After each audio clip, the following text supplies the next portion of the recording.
Will Smith and the Dodgers back home after a 4-game split with the Diamondbacks in Arizona. Tonight it's the first of a 3-game series with the Angels. Dodgers dominated the first half of the Freeway Series a couple weeks ago in Anaheim, outscoring the Halos 31-3. It's leadoff LA. Let's go.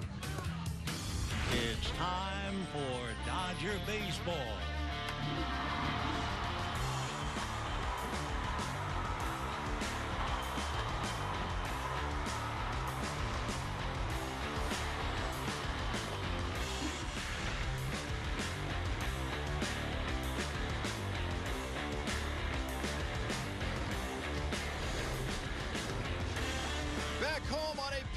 Perfect Friday evening at Uniqlo Field at Dodger Stadium. Look at the drone shot. It's going to be the quickest of homestands.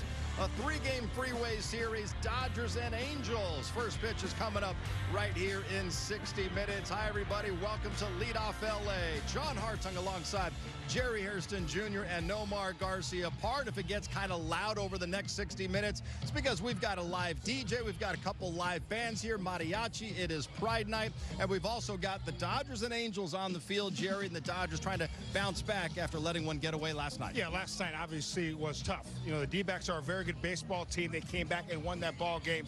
But it's all about tonight, making sure you do bounce back, play great baseball, defensively, offensively as well. Hey, listen, they split the series, okay? So on the road, you play 500, you'll take that. But at the same time, at home, let's take care of business. Get game one. Let's win this series. Let's focus on that. The Dodgers have been playing really good baseball over the course of this month, so we just got to continue that. All right, trying to bounce back on this Friday evening, and as expected, Max Muncy is not in this Dodgers starting lineup for tonight. His scheduled day off coming a good time after his violent collision with Diamondbacks first baseman Ildemaro Vargas in the 5th inning last night. Muncy grounded one to Vargas, and then both guys racing toward the bag from opposite sides. You see the collision. It left both players down for several minutes, but they were eventually able to stand up under their own power before coming out of last night's game.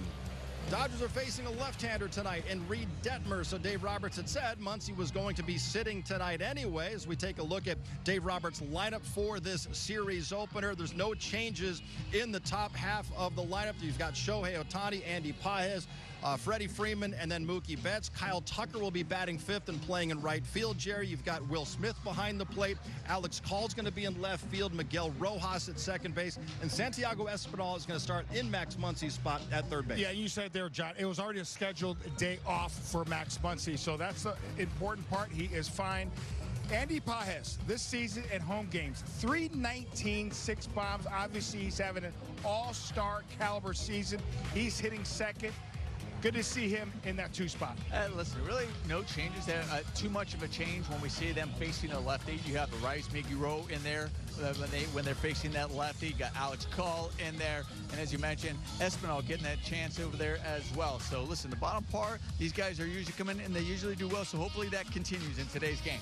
Well, and after last night's game, Max Muncy said he had the wind knocked out of him, had a little bit of a cut top of his nose from his glasses, but otherwise he said he felt okay. Kirsten Watson is inside the stadium, and right now she joins us live with more on Max Muncy the day after. Hello, Kirsten.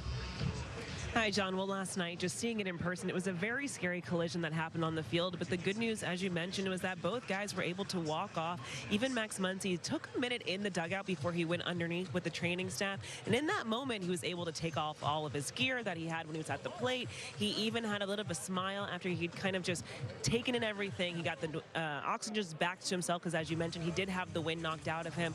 So he did feel pretty good, all things considered. But really the most important thing is how he's feeling the next day. Dave Roberts talked about how Max Muncy is doing. He's doing well. He's got a little bruise on his nose. He's a little sore overall, kind of soreness, but feels good. Says that he'll be ready to go tomorrow. Him getting back to the lineup tomorrow, do you think you're going to have to manage him a little through this, or do you feel like he can get back to his normal schedule after tomorrow? I think we'll be fine. I think so. He'll play tomorrow and Sunday, then we'll be off on Monday for travel, and then I think he should be good to go after that. We'll see. We'll see. We're not hitting on the field today. We got in late, So we got some velo. I'm sure he's going to crank it up at some point in time today, and then I'll have that answer later. For Max Muncy yesterday, he had talked about how that collision, it got him pretty good, and he did feel that, once he got kind of the wind back to him, he was feeling a little bit better. He did ultimately feel like he potentially could have gotten back out there, but it had to undergo just some concussion testing. He cleared all of that, so like Dave Roberts has said, the hope is for him to be back in the lineup tomorrow, and then of course in Game 3 of this series on Sunday as well. But moving forward, they do believe that he's going to be in a good spot, and this should not be a setback or anything like that in any way, guys. All right, he sounded pretty good last night, Kirsten, so the Dodgers dodged a bullet there, and it's amazing that Max Muncy said after the game, Nomar, that he felt fine. And also, Ildemaro Vargas of the Diamondbacks was lobbying with his manager to play in their game tonight. It looked awful in real time. I think both guys, especially Max Muncy, as far as we're concerned, just happy that he was able to be okay. Yeah, we're as Dodger fans, obviously happy to see that Max Muncy is okay. Other than, that cut that maybe he had on his nose with the blood and everything that he was dealing with, I'm sure he still feels the effects. Both of these guys, I'm sure, are feeling it. As far as Vargas, he's the one who got upended as well. I'm sure maybe his team might be giving him a little jab there, because I think Max Muncy, former football player though, right, kind of went out there and got him pretty good. But nonetheless, we said it could have been a lot worse. Yeah. I'm glad both of these guys are okay. Both of these guys are like telling themselves that they'd be able to play today. Obviously, both getting the day off. Max was already scheduled, so good to see. Can't wait to see Max back out there, and both lucky. Yeah, we both got a chance to talk to Max Muncy earlier today, and we say, hey, you got a base hit out of it, right? You got a knock. And we also know that Max Muncy, you can see why he was a great linebacker in high school. You can see he can give punishment, but thankfully both guys are okay. Vargas is okay. Max Muncy is going to be okay. It could have been a lot worse. We talk about ankles, knees, etc. Thankful these guys are okay.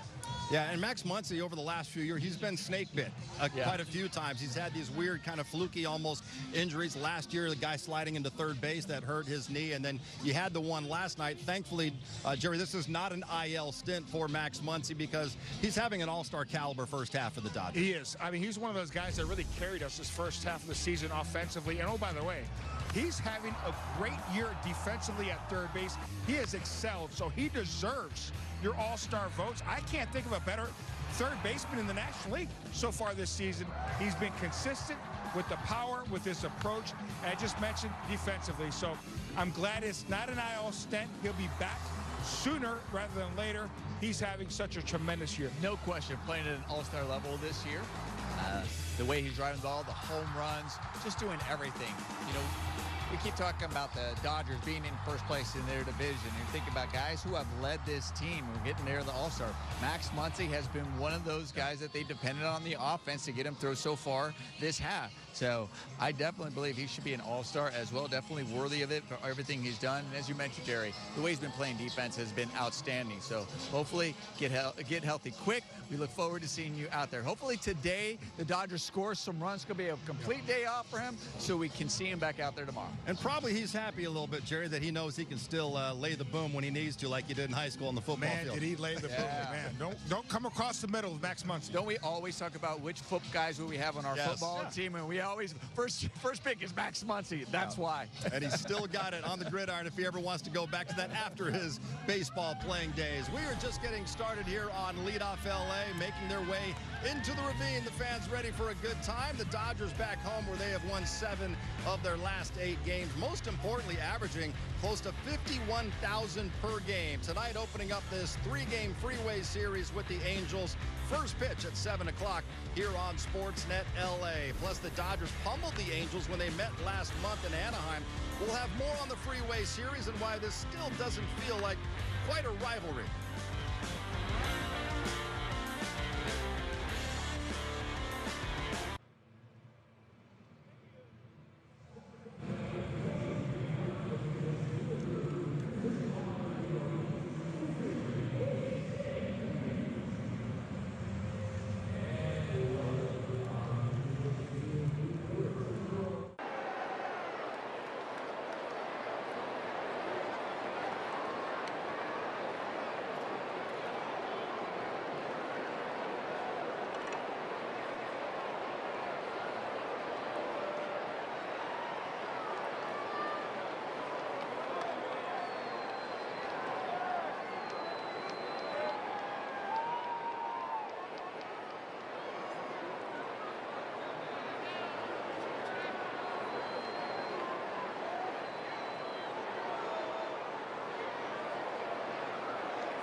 Angels coming up at 7 o'clock. We've got a drone's eye view. That's Brett. He's normally working with us in the studio on the jib cam, but he's working the drone tonight, bringing us all of these incredible shots over Uniqlo Field at Dodger Stadium. It's a perfect evening on this Friday at the Ravine. Now, these two teams, they met in Anaheim 3 weekends ago, and to say the Dodgers dominated, it's an understatement. They swept the series, winning 6-0, 15-2, and then 10-1, an average of 1 run per game for the Angels, more than 10 per game for the World Series champions. Dodgers hit more than 110 points higher.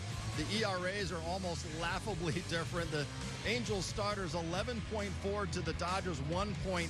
The bullpen ERA is 8.25 for the Angels and nothing for that Dodgers relief corps. We remember the Angels just last year. They swept all 6 meetings from the Dodgers, but at least through the first half of this Freeway Series 3 games, the Dodgers have returned the favor, Nomar. And we know it's a fun regional matchup when you've got fans here. You see people who are fans of both teams, and they're here at Dodger Stadium tonight, but it's not really a true rivalry from a rivalry sense. It's not, because it's going to be the Giants. I mean, yeah. We want to throw the Padres in there. People want to throw the Padres in there. They want to throw all these other teams, the D-backs, whatever, when especially these are good teams, but it's just not. And Angels, I know it's down the street. I think it felt more of it when actually there was a separate, when there was no interleague play going on. And you look forward to maybe that Freeway Series before the season started, just kind of getting, and I think the fans kind of got into it, but I don't think it's really developed into that rivalry. But at the same time, doesn't mean it's not fun. Does not mean it's not enjoyable. And to have both these teams and both fans just kind of coming out and supporting each other and kind of razzing each other, that's all fun, good fun. Yeah, it's not a rivalry. Again, it's kind of like, I hate to say it because they're big league teams. The Angels are kind of like the Dodgers' little brother. You know, when Mike Scioscia was there, they had a lot of the Dodger influence with Scioscia, Dino Evil. They had a great staff. They have a really good staff this year, too. But you need talent. The talent needs to stay healthy. You got to have talent on the mound. And I know, for whatever reason, it's been hard for the Angels to not only acquire talent, have talent, but keep that talent healthy. They've dealt with a lot of injuries. Well, it'll be Roki Sasaki getting the ball tonight for the Dodgers in the series opener. You go back to the month of April. He had an ERA north of 7, but then he got it going in May. He posted an ERA just over 3. Tonight, looking to keep it going in his first start here in June as we head back inside the stadium. Kirsten joins us again live with more on Roki. Hello, Kirsten. Hi, John. Well, it feels like, especially like you mentioned in that month of May for Roki Sasaki, with each outing, he's just gotten better and more confident with who he is on the mound and at this level. When he's talked with the media after his last outing, he even talked about the velocity. It's a tick up right now. He's limiting the walks. He's executing his pitches just as to like how he wants to be seeing from them. And that's a tribute to some of the adjustments he's made, a few mechanical changes, and also just getting back to his true self. Dave Roberts today, though, he was asked, when it comes to Roki Sasaki, now that he's seen what he's been able to do, now that he's gotten back on track, is he now in a situation where he feels that he can push him a little bit deeper into games? Here's what Dave had to say. You know, depending on, you know, how he looks, you know, how the ball's coming out, I would love to, you know, feel like he warrants an opportunity to be pushed, but still all the while just watching the game and knowing who's behind him. But yeah, I think that, you know, we're getting to the point where he's earning a lot more leash, and rightfully so. With Will catching him tonight versus Dalton catching him in Anaheim last time, do you notice the difference between Will catching Roki versus Dalton catching Roki? Is there a big difference there? I would say more so just the personalities. They both go through the game planning with Mark and Danny and Connor. And so then I think it's just more of a personality type thing in game. But I think they both throw well. I think they both receive well. And so I think Will's caught him, you know, obviously Dalton's caught him a lot early, but I've seen Will catch some good games. So for me, I think the win is to get these catchers to be interchangeable with everyone. For Roki Sasaki, if we look at his last outing against the Phillies, he only gave up 1 run. He was able to get a little bit deeper pitching into that 6th inning. So ultimately, he's in a very good spot right now. And when he did speak to the media, he made it clear that this is the big league pitcher that he wants to be. So he's been very confident with who he is. He's very confident with how his pitches are coming out. And so the hope right now is that he can just continue to build on it with each outing like he did in the month of May, guys. Yeah, he's come a long way since his first couple starts, and he admitted he had no confidence out on the mound. He looked looks like a very confident pitcher right now. Kirsten, thank you very much. And Roki Sasaki started against this Angels team just 3 weeks ago. It's probably the best start of his young career, Jerry. He went 7 innings for the first time, a career-high 8 strikeouts. He did not walk a batter. And for the first time, we're really seeing the Roki Sasaki, I think, that everybody envisioned we would see. The confidence is there. And first of all, if you're going to be a successful athlete, really successful business person, a successful person in the classroom, you got to have confidence. You got to believe in yourself. And obviously, Roki Sasaki is starting to really turn that corner. I love the fact, the numbers, the two most important, 0 base on balls. You're making them earn their way on. And I also like the strikeouts. That means he's got wipeout stuff. So he's trusting his stuff. He's trusting pitching in the strike zone, and it has paid dividends. He does really look confident out there. I think there's certain parts of his game that is pitching that are starting to come back that he recognizes. And we mentioned about the Angels, but over his last 3 starts, you can see the ERA there, about 2.08 over those last 3 starts. Even his last start against Philly, he went 5 1/3 inning. And let's not forget, he touched 100 in that one. So I think the velocity's getting back, whether it's the consistency with his delivery. But he mentioned after that game where he felt like that was his first game where he started to pitch more like himself, felt like himself, where it was that fastball that he knew he had that in the tank to go out there and hopefully, you know, kind of blow him by pitchers, or that feeling of blowing that by pitchers that gives you that confidence to go out there and attack. So hopefully that continues and we see more of that today. They have certainly unlocked something, and Roki obviously did a lot of work as well to unlock something, because he looks like a completely different pitcher right now. We are getting closer to first pitch at Uniqlo Field at Dodger Stadium. Mookie Betts and the Dodgers happen to be home to begin a 3-game series with the Angels. Mookie has belted 18 home runs in his career against the Halos. Dodgers swept the first half of the Freeway Series, outscoring the Angels 31-3. in Anaheim. Plus, Justin Robleski was in line for his 8th win last night before the Diamondbacks staged a comeback. We'll have more on Rob on why he is worthy of a trip to the All-Star game in Philadelphia next month.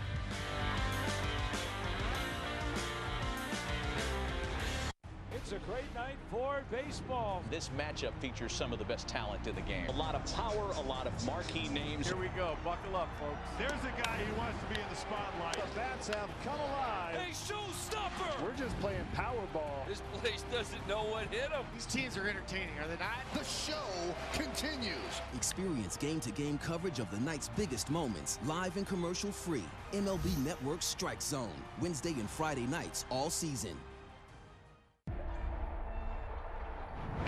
They say it's a game of numbers, pero el flow es completamente otra ciencia. Flow mayor is where all those rhythms meet. Porque el flow no es de un solo jugador, es de un corillo entero que prende estadio. De San Diego a Santo Domingo y cada parada en el camino. Cuando estamos activos, la liga sube de nivel. Esto es Flow Mayor. Enhanced game nights with MLB Plus. Watch live out-of-market games on MLB Network. Hear home and away radio broadcasts of every game, plus access to MLB Big Inning and more. It's all here on MLB Plus for just $59.99 a year.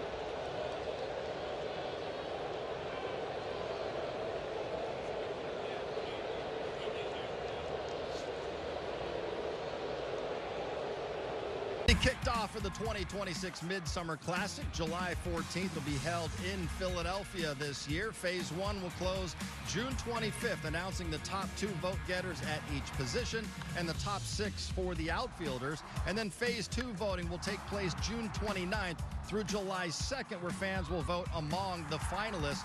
So make sure to go to Dodgers.com/vote or MLB.com/vote to help get your Dodgers to the All-Star game. We had this tweet today from Codify Baseball. Since 2021, a guy who, as an MLB batter, is first in runs and total bases, second in homers and triples, and slug and OPS, fourth in RBIs and walks, sixth in on-base percentage, eighth in stolen bases, 10th in batting average, and has also posted a 2.60 ERA in 536-plus innings pitched. Yes, he is an all-timer. And yes, of course, we're talking about Shohei Ohtani, who is back in the lineup tonight after getting a spa day yesterday. We know he is going to be an all-star, Jerry, and we know that we talk about him a lot. That's because we might be witnessing the greatest baseball player who's ever lived. I think we can start to remove the might. I really believe it started when he went 3 bombs in the NLCS, struck out 10 to close out that NLCS. Think about this. He's got a chance to win the batting title, okay? He's got a chance to do that and win the Cy Young in the same year. That is, you can't even do that in a video game. And I'm rooting for him to do that. Win the Cy Young and hit 310, 315, because nowadays that could win a batting title. If he does that, it's an absolute joke in a great way. That's how great he is. I never thought I would see it. You know, we are watching something special, and I think, you know, we got to continue to remind ourselves, remind our fans that this is special. It really is, and not take it for granted. But what we're seeing, what he does on the mound, obviously, you know, what we see at the plate, and, you know, I think it was more, you know, what you mentioned that game, no question about it, that was special. But I think when he put on that Dodger uniform and what we got to see him without focusing on pitching and just be a hitter that year, the 50-50 year, it was like, wow, when he's focusing just on one, not the other, and then you bring the pitching back, it just all collectively what we're seeing. I think there were always glimpses of it, and you're thinking, but now that we're seeing him do it on a year-to-year basis, it is special, and we should really, really just appreciate it and also marvel at it, and not afraid to keep talking about it. Oh, yeah, I forgot he went 50-50. Yeah. Also. Right. Well, and I have a friend from Boston. He's not a Dodger fan. He's a Red Sox fan. And he texted me after Shohei's last start. He said, I watched 17 tonight. Absolutely unreal. It must be a pleasure to be able to watch him each and every night. And that's the thing. Dodger fans should not take this for granted, because we are watching maybe the greatest player of all time. And now with All-Star voting underway, we talk about Shohei a lot. We've talked about Max Muncy and Andy Pages being deserving. Justin Robles is going to have to rely on his fellow players around baseball, Nomar, to get an All-Star nod. But after watching another great outing from him last night, he's certainly deserving of All-Star consideration. He really is. And sometimes, you know, a lot of the players don't necessarily follow all the one team, so I don't know how that's going to play out.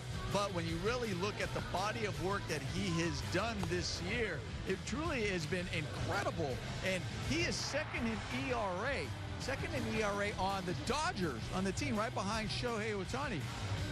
We mentioned Pages the other night, saying, okay, you take out Shohei from offense, but Pages has been the most valuable offensive player. Well, if we take out Shohei from the pitching standpoint, who's had the best ERA so far on this starting staff?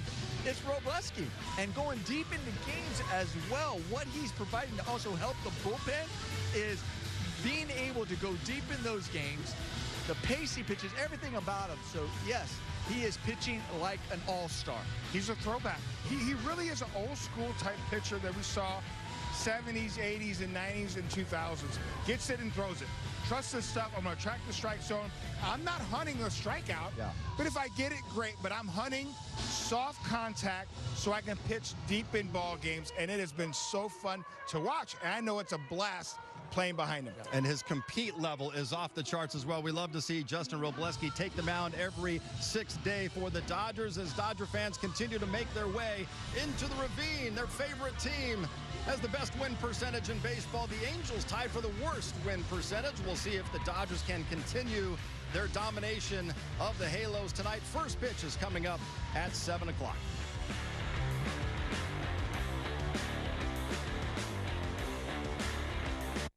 Nickname. Did he do it?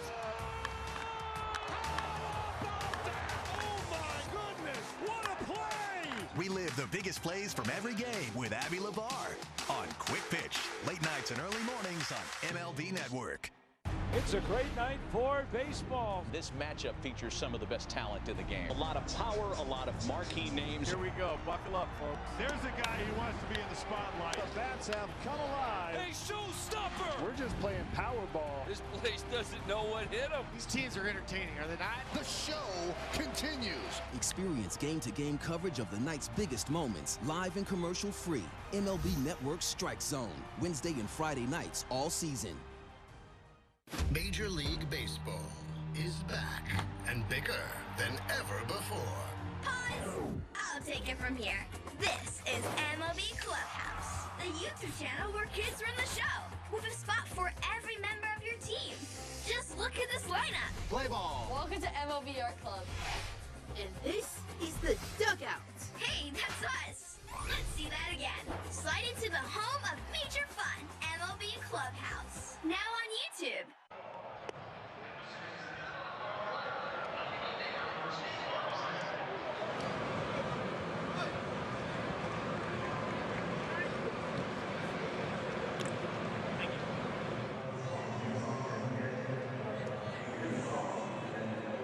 Seven o'clock on an absolutely beautiful evening at Uniqlo Field at Dodger Stadium. There he is, Roki Sasaki, coming through the bullpen gates.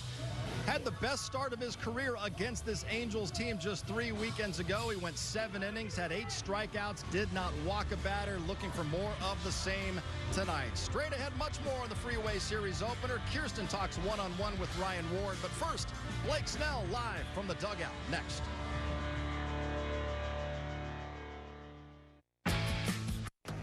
The road to the MLB All-Star Game presented by MasterCard starts with you.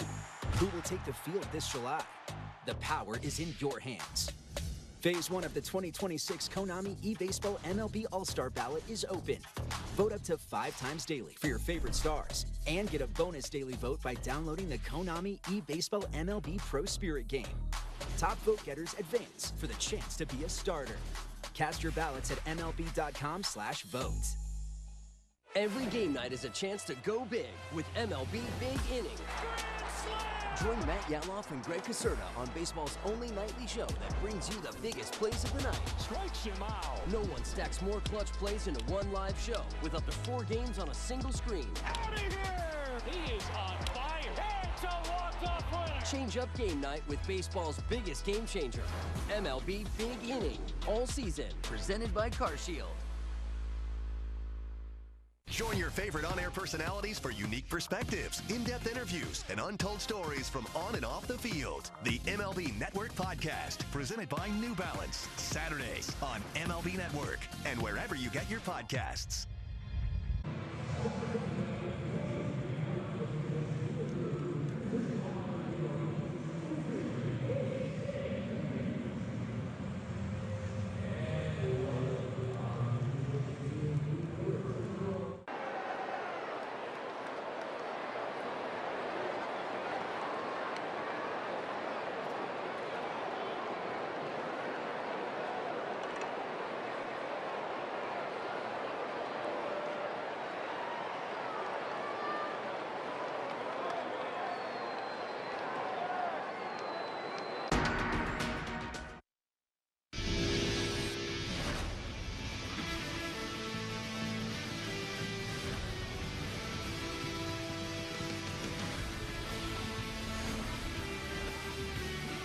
Happy Friday from Uniqlo Field at Dodger Stadium, where tonight it's the back half of the Freeway Series, your back-to-back World Series champs.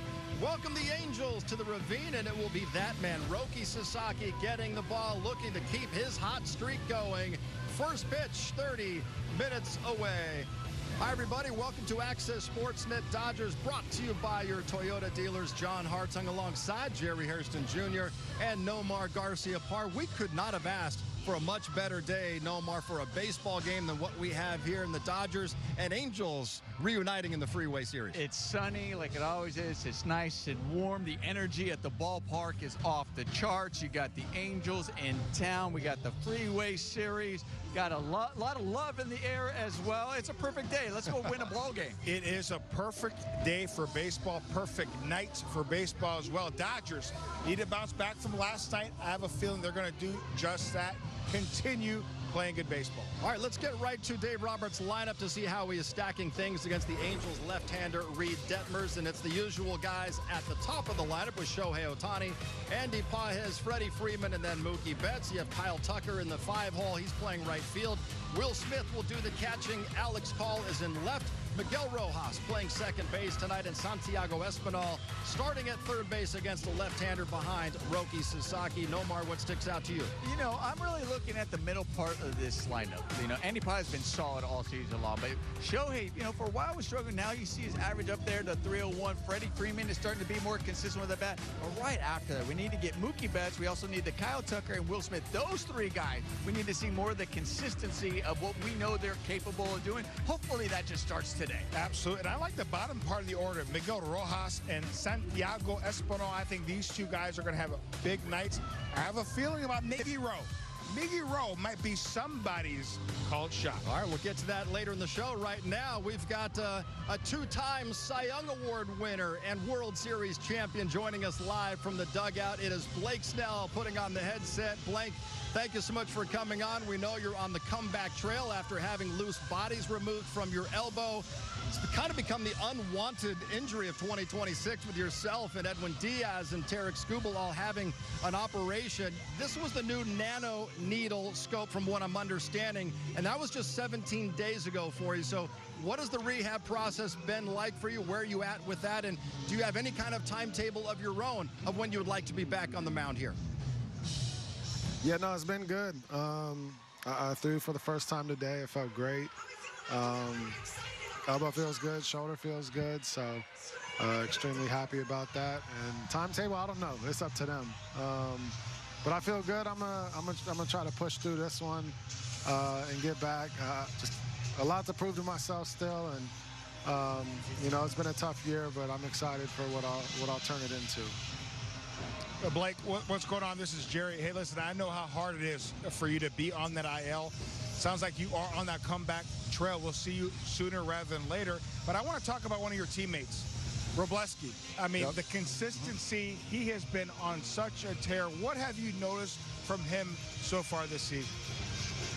Yeah, I think he's coming to his own. I mean, I think the end of last year, I think the World Series really he established himself in the World Series, and I think he really just has rode that momentum and that confidence into this year. I think a lot of what he's doing is just attacking his zone. I mean, he's in the strike zone, he's attacking, he's fearless, and you know, he's getting a lot of good rewards from it.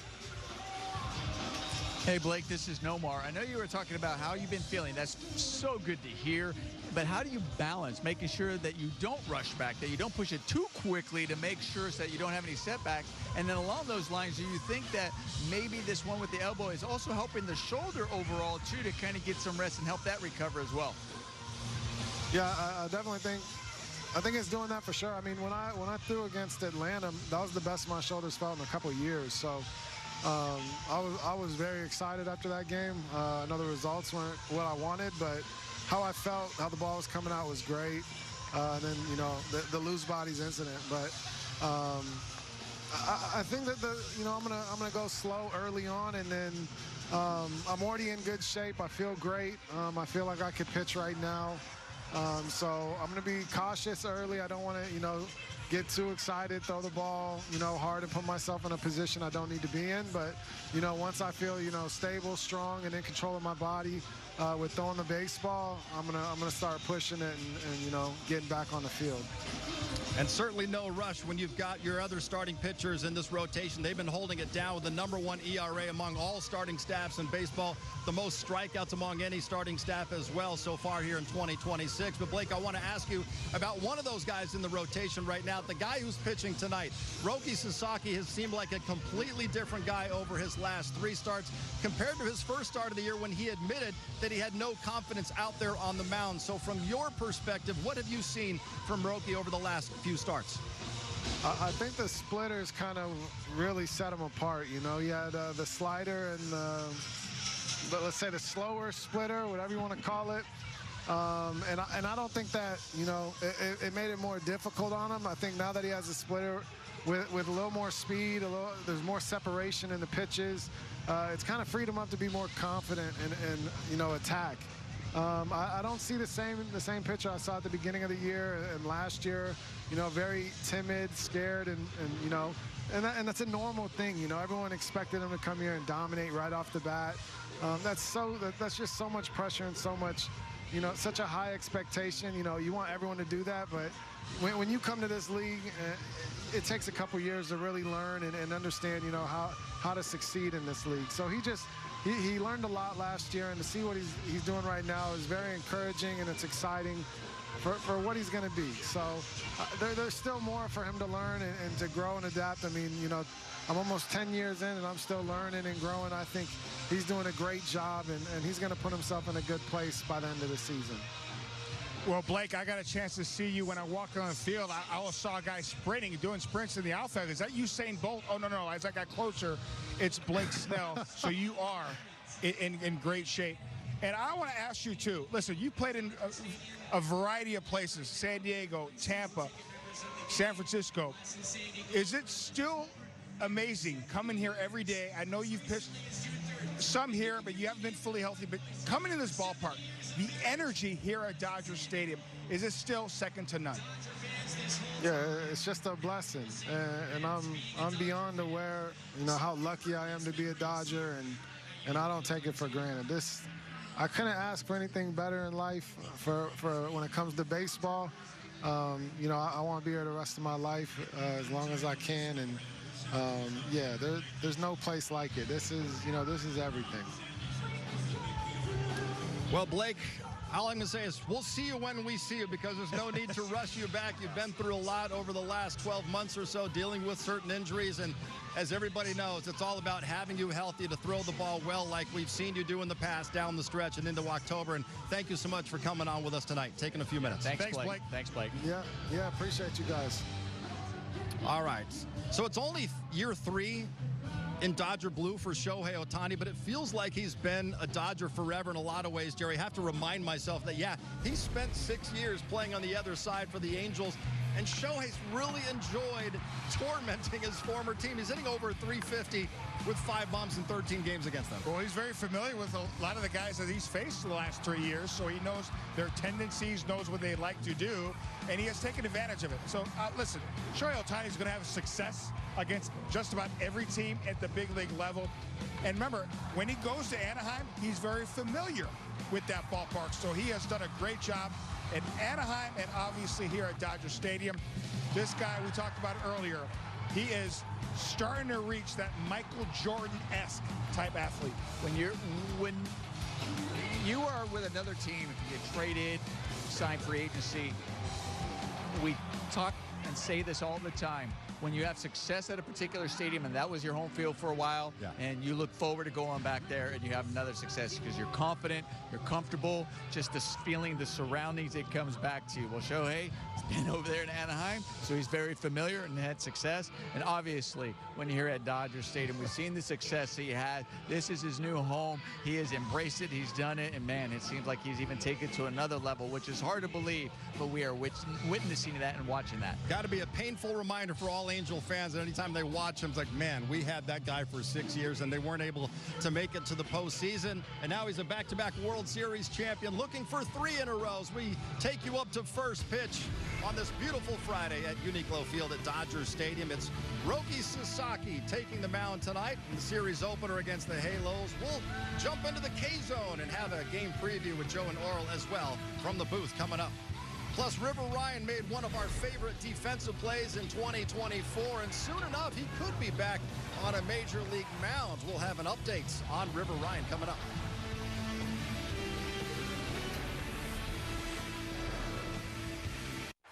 Enhanced game nights with MLB Plus. Watch live out-of-market games on MLB Network. Hear home and away radio broadcasts of every game, plus access to MLB Big Inning and more. It's all here on MLB Plus for just $59.99 a year. They ask me, with or without? You with the crew? You from the D? Where'd you go to high school? Your dad put you in brown and gold? You see Skins go? You get your Dodger dog? You take the 7? Siempre 305? You see Big Dumper's 60th? Do you see him put Vladdy in the jacket? You here for 17 and 22? Where were you in 16? Where were you in 23? How about 40-70? You see Judge's 62? Shohei's 50-50. Think you can beat the freeze? But they never ask who my team is. They don't have to. It's right here. Cut from the city. Visit MLBshop.com.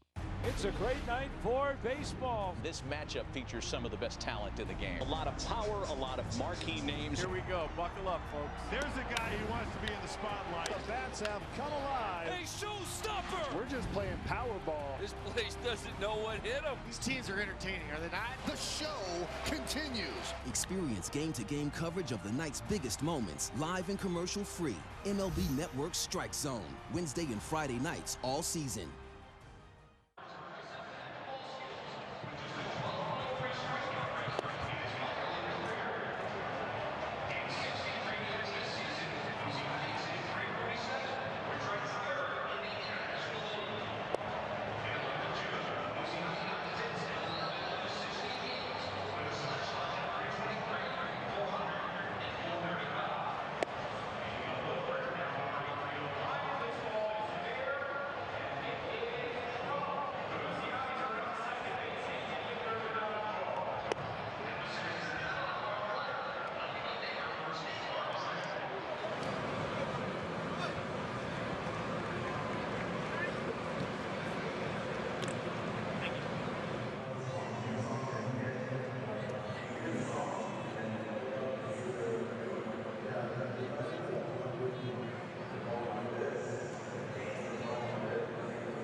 What's coming up on the Dodgers calendar tomorrow is Tyler Glasnow's bobblehead night, and then Sunday series finale is a 1 p.m. start time. An off day Monday before the Dodgers head east. They'll go to Pittsburgh to take on Paul Skeens and the Pirates. That one on Tuesday. All of these games right here on Sportsnet LA. And tonight is the first of only 9 home games in the month of June for the Dodgers. It's a brief 3-game homestand, the Freeway Series against the Angels. Right now, let's send it upstairs to the booth. Check in with the guys who will call tonight's game, Joe Davis and Oral Hershiser. Hi there, Joe. Hi, John, and yeah, as we move into the month of June, this is a sneaky kind of tough part of the schedule here. They play the 4 games in Arizona, get home late last night, and a quick 3-game homestand against the Angels. Yeah, when I think about this back in my days, the everyday players, you know, you get home, you've got your mail, you got your kids, you're getting into your car, you got a lot of distractions, a lot of things that can pull at you, and then you're going against a weaker opponent. So you really have to mentally grind this game out today and really not overlook it. It could be a little bit of a trap game. Roki Sasaki takes the ball for the Dodgers to start this series, and he has been a shining light lately, turning in the right direction. Yeah, we've had a lot of news about the forkball becoming a split finger. We've had news about the slider throwing it more often, and I think that could be the key pitch. When you get into hitters counts, or you want to surprise a hitter in an 0-0 count or a 2-0 count or a 2-1 count, he's throwing about a third of the time that slider. That'll get them off the fastball, and it's a lot better the second and third time around the order because all of a sudden he's a mystery. Dodgers starting pitching has been the one constant. Last 11 games, 2 earned runs or fewer in every one of them, giving them a chance just about every night, guys. Absolutely dominant. Looking for more of the same tonight. Joe and Oral, we'll see you guys coming up at the top of the hour. They were talking about Roki Sasaki. He struck out a career-high 8 against the Angels just 3 weeks ago, followed it up with a couple of really good starts as well. The last time out, Nomar, against the Phillies, he had 7 strikeouts against a really good lineup. What did you see from him that night? Well, I love what Oral was mentioning about the pitches that he's added, the different split finger. It was like a fork ball that looked almost like a knuckleball coming at him, and then you have the split finger with more velocity, and then the slider. He's becoming less predictable. So we're going to go to the K-zone and see what he utilized and how he was able to get through it. I mean, we know the split finger is devastating, but it's a different look of the split finger, so you can't sit on it or necessarily recognize it out of the hand and then just lay off of it. But a 3-2 split finger, which you have confidence in, is great. And then there's a fastball, but it's a 1-0 count. Got to get ahead of guys. 1-0 count, fastball up in the zone, and they are able to get the barrel to it. But look, 3-2, it's not just the fastball. This is what I'm saying. He's less predictable, trusting the slider. Now you're getting a 0-2. Now you can get away with a fastball that maybe covers over the plate a little bit more than you like to, but you're less predictable, throwing different pitches at different counts that you're trusting because you still have the fastball. And that's when he was getting up to 100, and you could tell he was feeling really good about that as well. So one, he seems more confident in that fastball because I think there's more velocity behind it that he likes to see. But then getting more confident in that slider and that other look of the split finger, when now guys going back, it makes everything better and play better. One of the things that you don't really like as a hitter is when a pitcher could throw any pitch at any time. That's frustrating, okay? That means they got command of all their pitches. When Roki, Sasaki, just like Shohei Ohtani, Yamamoto, Blake Snell, Glasnow, Robo, when they have all their pitches working and can throw it any time, it is tough sledding for the opposition, and Roki's starting to get to that point. And there is Roki. He's getting warmed up for tonight's series opener against the Angels, looking to build off his last 3 outings. First pitch from the Ravine is coming up at 7 o'clock. Plus, Ryan Ward said he blacked out after hitting his first career home run last Sunday afternoon. He is fully recovered, and up next, he's talking one-on-one with Kirsten.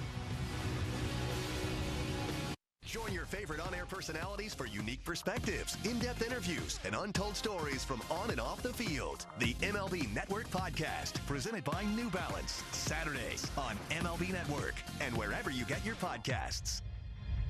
Major League Baseball is back and bigger than ever before. Pause! I'll take it from here. This is MLB Clubhouse, the YouTube channel where kids run the show, with a spot for every member of your team.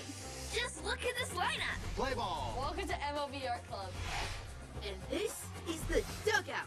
Hey, that's us. Let's see that again. Slide into the home of major fun, MLB Clubhouse. Now on YouTube. 10 seconds, guys. Let's have a go up. At MLB Network, we're always on the move because baseball doesn't just travel, it transforms. This is how we should do a show every day. And we're there to meet the moment wherever the game goes. Regular season. Welcome to Cooperstown. All the stars are out in Atlanta, Georgia. Postseason. Can you believe what we just saw? Whoa! Every season. This is unbelievable. This is MLB Network, the home of baseball.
River Ryan threw 6 innings last night at Oklahoma City, matching his career-long outing set in his previous rehab start. And today's injury report brought to you by Keck Medicine of USC.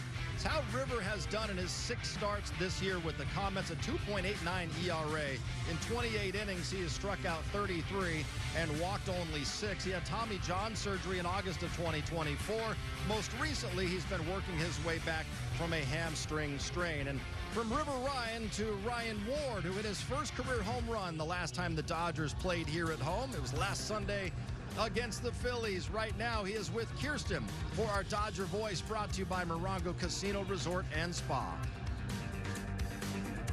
All right, well, I am joined by Ryan Ward. And Ryan, you have come back up to the big league level, and it feels like you've kind of picked up where you left off. Obviously, in your debut, we saw your first career hit. We've now seen your first career home run, and it feels like it's just kind of going on and on with each opportunity. What is it like for you just getting all of these firsts, whether it's out of the way or just getting to experience them? Yeah, you know, it's a lot of fun. Definitely getting them out of the way, but also enjoying them as they're coming. And just making the most of the opportunities I'm getting and try to continue going. What has been the biggest focus for you as you do look to maintain just kind of where your bat and where your swing is at, but understanding that there is a difference when you look at minor league pitching compared to big league pitching? Yeah, you know, I've put a lot of work into my swing throughout my career here with the Dodgers, so just continuing to trust the work that I've put in and kind of keep it in shape, you know, don't let it get out of whack, because like you said, the pitching's a little different, they attack a little different here, so just trusting the work and continuing to go with that. Now that you're getting just a little bit of a longer opportunity, because the first time when you were called up and you made your debut, it was when Freddie Freeman was on the paternity list. Now it does feel like there's more runway. There's not necessarily, we don't know what the calendar time is going to look like. How have you found just with that adjustment of kind of understanding that you could be here to stay if numbers can show? Yeah, you know, just trying not to put pressure on myself. Kind of take it day by day, get my work in every day, and take advantage of my time here and take advantage of the opportunities. And I know if I put pressure on myself in situations like that, it can get a little out of whack and spiral. So enjoy it. Like I said earlier, trust myself, trust the work that I've put in, and just enjoy every second. How cool has it been sharing it with guys that you got to know really well with the OKC team? Yeah, no, it's been incredible. You know, it's a great group of guys that in there in OKC, and being able to celebrate with some of them and enjoy it with some of them has been really special. Yeah, when we were just in Arizona, we got to see a lot of other guys, whether it was we also was Gavin Stone, we saw Landon Knack, it felt like we got to see so many different faces. When you think about just the time that you spent with them in the minors, now the time that you're getting to experience guys in the big leagues, does it kind of just feel like, though, it's a continuation of whether it's that OKC group, or just a continuation of the guys that you've been working so hard with for so long? Yeah, definitely. I mean, they've all put in a ton of work, too, to get themselves here and to be able to do it together with them. And it brings that comfortability, too, like where you have relationships with them and you're around guys that you've created relationships with. It just makes it a lot easier to be up here and have guys that you know you can go to and count on and help you.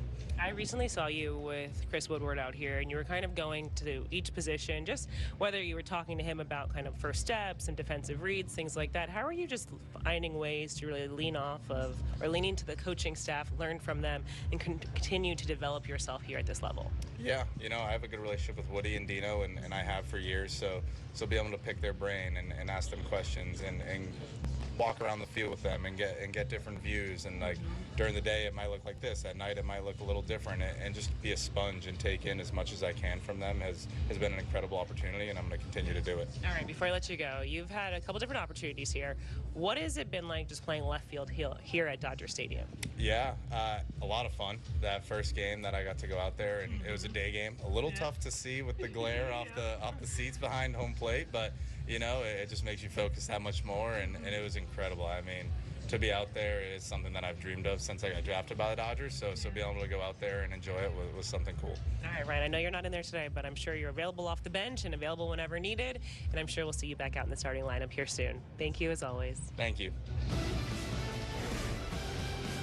Here we go. Time to call your shot, brought to you by your Toyota dealers. Nomar, you hit 14 career home runs against the Halos, so you should lead us off tonight. Well, I'm going to go with a guy that everybody go out there and vote. Vote for him because he deserves to be in the All-Star game. He deserves to be starting in center field. I'm going with Andy Pages today. I think he has a big day. I love that call shot. I'm going with the guy, veteran guy. He knows how to play in big games, and we need a win. I think tonight, Miguel Rojas has a huge night with the glove. and with the bat. I'm going to take a guy who's been an all-star the last 3 years, and tonight he's going to show everybody why he was an all-star the last 3 years.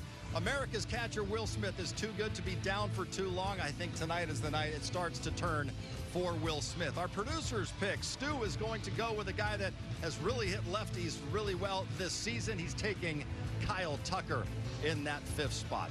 All right, we're getting closer to first pitch, and the Dodgers giving the ball to Roki Sasaki for the series opener. Dodgers swept the Angels in Anaheim just a few weeks ago. We'll see if they can continue their winning ways as the Freeway Series gets underway at the Ravine in just a few minutes. Access Sportsnet Dodgers is brought to you by your Toyota dealers. We make it easy.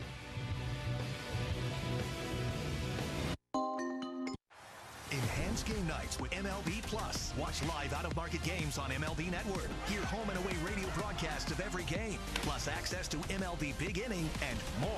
It's all here on MLB Plus for just $59.99 a year. The road to the MLB All-Star Game presented by MasterCard starts with you. Who will take the field this July? The power is in your hands. Phase 1 of the 2026 Konami eBaseball MLB All-Star Ballot is open. Vote up to 5 times daily for your favorite stars and get a bonus daily vote by downloading the Konami eBaseball MLB Pro Spirit game. Top vote getters advance for the chance to be a starter. Cast your ballots at MLB.com/vote. It's a great night for baseball. This matchup features some of the best talent in the game. A lot of power, a lot of marquee names. Here we go. Buckle up, folks. There's a guy who wants to be in the spotlight. The bats have come alive. Hey, showstopper! We're just playing Powerball. This place doesn't know what hit them. These teams are entertaining, are they not? The show continues. Experience game-to-game coverage of the night's biggest moments, live and commercial-free. MLB Network Strike Zone, Wednesday and Friday nights all season.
It is Pride Night at the Ravine, and earlier today, the Dodgers unveiled a tribute here at Uniqlo Field at Dodger Stadium for LGBTQ plus trailblazers Billy Beane and Glenn Burke, who both played for the Dodgers and were among the first professional athletes to identify as gay. The permanent display will be housed in the center field plaza, featuring memorabilia and text acknowledging their contributions to Major League Baseball and professional sports.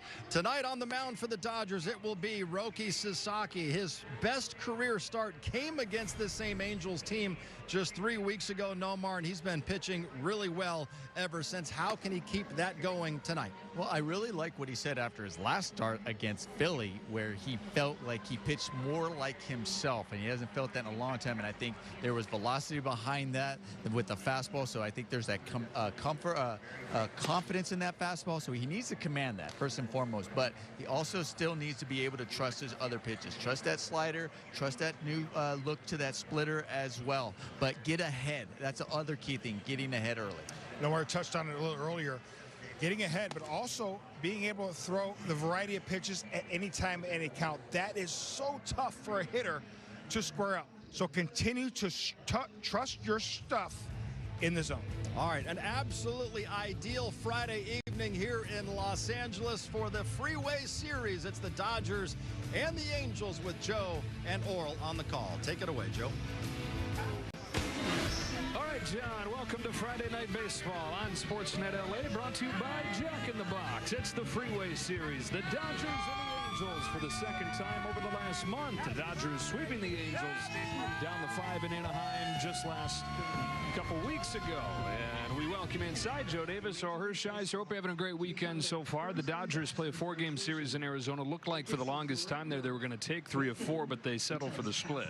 Yeah, especially when you're up after the 7th inning with our bullpen. They aren't quite on that roll, but I look for the Angels right here to be a tough opponent because these Dodgers need to start winning at home. It's going to be a good game. Kirsten, you've got the update on Max Muncy after that vicious collision last night. Yeah, Joe, it was a scary one last night. We did with Max Muncy what we saw from him at that collision. It was a head-on one. Both guys were down for a couple of minutes immediately after, but they were both able to walk off the field on their own. When we spoke with Max Muncy last night afterwards, he said that what he felt there was that he had the wind knocked out of him, and he did say it got him pretty good in that moment. He, of course, has a bruise on his nose just due to where his glasses cut him, but ultimately he is okay. He's, of course, is not in the lineup today, but Dave Roberts did say that they expect him to be back out there for the next 2 of this series, guys. All right, Kirsten, and so the Dodgers get ready to take on the Angels this weekend, and the Angels tied for the worst record in baseball. Dodgers' second-best record in baseball, and that's how it looked when they met up a few weeks ago. Yeah, the Dodgers' offense really exploded on them. They had 28-run differential in this series, ridiculous amount of dominance, and you know what? They hit 4 home runs in the 3 games. They hit over 400 with runners in scoring position. Great defense behind the pitching staff, and of course the starters were fantastic, but the relievers were on a roll also, so the Angels got them at full strength for sure. And this streak for Roki Sasaki that he's been on lately started against the Angels, the best start of his career, 7 innings for the first time, struck out 8 and didn't walk anybody. And 2 starts after that, he continued on that roll, and I think there was a lot of confidence facing the Angels, but watch out tonight, of course, for the split finger. No longer a forkball, and look for that slide. And that has made the fastball a mystery when he tries to pull the trigger on that. All right, it's Roki Sasaki for the Dodgers, Reid Detmers for the Angels. Game 1 of the Freeway Series coming up on Sportsnet LA.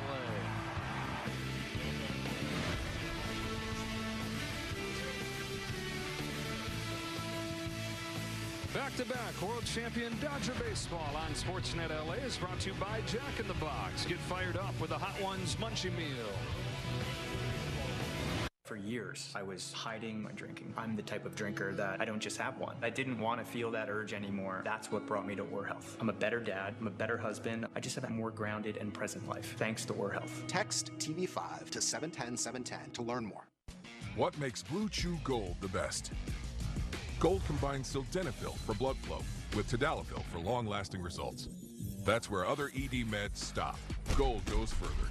We added apomorphine to target arousal in the brain, then oxytocin for stronger connection and deeper intimacy. All this combines into one solution that dissolves under your tongue for super fast onset. If you want arousal plus performance, try Blue Chew Gold, the first 4-in-1 treatment for erectile function. Okay, $1 million deal on the line. You got this. Recaps and sales meeting insights from all my team's calls? Otter AI, it's you who is man's best friend.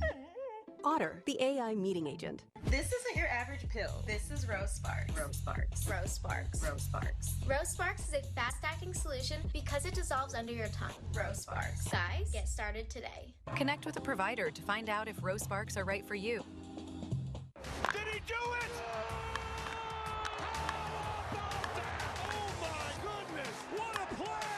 Relive the biggest plays from every game with Abby LeVar on Quick Pitch, late nights and early mornings on MLB Network.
Dodgers trying to take care of business this weekend because while they don't look ahead, we will. And next week, the Dodgers hit the road to play a couple of the surprise teams of the year, the Pirates and White Sox. If the season ended today, Jerry, both of those teams would be in the playoffs. The Showbuckos, led by Paul Skins, he's a stud. And the White Sox, led by Miguel Vargas, he's a beast as well. Yeah, well, listen, we can look ahead, but they can't take care of business. Now, don't assume anything. Oral said about that trap series, don't fall into it. Take care of business today. All right, begins tonight with the first of 3 of this Freeway Series against the Angels. Shohei Ohtani and the Dodgers. Shohei about to take on his former team with Joe and Oral on the call coming up after the break.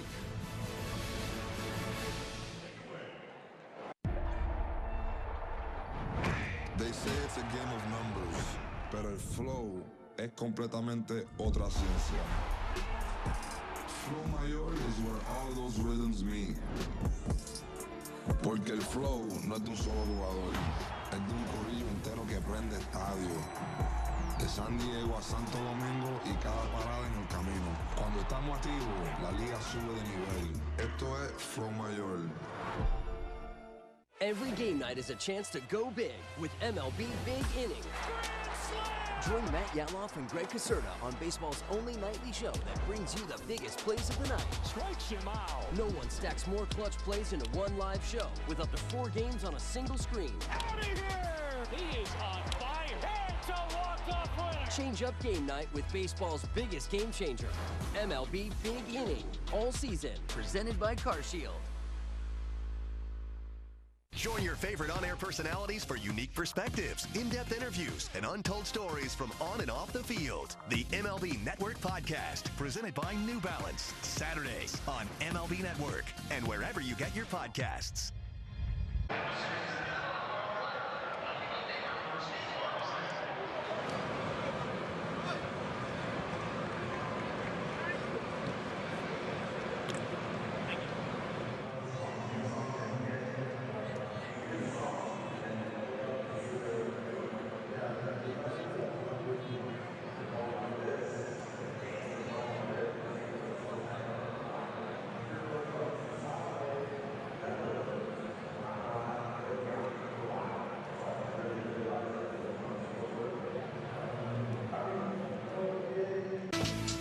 Back-to-back world champion Dodger baseball on Sportsnet LA is brought to you by Carl's Jr. The real sourdough star is back at Carl's Jr. Get it for just $5.99 for a limited time. And by your Southern California Lexus dealer, who invites you to test drive a Lexus today. Back inside Uniqlo Field at Dodger Stadium, ready for the series opener between the Dodgers and the Angels. And Roki Sasaki tries to keep it rolling for the Dodgers starting staff. Back-to-back games of 6 scoreless innings. Ohtani on Wednesday, Robleski last night. 11 games in a row where they've had 2 earned runs or fewer. 151 ERA in that time for the Dodger starters, giving them a chance every single night to come out on top. And here comes Sasaki. Just finished off a wonderful month of May that feels like could be an early turning point in his young major league career. 1 run over 5 1/3 against the Phillies on Saturday in his last start, and that finished off the May where ERA was 3.18. It was above 6 in April, but looked like a different guy down the stretch the last month. Different guy using different pitches. He was attacking with the fastball, throwing more strikes, more confident with that pitch. But the splitter now, not a forkball. There's 2 different times that he splits his finger and what he gets. One's faster, one's slower, one has better command. That's the splitter. And watch out for the slider. That acts like a really good pitch. He can make it go right to left, and he can make it go straight down. You see what the league's hitting against it the last month, 111. Against Sasaki, who had the best start of his career against these Angels just a few weeks ago. Really the heart of that great May. 7 innings down in Anaheim, just 1 run. He struck out 8 and is the only start of his career out of the 18 that he's made where he hasn't walked anybody. This is a mental adjustment for him. The confidence, the league has proved to him what he had wasn't going to be good enough. And then he made the adjustments with the pitching coaches, with the communication with his skipper and his teammates. He is starting to grow as a pitcher, and it's starting to produce on the field. Why don't we take a look at the lineup that'll face off with here in game one. They scratched Vaughn Grissom at about 5:30, and then they scratched Jorge Soler about 5 minutes ago. This is the third edition of the lineup the Angels have had today. It's going to be Neto, Trout, and Wade Meckler at the top. Then Joe Adell bats cleanup in right field. Donovan Walton at third base sitting fifth. Oswald Peraza, the first baseman. Nick Madrigal just joined the Angels a week ago, coming off a 4-hit game on Wednesday. The catchers, O'Hoppe and Adam Frazier, was the late addition into Soler's spot, hitting ninth. Dodgers, after splitting those 4 games in Phoenix, 16-5 over their last 21. They've got a 6.5 game lead over the Diamondbacks in the division, and just 2 back of the Braves for the best record in baseball. Neto climbs in. Sasaki's ready, and off we go. Started him with a slider, and he offers strike one. The Angels have been a whole lot better the last couple weeks. Yes, tied for the worst record in baseball, but 7-5 their last 12 games, and the offense showing some fight. Overall, they strike out way too much, but they've added a few guys to the lineup that scrappers and giving them a little more of an identity. It's a difference between having guys go up there and swing and then guys that are going up there hunting hits. And you can tell those ones that are grinders, the gym rats that want to compete and just put the ball in play and find some hits. Yeah, right there, Wade Meckler, who will hit third, is one of the guys that they've plugged into the lineup that's given them some of that. Walton, Madrigal. 0-2 on Zach Neto. Shortstop for the Angels. Fouls it back. The last couple of years, as Trout has been hurt, Neto's taken over as their most valuable player just by virtue of Trout not being in there. This is an exciting player right here at a premium position. Hits for power, steals bases. 23 home runs 2 years ago, 26 of them last year. Another 0-2 from Sasaki. Neto grounds one to third. There's Espinal playing for Muncie tonight. One gone.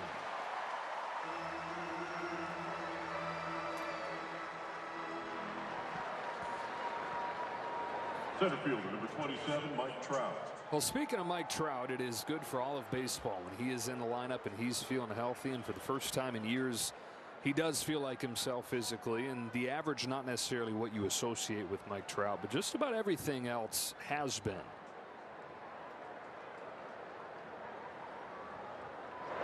He's in his 16th year, perennial all-star, 3-time MVP, but then for years just couldn't show those skills because he was hurt too often. But injury free, and comes in third in the league in on base percentage, leading the league in runs, top 10 in the league in wins above replacement. Sasaki has him down 0-2. If he would allow them to trade him, they probably could get a lot to help this organization.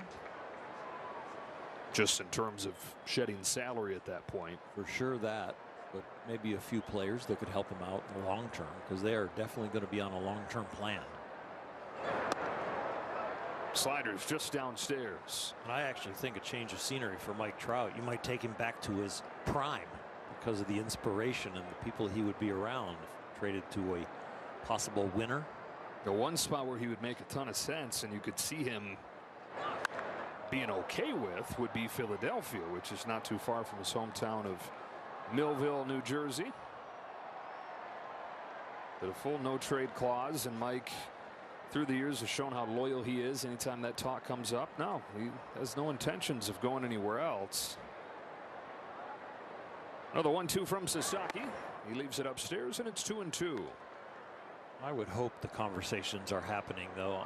I would love to see him in playoff baseball, especially when he's healthy. Talk about being good for baseball. Sasaki strikes him out with a splitter. A good splitter. The firmer version of splitting your fingers right here, and it looks like a fastball for a while and goes straight down. 53, Wade Meckler. We saw to Neto, the slider was effective, and now to Trout, the splitter. And if Sasaki and the Dodgers get 7 strikeouts in this game, everybody gets that free Jumbo Jack tomorrow with the purchase of a large drink at LA area Jack in the Box restaurants. From Trout to Meckler, who grew up in Anaheim, Esperanza High School. His favorite player was Mike Trout, and now he finds himself hitting behind Trout in the Angels lineup.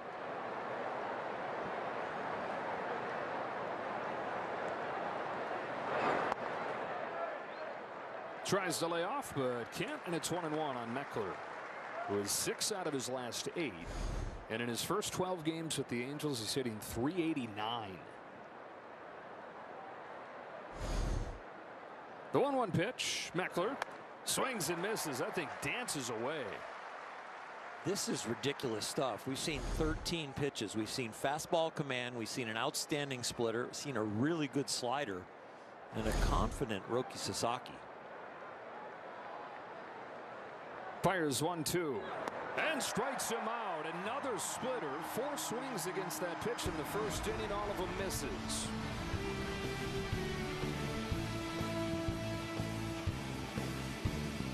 I'm Jason. And I'm Kelly. And we built our TimberTech deck. There's a question if we were able to do this ourselves. We just decided to go for it. Yeah, I mean, I'd say the hardest part of the whole project was just getting the materials out of the truck. We wanted a product that looked like real wood, but maybe didn't have the same wear and tear as real wood. This is our forever home, so it's great to have TimberTech and have the longevity of the product. It looks amazing, and now the family can enjoy it for years to come. That's one of the things that we're so excited about. What actually works? I want to understand the choices I'm making. Now I know. Thorn.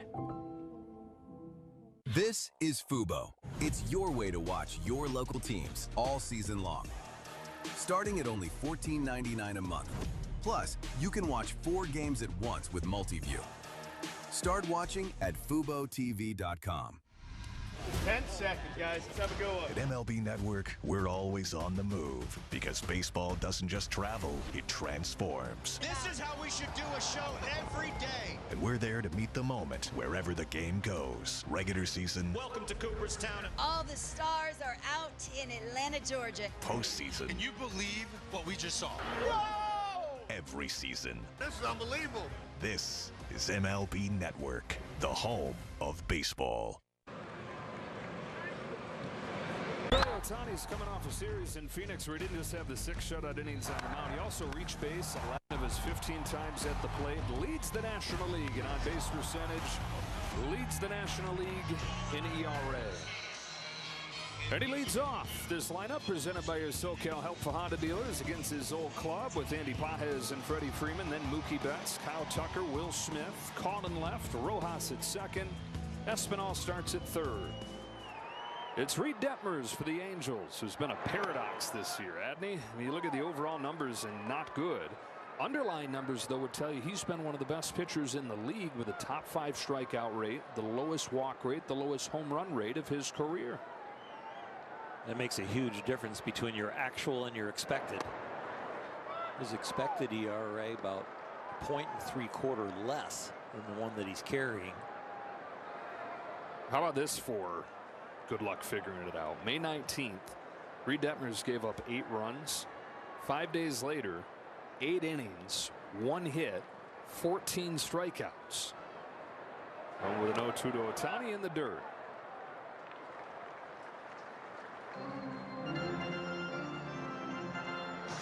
Ohtani with this 20-game rally that you see right there has his average up above 300. Remember when we were worried about him? It was only like a month ago. The 1-2. He strikes out, 1 away. Detmer showed him the slider away. Ohtani held up on it, then he beats him with the high fastball. Almost not high enough. Number 44, Reid Pages. Played around with where he likes throwing that fastball through the years.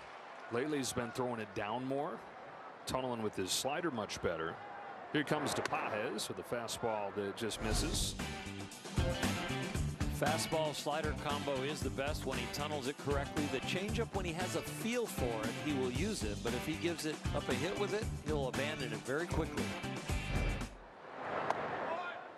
There's a changeup right there. It's a new pitch this year for the 26-year-old from Illinois, who was a first-round pick out of Louisville in 2020 and got to the major leagues a year after that.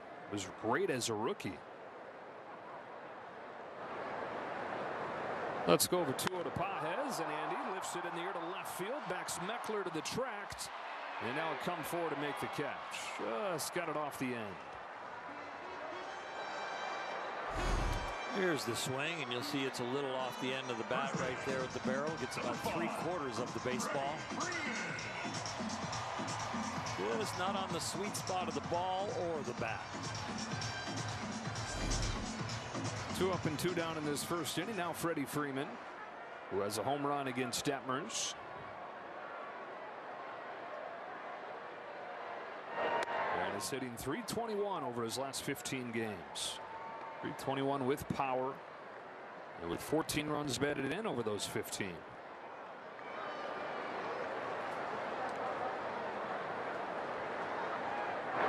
It's given the top of the order, obviously, along with Ohtani getting going, the sense of stability that you expect with this group. You know, the Dodgers have relied on the bottom of the order an awful lot, and at the top it has been usually just one guy, 1.5 guys getting it done. And it's usually because the bottom of the order is done a little bit more than they're expected, and then the table is set for the top of the order, and they can drive a few guys in.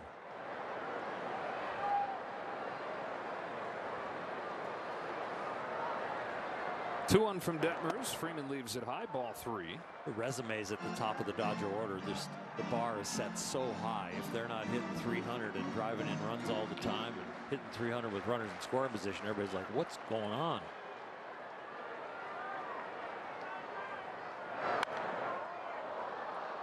And they've always hit Reid Detmers hard. He's made 3 starts in this ballpark and given up 16 runs in 12 innings.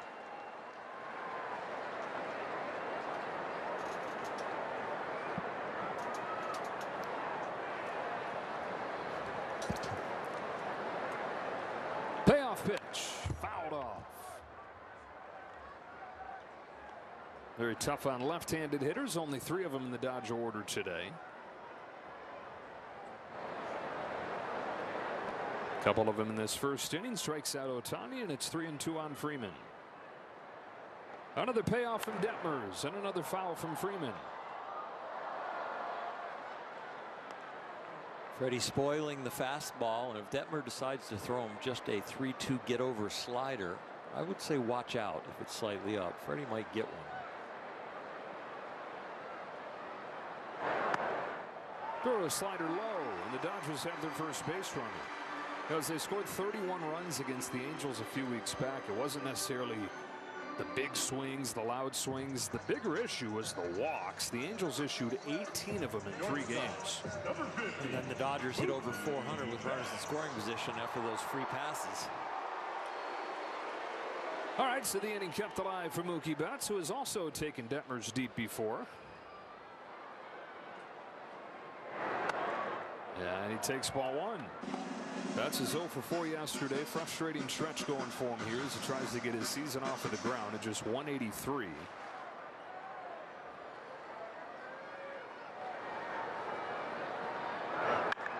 Strokes this ball to left center field. Trout on the run, makes the catch. Mike Trout back in center field this season. Good first step right there. Something he's been putting extra work in on lately, and takes a hit away from Betts to finish off the first. We need to talk about soda because Poppy's changed it for the better forever. It's a bubbly, bold, better for you soda that still gives you that iconic fizzy flavor you can't resist. With 5 grams of sugar and ingredients you can love. You can have your soda and drink it too. Poppy. Soda's back, but so much better. The true West has no fences. There's an edge, but you gotta find it. Find comfort from the traditions that help define it, and the confidence from having the courage to defy it. But being brave isn't about being different. It's about being yourself. Now, we might not need more people in the West, but would it hurt to have a little more West in the people? Join your favorite on-air personalities for unique perspectives, in-depth interviews, and untold stories from on and off the field. The MLB Network Podcast, presented by New Balance, Saturdays on MLB Network and wherever you get your podcasts.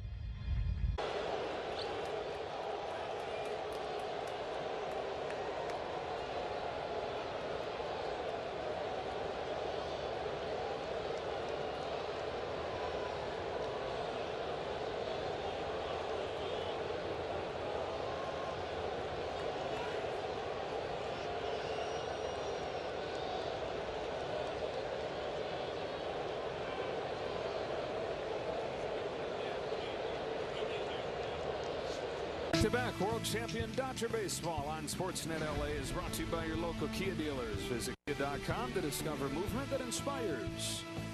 1-2-3 first inning for Sasaki. Goes back to work here against Joe Adell. And starts him with the fastball. That's poked foul, and that fastball continues to play up. 97 right there, but is up to 98, 99, even touched 100 against the Phillies last weekend. And Roki was saying that he made a couple minor adjustments and felt good about it in his side work, thought that it would help his velocity. But even he looked up at the radar gun on Saturday last weekend and said, whoa, I didn't expect quite that. That's back to the range where it was years ago in Japan before he started to lose velocity and led to a search that has gone on a few years. It was a check swing tapper up the middle for Rojas. Circles around it to get Adell.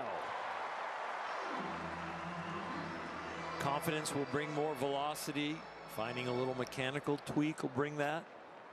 It was one of the things that in his interviews with the Dodgers that they said they could help with when if he would sign with the Dodgers. Roki said he feels like it's all starting to come together. He said, I'm not worried about getting healthy at this point. I'm not talking about mechanics.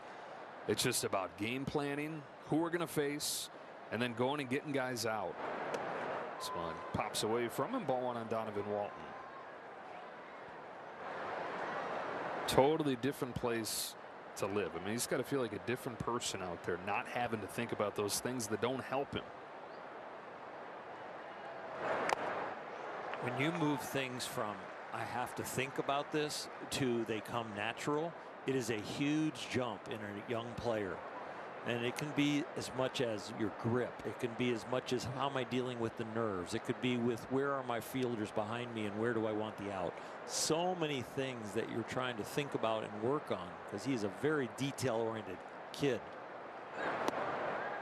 Boy, that splitter. It's ridiculous right now. He's been out of the zone about 50% of the time, but the ball is starting like a strike, and he has proved that he can throw his fastball for a strike. So they're chasing a lot, but they're not chasing a lot like, oh, and he's got a bad spray pattern. He has a very effective spray pattern. Looking like a strike until the last second when it's not even close. Now the 1-2 coming to a good bat-to-ball guy in Walton. That's the first splitter that they've made contact against.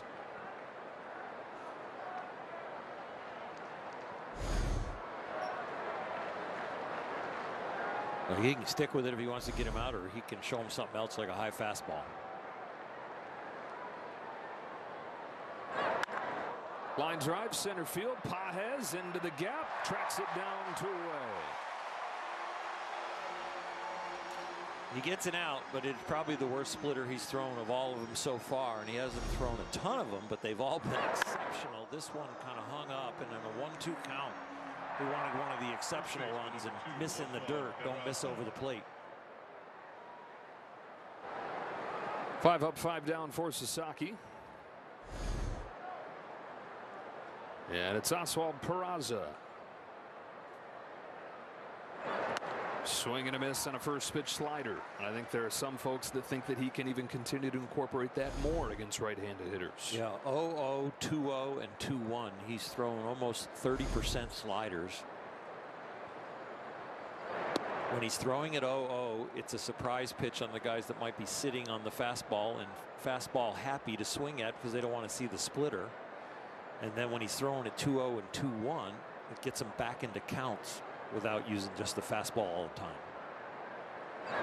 Splitter taking the headlines, but the slider's sneaky good. I think it really is. I think it is not a foundational pitch, but it's the pitch that's going to take him to the next level. Because the fastball splitter combination, great combination for a reliever. Having the third pitch, the slider, is the one that makes you a really good starter and will get your pitch count in control. Ahead of Peraza 1-2. Sasaki comes back home. Fastball poked to first, and there's Freddie Freeman sprawling to the deck to get him. 6 up and 6 down for Roki Sasaki.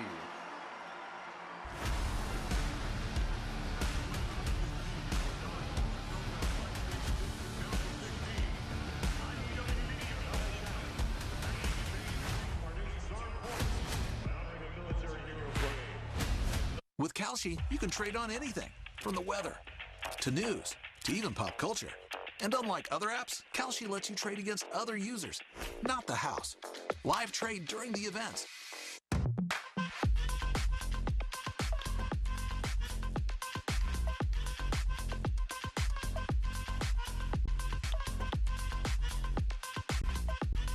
Kalshi, trade on anything. New users can get a bonus when they sign up and trade.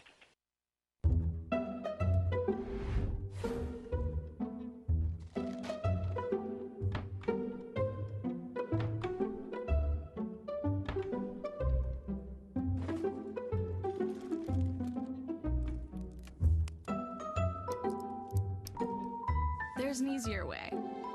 From fixing your cabinets to cleaning your countertops, taking care of your home is easy with Thumbtack. Download the Thumbtack app and start caring for your home today. They say it's a game of numbers, pero el flow es completamente otra ciencia. Flow mayor is where all those rhythms meet. Porque el flow no es de un solo jugador, es de un corillo entero que prende estadio. De San Diego a Santo Domingo y cada parada en el camino. Cuando estamos activos, la liga sube de nivel. Esto es Flow Mayor.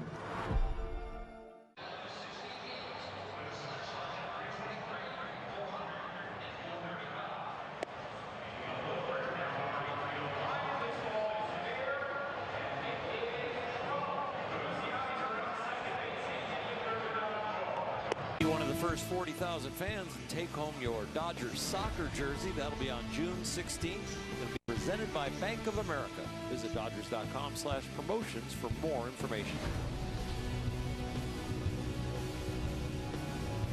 Back in Los Angeles, Roki Sasaki has retired the first 6 that he's faced, and Kyle Tucker climbs in to lead off the second.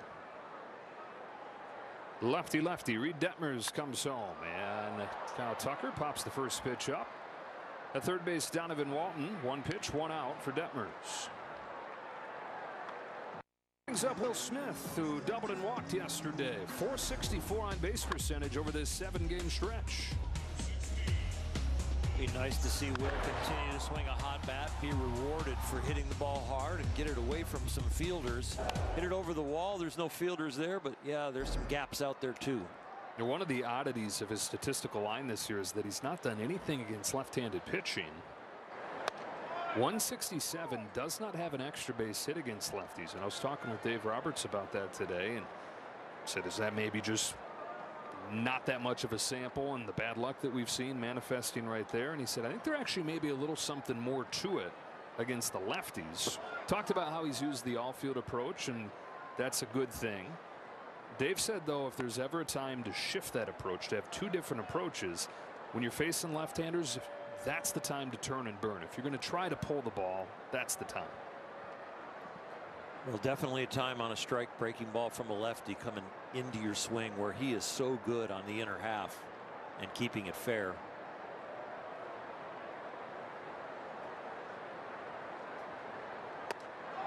Down very quickly right here, 2 out.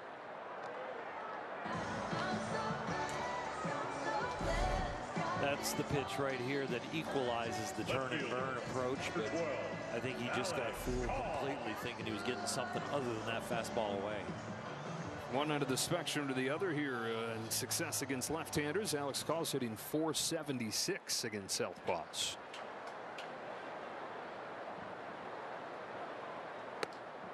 Fastball sneaks by him. Speaking of Dave Roberts' conversations, when I was talking to him about Alex Call, what he loves about Alex Call compared to Dave Roberts' own personal experience on the ball field, Dave was more of a guy that he could be hitting 310, and deep down inside he knew he wasn't a 310 hitter, so he'd almost put a ceiling on himself, and you just watch his average kind of start dropping. He sees Alex Call as a guy that if he was hitting 310 or 320, he wouldn't see a ceiling at all. Like, oh, there's going to be a regression. Alex Call would continue to have confidence and say, this is me. I'm going to do this. He thinks he's a 310 hitter whether he's hitting that or not. Exactly. Fights this one off. Not going to be an easy play for Walton. Running throw. And an awkward step there by Peraza, and he missed the bag. Oswald Peraza is a talented fielder, but this is the first time in his life he's played first base this season.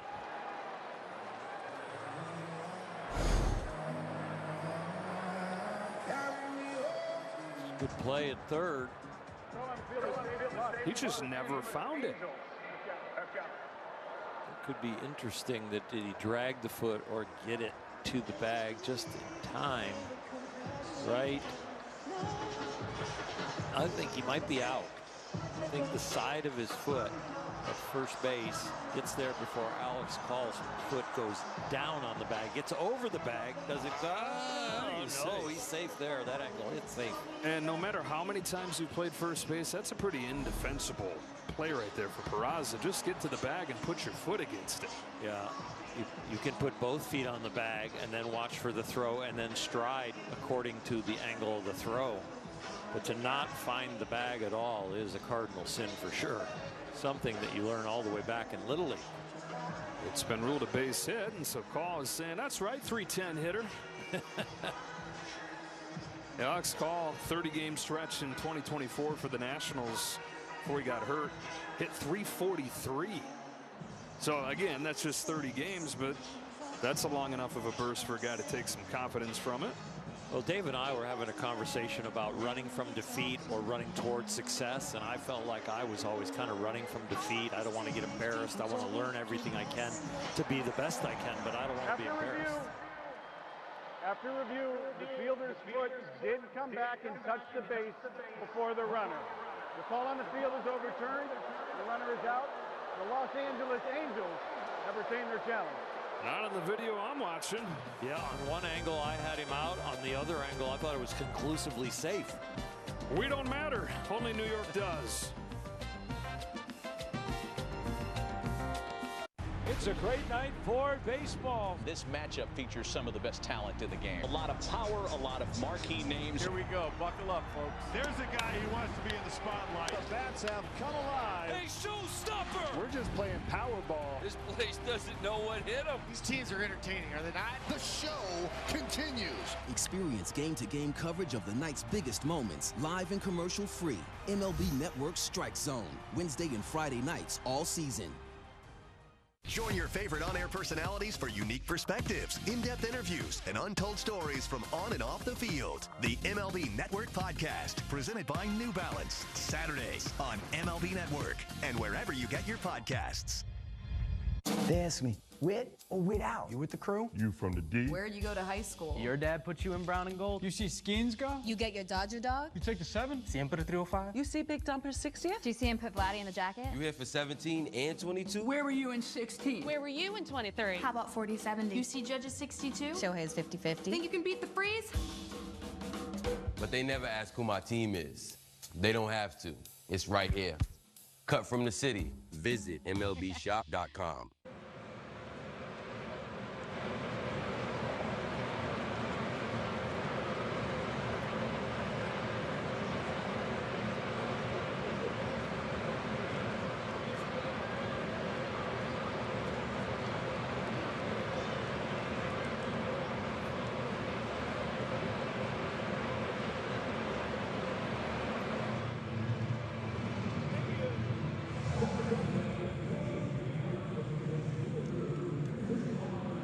At Dodger Stadium and ahead of the game, the Dodgers unveiled a tribute to Trailblazers Billy Beane and Glenn Burke, who both played for the Dodgers and were among the first professional athletes to identify as gay. So now whenever you visit Centerfield Plaza, you can see that permanent display, learning more about their careers and their contributions to Major League Baseball, guys. All right, Kirsten, and for Glenn Burke, that will, of course, include that he helped invent the high five. Final day of the 1977 season. Dusty Baker joined the 30 home run quartet. Last day homers against J.R. Richard. Comes home and there was Glenn to put out his hand, give him a high five. Roki Sasaki's retired the first 6 that he's faced. Nick Madrigal leads off the 3rd for the Angels.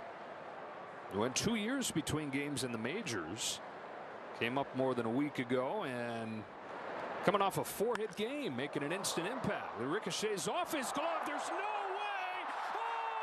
Oh my goodness. So close. How in the world was it even that? Sasaki to Rojas. And then bang, bang at first, but safe for an infield hit. I want him to go to review just so we get to see it over and over again. You're going to get your wish. There's no way. Did he possibly do it? Oh, he's out. My gosh. He's out. He's out, and it's a lifetime highlight for Miggy Rowe. Another? Another. Just tell everybody this is a playoff. Let's go. Tell me it's not a beautiful game. Wow, and the stretch from Freddie. World-class athletes at their best. Why are you going to retire? Look at rushing.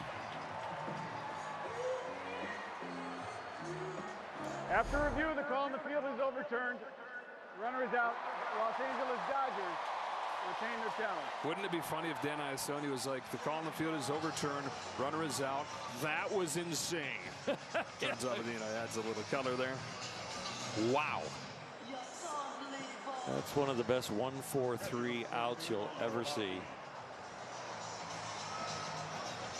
Rojas playing it cool, but he has to be thinking to himself, how in the world did I just do that? One away in the 3rd. Here's the catcher, O'Hoppe. Slider for a strike. I mean, to get rid of it that quick, to barehand it initially, and then to throw it accurately, and it got there in enough time. You know, usually we're just in awe of the athletic ability and the way they move out there, and then that throws kind of up the line or towards right field, and you go, wow, what an attempt. But to finish it off and get the review and the out, that's a topper. 0-2 to O'Hoppe. Strikes him out on 3 consecutive sliders. Well, the slider and the split have been the whiff pitches where they swing and miss, and he's getting a lot of them. Designated hitter number 20, Adam Frazier. It's 11 strikeouts against these Angels over the course of 2 outings. A little over 9 innings. So already 3 Ks in this one. 4 away from Jumbo Jacks. Late addition to the lineup. The late addition is Adam Frazier, the veteran infielder. Moved everybody up. It was Soler who was going to hit cleanup. Got scratched. They plugged Frazier into the 9 spot. Off the hands and foul, and it's 1-1.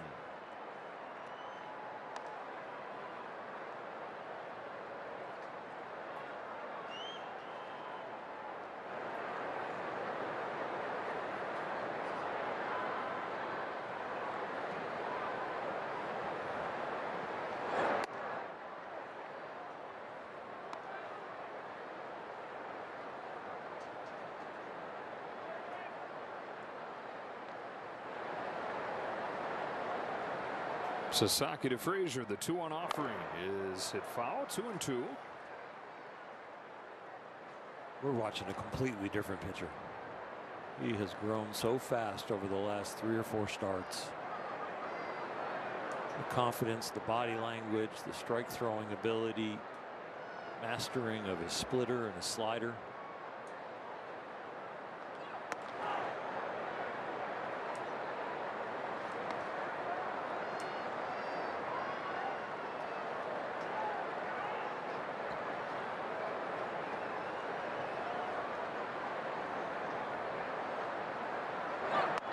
He loses Frazier, and the Angels have their first base runner. You can just feel a different sense of confidence radiating off of him. Number 9, Zach Neto. He's so not in his own head as far as second guessing or feeling or thinking about stuff. He's got time out there to applaud his fielders when they make great plays. He's got time to smile. Things are starting to slow down for him. Back to the top of the order, Zach Neto grounded out his first time. Takes strike one. You got the different schedule, the different ball, the different culture, all these different things. But he was saying that one of the biggest things was the expectations of what you exude in terms of confidence in your interviews and just when you're walking around.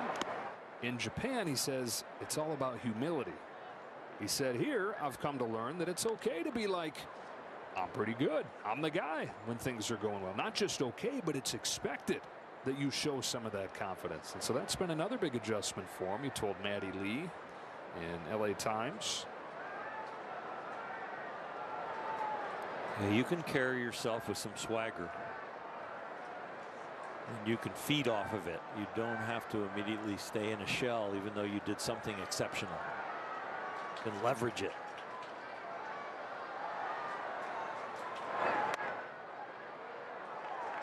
Inside corner, just caught it.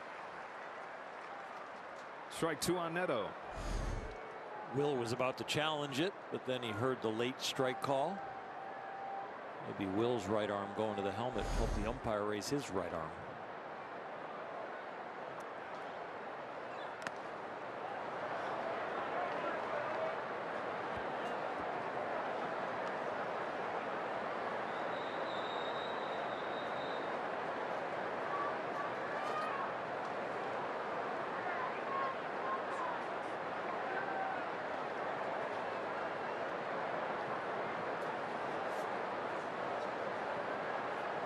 Sasaki to Neto, the 2-2.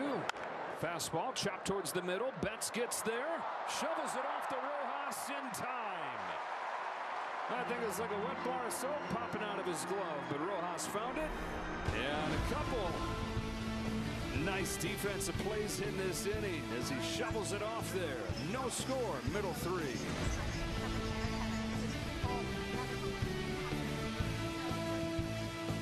It's a great night for baseball. This matchup features some of the best talent in the game. A lot of power, a lot of marquee names. Here we go. Buckle up, folks. There's a guy who wants to be in the spotlight. The bats have come alive. A showstopper. We're just playing Powerball. This place doesn't know what hit him. These teams are entertaining, are they not? The show continues. Experience game-to-game coverage of the night's biggest moments, live and commercial-free. MLB Network Strike Zone, Wednesday and Friday nights all season.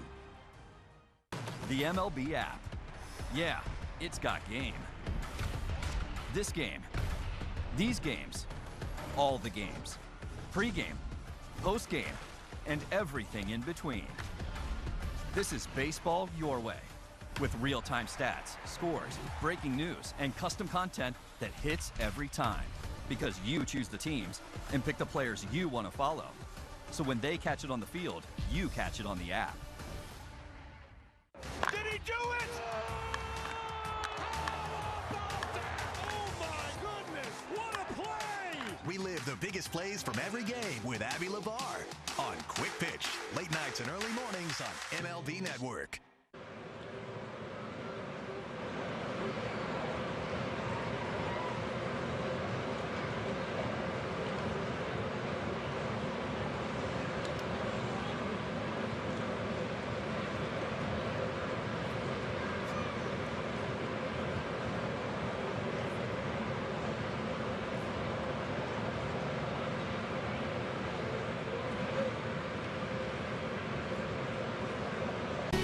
Be one of the first 40,000 fans tomorrow and get your exclusive Tyler Glasnow Starter Series bobblehead presented by Blue Shield. Visit Dodgers.com/promotion for more information. Miguel Rojas leads off this third after his incredible play in the top of this inning that you're going to see for years. Yeah, sorry, Mookie, your play wasn't the best in the inning. Mookie's was very good, but this one is ridiculous.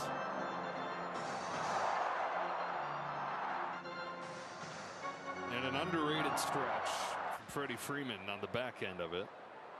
When he saw Dalton Rushing saying no way to Miguel Rojas, he also gave one of those waves over to Freeman because he knows firsthand how tough it is over there, having played some first base himself.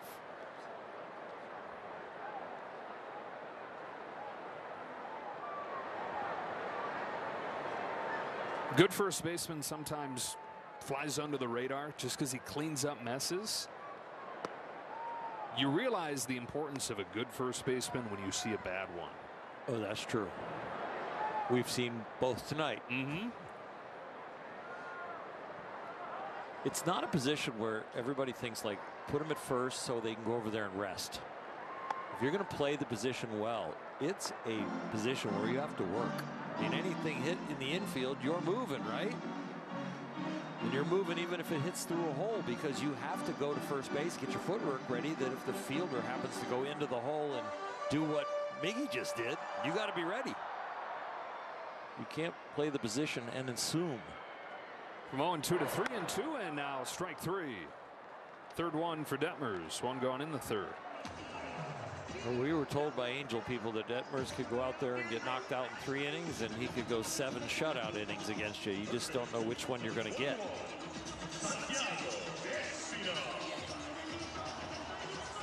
Well, Max Muncy getting the day off after the collision yesterday. It's Espinal getting the start today. He has a home run against Detmers in his career, back when he was with the Blue Jays. I was talking with Max about that collision, and he said that he sees Vargas going to foul ground to get the ball, and then he's putting his head down running, and he's thinking, okay, he's going on the foul ground side. I'm going to make it clear I'm going on the inside of the bag. And then looked up at the last moment, and he said we locked eyes, and it was like time stopped, and we both thought, uh-oh, this ain't going to be good.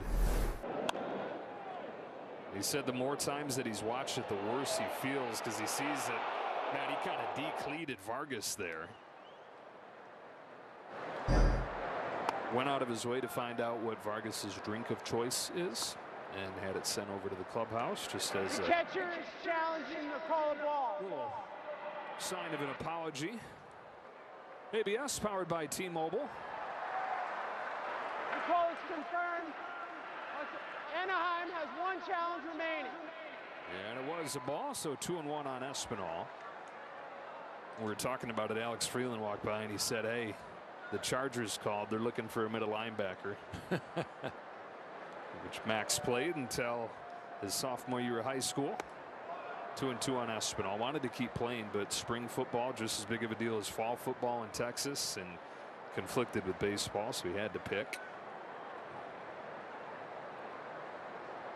It's one thing about the coaches that have power over your off season. I don't like that in high school for guys. I think they should be able to make a choice, and the coach can't be in a bad mood if you decide to play baseball through but not go to spring football workouts.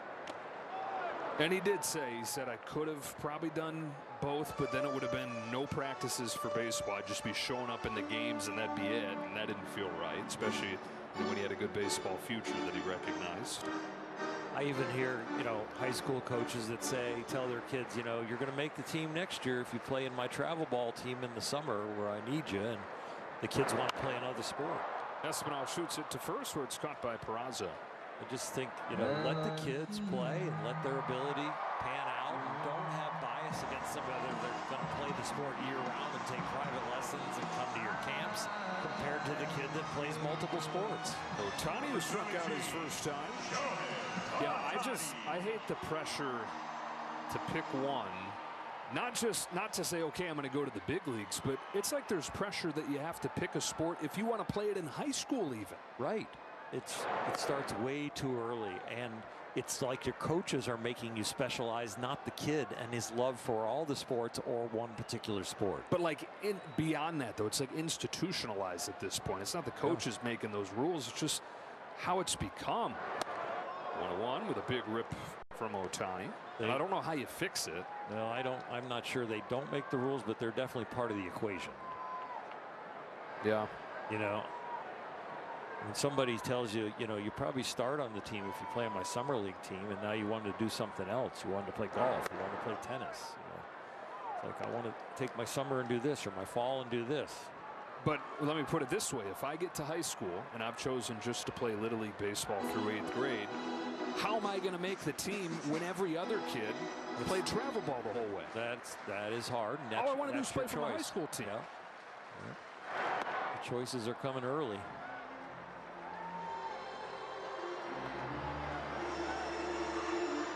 And And sometimes a lot of those kids that are specialized, they play one sport year round and the joints wear out, the soft tissue wears out, the burnout of the mind. I've just played too much, I'm done with it. 2-2 to Ohtani, taken down.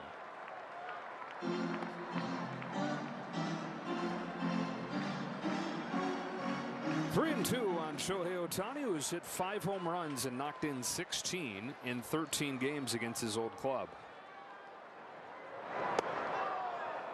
Just misses, and a challenge here from Mohapi trying to finish off this inning. The catcher is challenging the call ball. ABS powered by T-Mobile. And this was strike 3, so it's overturned, and Detmers has struck out Ohtani both times.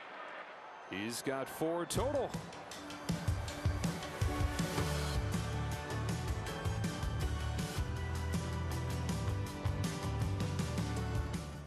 Major League Baseball is back and bigger than ever before. Pause! I'll take it from here. This is MLB Clubhouse, the YouTube channel where kids run the show, with a spot for every member of your team. Just look at this lineup. Play ball. Welcome to MLB Art Club. And this is the dugout. Hey, that's us. Let's see that again. Slide into the home of major fun, MLB Clubhouse. Now on YouTube. It's a great night for baseball. This matchup features some of the best talent in the game. A lot of power, a lot of marquee names. Here we go. Buckle up, folks. There's a guy who wants to be in the spotlight. The bats have come alive. Hey, showstopper! We're just playing Powerball. This place doesn't know what hit them. These teams are entertaining, are they not? The show continues. Experience game-to-game coverage of the night's biggest moments, live and commercial-free. MLB Network Strike Zone, Wednesday and Friday nights all season. Did he do it? Oh my goodness, what a play! Relive the biggest plays from every game with Abby LeVar on Quick Pitch, late nights and early mornings on MLB Network.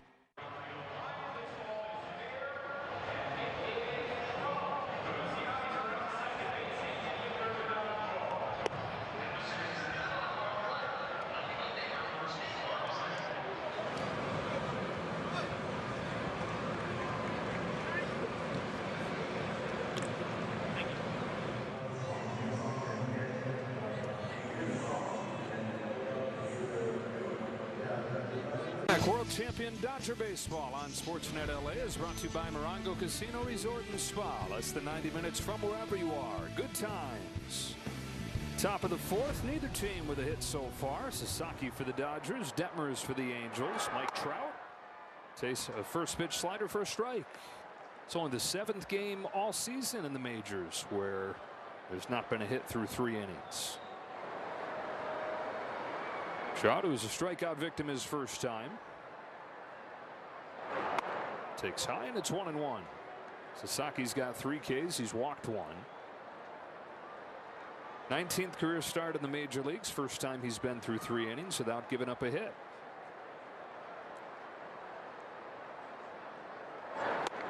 Takes his fastball by Trout. 1-2. He joins the parade of the starters. The 15 straight scoreless innings for the rotation as he takes the hill for this inning. So Ohtani Wednesday, Robleski yesterday, and now Sasaki.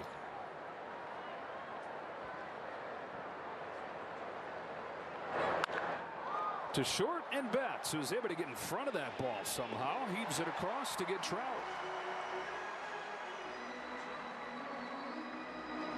One blemish on the season for Mookie Betts, playing an outstanding shortstop. Number 53, Wade Detmers.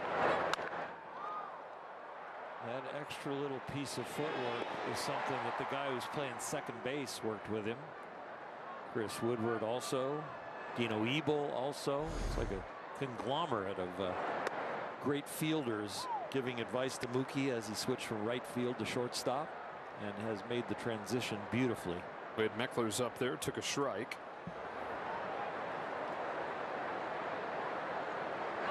And most of the talk around Mookie is centered around his bat and the slow start. But yeah, the defense is short. Makes that easier to stomach. It's more problematic if you're doing what he's doing at the plate in right field. But it's such a high-value position defensively, and he's playing it at such a high level.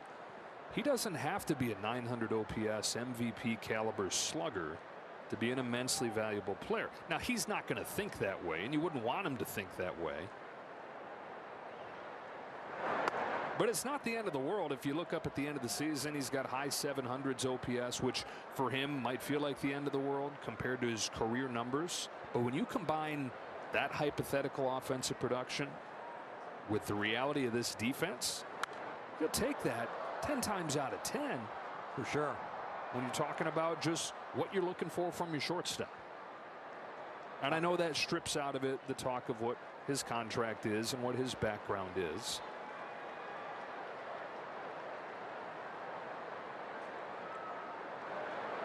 Payoff. He walks Meckler.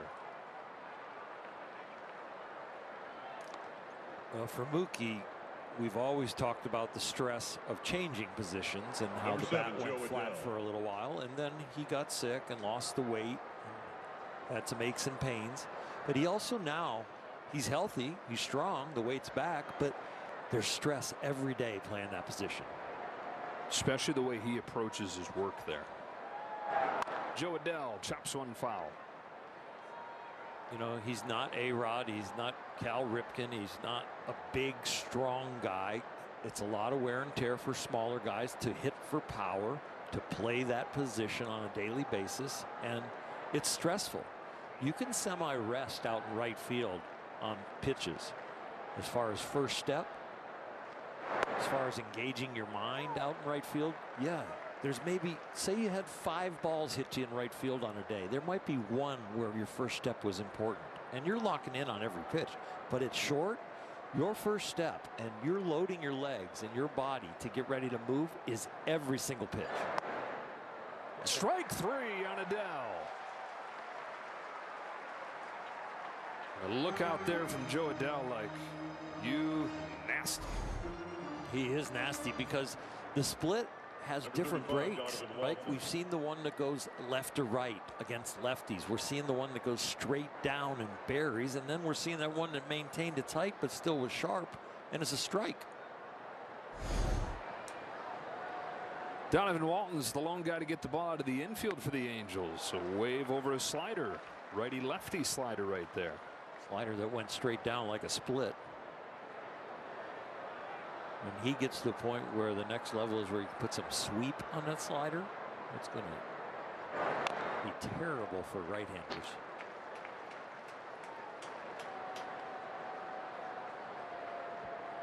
This is exciting. This really is exciting to watch. I mean, as critical as we were to watch him, and the bar was so high, and the expectations in the media and everywhere are so high, and you got Yamamoto and Ohtani on the team. This is really fun to watch. It went from us trying to find a silver lining in each start to noticing improvements, but they were incremental. I mean, this is just straight dominance. Yeah, this is really, really good. And it's like 4 starts in a row, 5 starts in a row. Fires 1-2 and strikes him out with a fastball. How about 99 to the inside black from Roki Sasaki, who's not given up a hit through 4.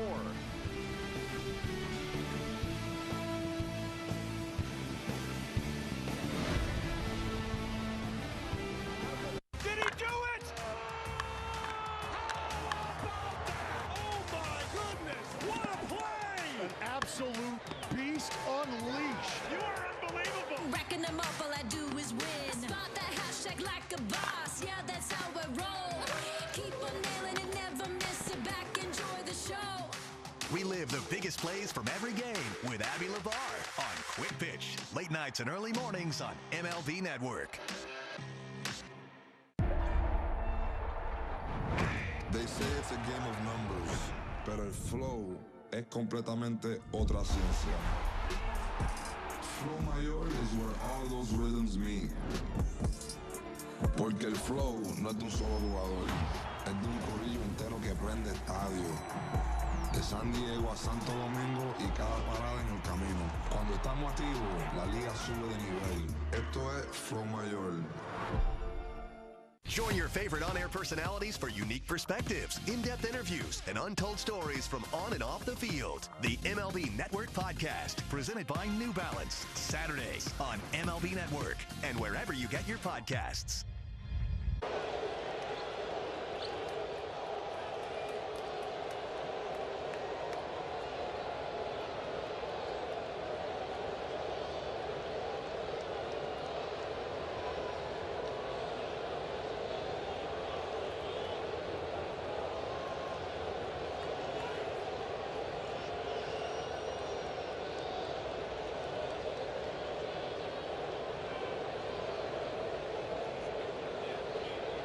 Make your favorite players all-stars. Scan the QR code to cast your 2026 Konami eBaseball MLB All-Star ballot.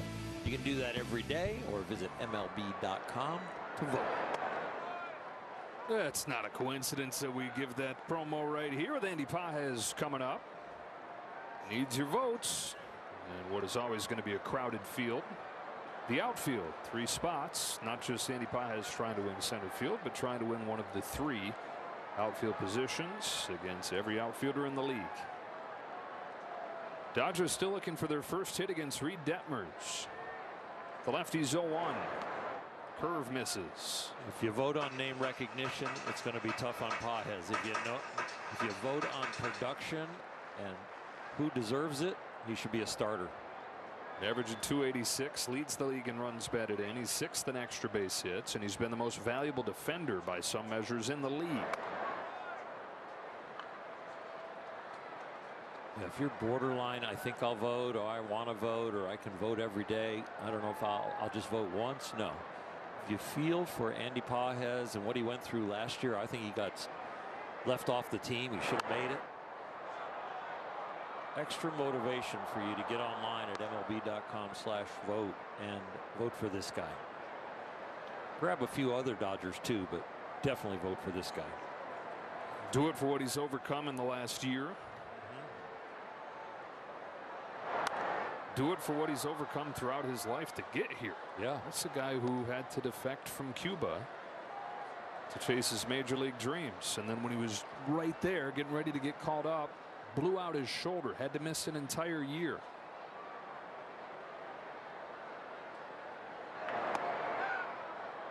Checks his swing, 2-2. This check swing is growth. I mean, we saw him chase second half of last year to the point where he wasn't even on the playoff roster. He got back on in the World Series, right? Or was he on it in the playoffs? But he lost his starting job. He came in and made the big catch and knocked Kike over, but he didn't want that to ever happen again, to watch his team from the bench and not be out there every day. He's worked it full. And now he pops it up behind first. Peraza is out. Adele is on. Joe Adele makes the catch. And then the last little piece of that is that he ain't going to do it for himself. You're never going to hear Andy Pages talk about himself. You're not going to hear Andy Pages talk about much of anything. This guy is all business. Show up, do my work, go to sleep, come back, do it again. No promotion. All baseball. When asked, he will do the interview, but he is not going to seek the microphone or the camera. Freeman, the lone base runner for the Dodgers in this game via walk in the first.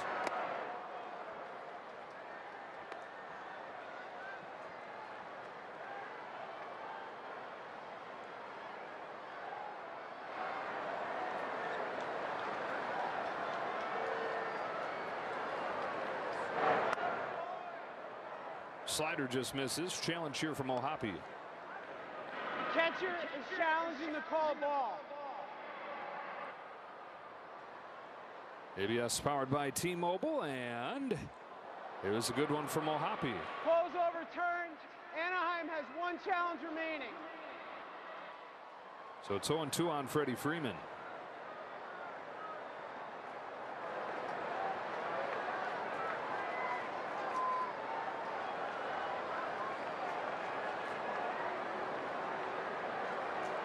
Making sure they have the count right. Jen Powell, the home plate umpire, the first female umpire in Major League history.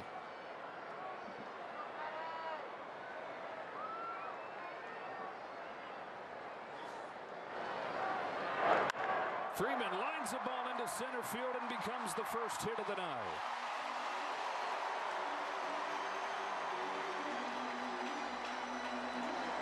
Freddie hits a ball just like the guy who's coming up the plate, Mookie Betts, did in his first at bat, but Freddie finds outfield grass, doing a good job on a high fastball, getting on top of it and hitting a line drive. Mookie looking to recreate what he did in his first at bat.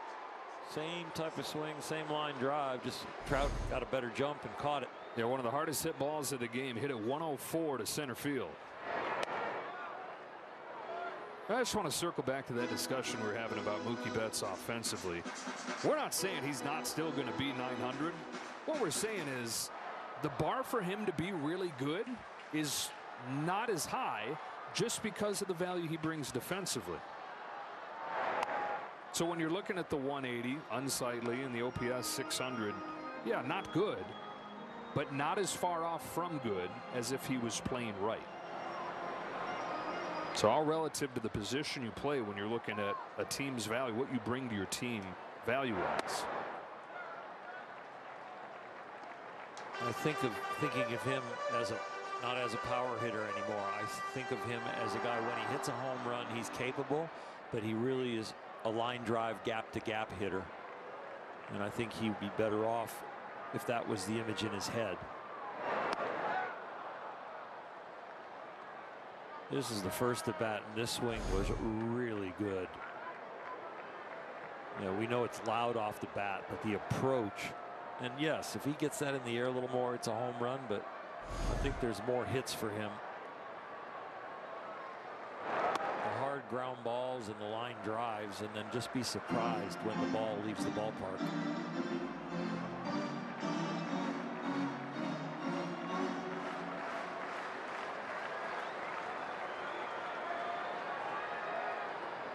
Freeman at first, one away, no score, bottom four. 3-2 to Betts. Tries to lay off and does for ball four. First runner in scoring position in this ball game.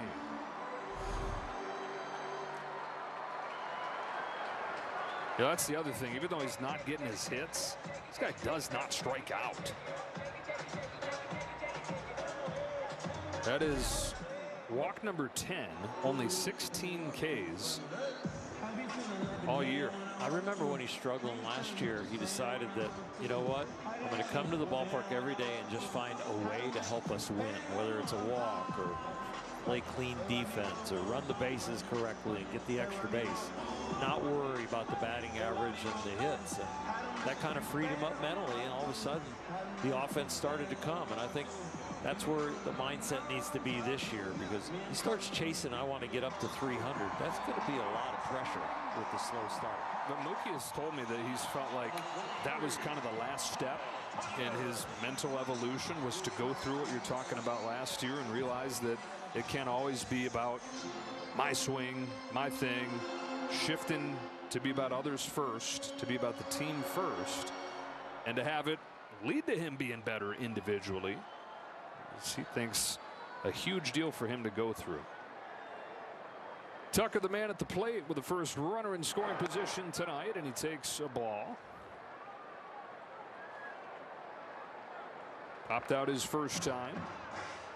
Tucker had 3 hits on Wednesday and then another hit yesterday. On the road, Kyle Tucker this year has hit like Kyle Tucker. Dodger Stadium, though, the OPS 250 points below what it is on the road and below what it's been throughout his career. Ground ball right side, backhand Peraza, little stumble, goes to second, and the stumble costs him a double play. Inning kept alive. Number 16,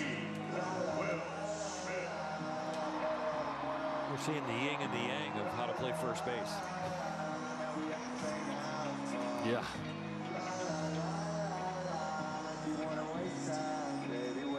Up to Will Smith. Struck out his first time. Freeman at third, Tucker at first, and a scoreless 4th inning.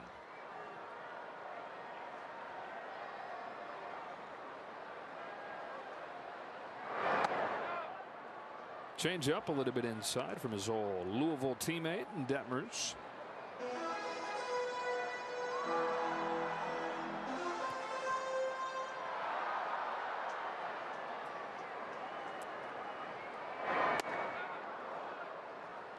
The fastball has played up tonight. Yeah, he's been on his game. His spray pattern has been pretty tight. I think the changeup's the only one that really has not been in the places where he's wanted it. Mostly a ball. I think he's got to feel pretty good about his rhythm on the mound, the execution, and how to get people out. He's got 11 swings and misses in this game. 10 of them have come on his fastball.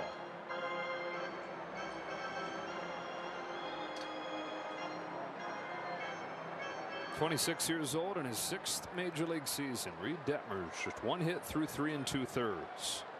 His 1-2 to Will Smith, fouled back. At 26, with all that experience and this arm and this ability to spin the baseball, he's still got a really high ceiling. Got to the majors a year after he was drafted, pitched a no-hitter as a rookie.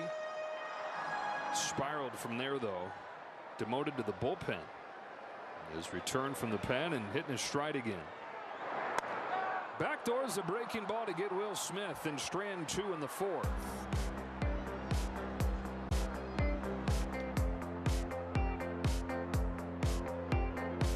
You read every label at the grocery store, but have you read your dog's food label? Sundays for Dogs gently air dries meat and superfoods to preserve nutrients and flavor. It's healthy, complete nutrition with no artificial preservatives, fillers, or synthetics. Plus, there's no refrigeration or thawing required. Just scoop and serve. See the difference real food makes in your dog's life. Get 30% off your first box today. This isn't your average pill. This is Rose Sparks. Rose Sparks. Rose Sparks. Rose Sparks. Rose Sparks is a fast-acting solution because it dissolves under your tongue. Rose Sparks. Guys, get started today. Connect with a provider to find out if Rose Sparks are right for you. The MLB app. Yeah, it's got game. This game. These games. All the games. Pre-game, post-game, and everything in between. This is baseball your way, with real-time stats, scores, breaking news, and custom content that hits every time. Because you choose the teams and pick the players you want to follow. So when they catch it on the field, you catch it on the app. Did he do it? Oh my goodness, what a play! Relive the biggest plays from every game with Abby LeVar on Quick Pitch, late nights and early mornings on MLB Network.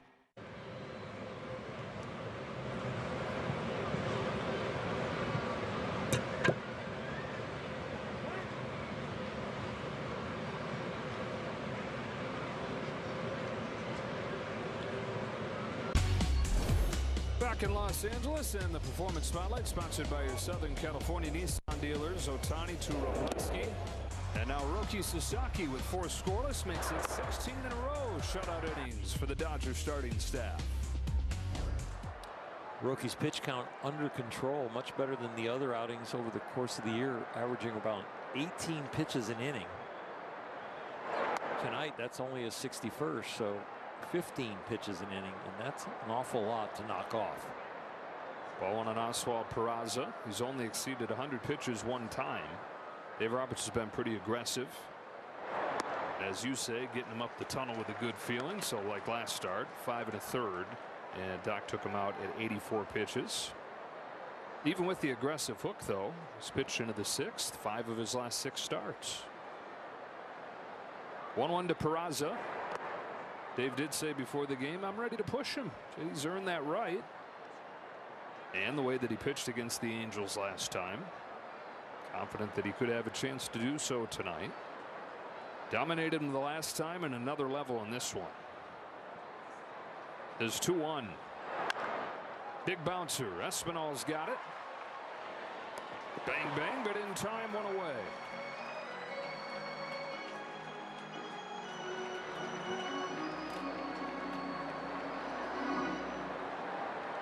Number 17. In the past, when he hasn't had command, first time around the order, pretty doggone good. Second time around and third time around the order, he gets hit because everybody started to realize that he can't land the forkball, and he doesn't throw the slider very much. So we're just going to sit on the fastball. And then he would throw the fastball, fall behind and count, and then have to come to the middle of the plate with the fastball, and he would get hit. Now, completely different equation for the hitter. Hitter here is Madrigal. And it's 0-2 like that. Now he can make the ball start in the middle of the plate and make it break away, or he can just beat you with 99. Madrigal having to step out and take time, feeling the tempo of Sasaki, which is something Dave Roberts has emphasized to him, could really help him, working faster.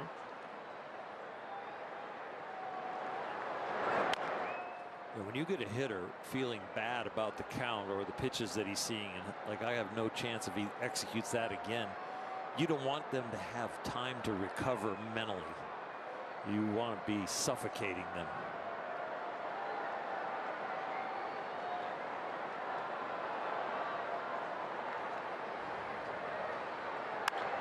Line drive left field, sends him back. It is over Call's head, and the first hit of the game for the Angels is a double from Nick Madrigal on a 2-strike pitch. Yeah, it's a little hanger.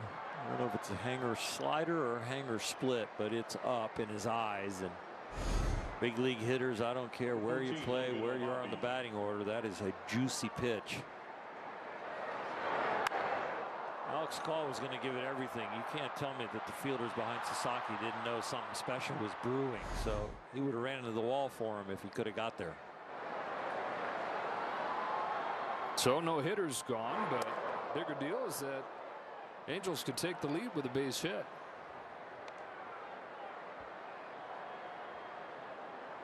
No Hoppy struck out on 3 pitches his first time, 3 straight sliders.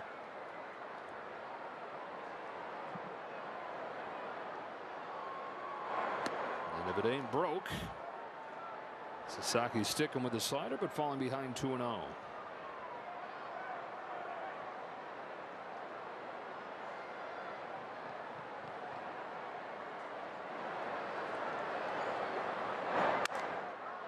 Roller to third. Espinal gobbles it up and throws him out 2 away.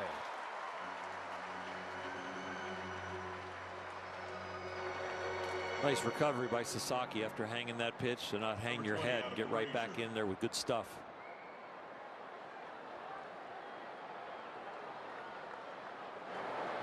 Up to the 9-hitter. Adam Frazier wasn't in the lineup until about 5 minutes before the game today when Jorge Soler was scratched. Soler's been dealing with a groin issue. And so Frazier, who's with his 6th different team the last 6 years, takes outside on a forkball. First one that Sasaki's thrown tonight.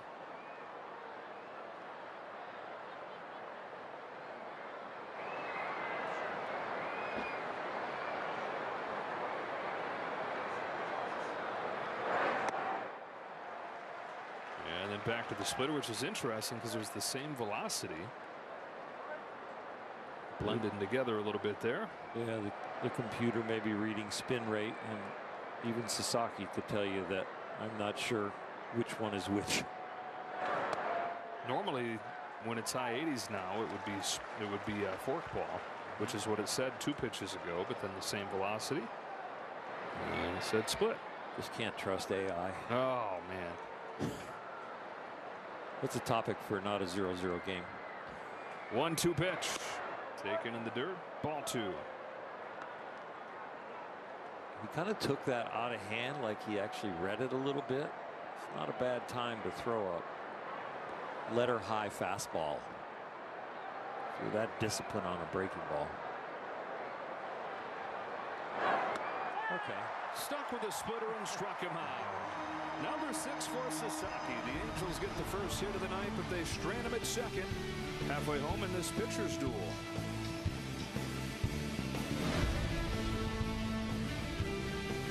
Greenlight's been amazing, encouraging the kids to do their chores and save. We started using Greenlight to get chores done, but it has led to so much more. Hey Noah, what are you doing? I'm researching the stock market. What's a stock market? Guys, stop what you're doing and head over to Fabletics, because right now everything is 80% off, including shirts, tees, polos, and shorts, pants, joggers. Perfect for the gym, office, or golf. Get 80% off everything right now when you sign up as a new VIP, only at Fabletics.com. Helping pets in need is now as easy as slipping into a pair of Skechers. With hands-free Skechers Bob Sports slip-ins, this year, Skechers will donate over $600,000, and they donated over $13 million and helped over 2 million pets. Hands-free Bob Sports slip-ins from Skechers. Hey, I'm at the game. And we should always use Game Time for tickets. They're dropping cool features like zone deals and price drop alerts so we can go to more games and shows. Finally, a ticketing app that actually gives a f. Download the app today. Adding throwing creatine has definitely helped me with how I perform on the court. I feel like I have a lot of endurance throughout the 82-game season, and I'm making those split-second decisions with a clear mind and a clear vision. It seems like the game slows down with throwing. This is Fubo. It's your way to watch your local teams all season long. Starting at only $14.99 a month. Plus, you can watch 4 games at once with Multiview. Start watching at FuboTV.com.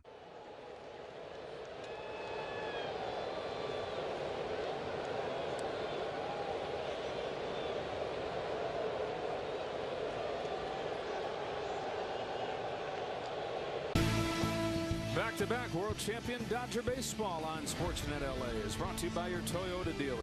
We make it easy. Nothing been easy on these hitters tonight. Detmers for the Angels, Sasaki for the Dodgers. Bottom 5 and just a hit apiece. That's a strike on Alex Call.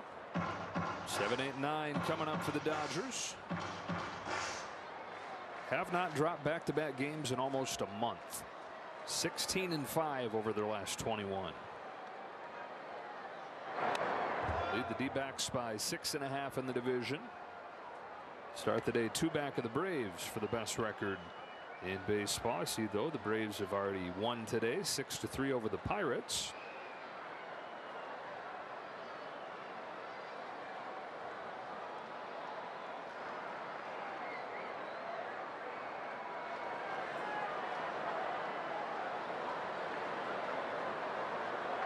There's Pirates on deck for the Dodgers after this 3-game homestand.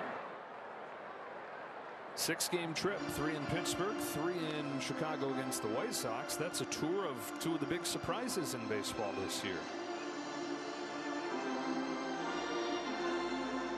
It begins the month of June where the Dodgers go 10 out of 13 on the road. 1-2 to call. This is away.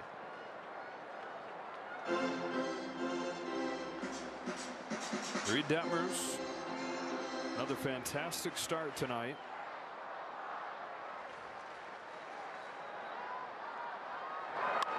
Call shoots it up the middle, and it's caught by Madrigal. Said that he tried to learn from what went well for him in the bullpen last year, because he really did pitch pretty well in a full-time relief role. And he said he thinks it comes down to he nibbled less, tried to apply that attacking mentality to his days now again as a starter, but it's been fleeting. There'll be starts like this where you do see him really coming after guys, but there are those times where he'll revert to the old Reid Detmers as a starter, which is you get the 2 strikes and then look for every kind of chase you can, kind of the anti-Justin Robleski approach. But when he's attacked, he has been one of the best pitchers in the AL. Ball on Rojas.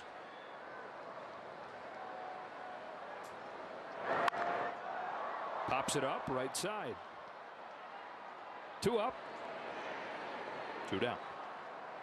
For Detmer, he's got to just mature in that area. That he just can't let things spiral out of control. And you also, when you do get to 2 strikes, you've got to make a quality pitch, but you don't have to make one that embarrasses the hitter. You can still be a strike out of hand and try and get him to chase a little bit or hit the corner. But to try and embarrass the hitter and overthrow and really try and get that strikeout compared to conserving your pitch count and pitching to contact. Robleski totally into, I'm only going to go for the swing and miss when I absolutely need it and the game's on the line or a run is on the line. Spun in a curve to Espinal, and outspeeds a fastball by him. Lined out his first time. Lone hit for the Dodgers in this game, a single from Freddie Freeman.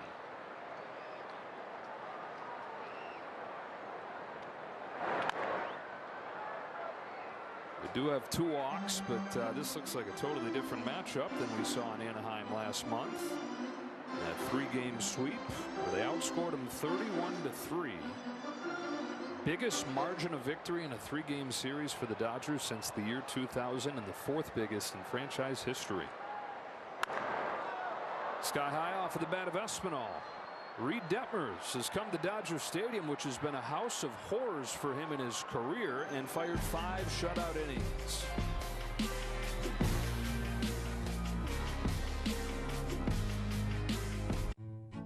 Cooking a dinner my whole family can enjoy is a piece of chaos. The requests these kids make are really something. Dad, can I get some strawberries and ketchup? Home Chef's new family menu has been a lifesaver. With Home Chef's easy 4-serving meals, we get dinner done quicker. I have to finish my masterpiece. Do I even want to know? Home Chef's family menu. The parents who get it, what? Get Home Chef. Get 18 free meals at homechef.com.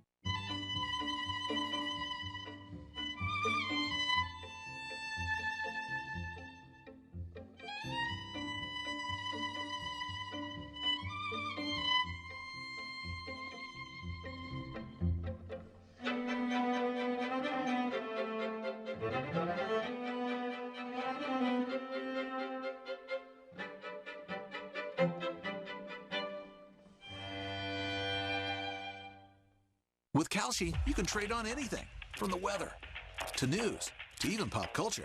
And unlike other apps, Kalshi lets you trade against other users, not the house. Live trade during the events.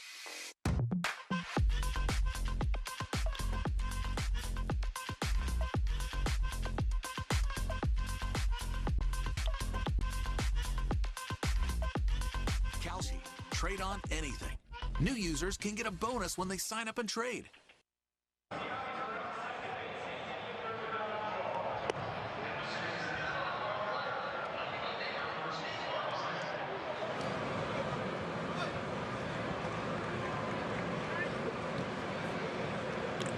The first 40,000 fans will take home an exclusive Shaquille O'Neal bobblehead, and that'll be on Saturday, June 20th. Visit Dodgers.com/promotions for more information.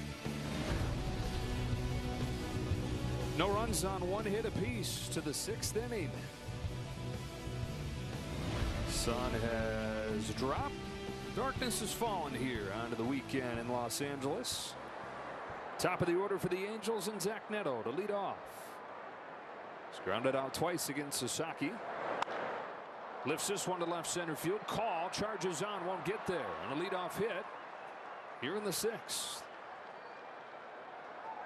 Fastball in, and he makes a really good pitch. Neto just gets enough on it to find a little hole in the left center gap. Center fielder Mike Trout. Off the label of the bat.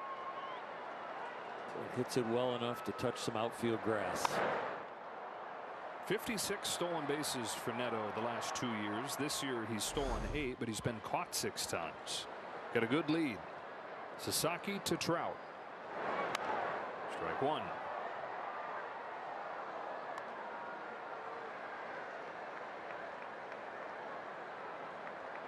Neto out of Campbell University, the Campbell Camels.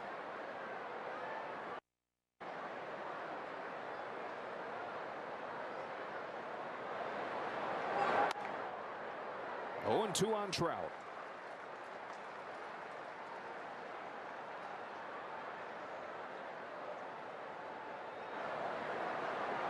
I got to compliment him. Gives up the base hit, and all of a sudden, with Mike Trout up there, he's in the strike zone with an 0-2 count. I mean, that's huge growth.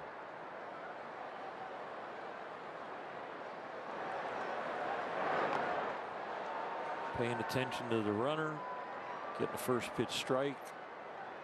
In a pitcher's duel where your nerves could start to get out of hand. Neto's got a good lead. Not going. Trout takes strike 3.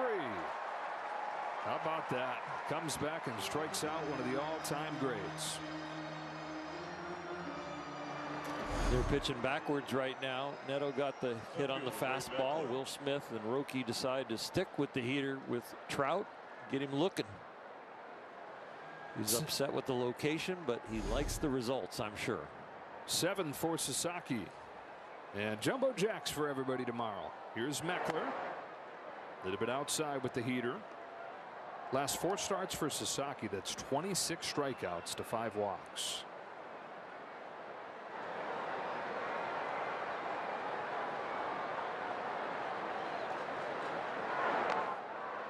What you have to realize at home is the instructions on the pitch comm that Roki is hearing is not only fastball, but fastball up and in, fastball low and away. There's specific instructions on the pitch comm when the catcher pushes the buttons. Neto got a good jump, throw down, not in time.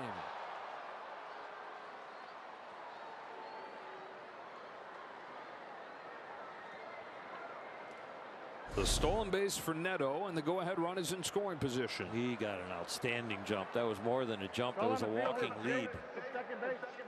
Dodgers going to challenge, though. Great job by Will Smith. What a quick transfer. It really was. And the tag is on the backside, but does the hand get there in time? Might be, from that angle, hard to tell. Watching to see when the elbow bends. Ooh, he's out, I think. Wow. Man, did he get a good jump. Oh my gosh, yeah, it was like a walking lead. He was crossing over before even Roki's delivery started. That might not be conclusive. We're going to see. You never know what New York's going to think. They're all partying because the Knicks just went up 2-0. Yeah. New York, pick up.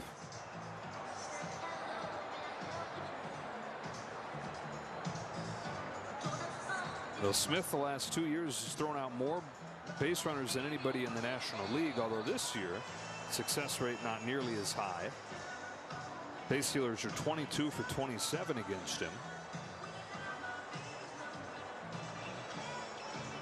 He had been about 30% success rate cutting runners down the previous 2 seasons. I think he got him. I think he did too. The impact of the leather there before you see any impact on the oven mitt.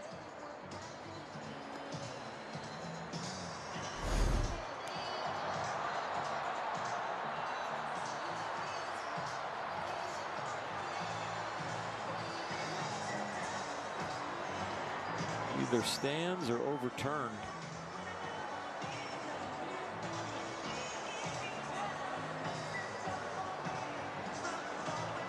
One of the longer reviews we've had.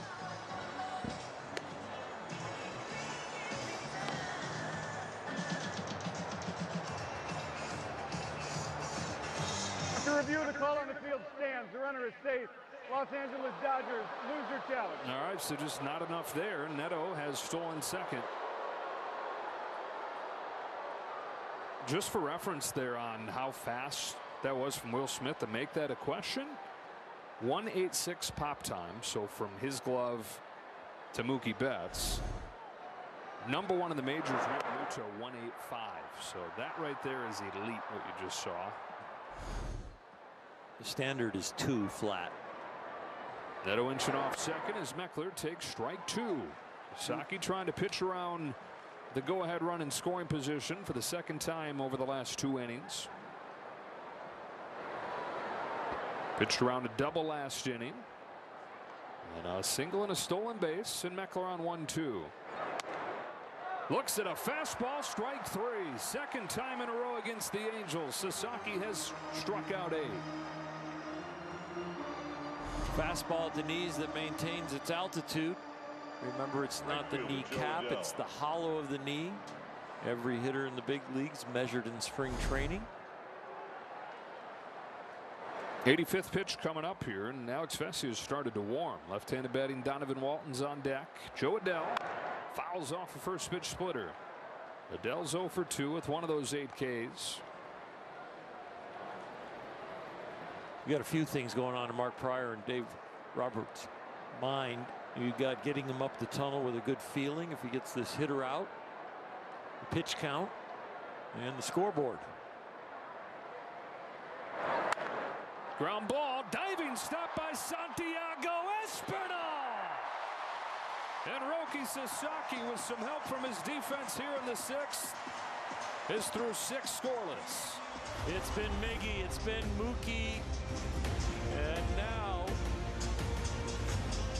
Santiago.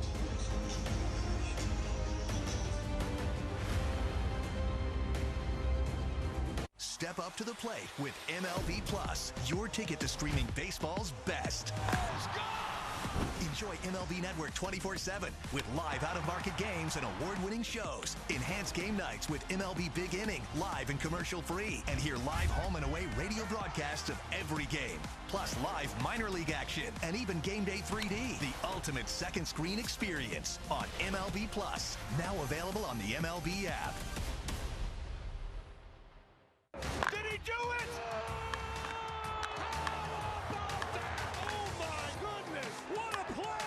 Relive the biggest plays from every game with Abby LeVar on Quick Pitch. Late nights and early mornings on MLB Network.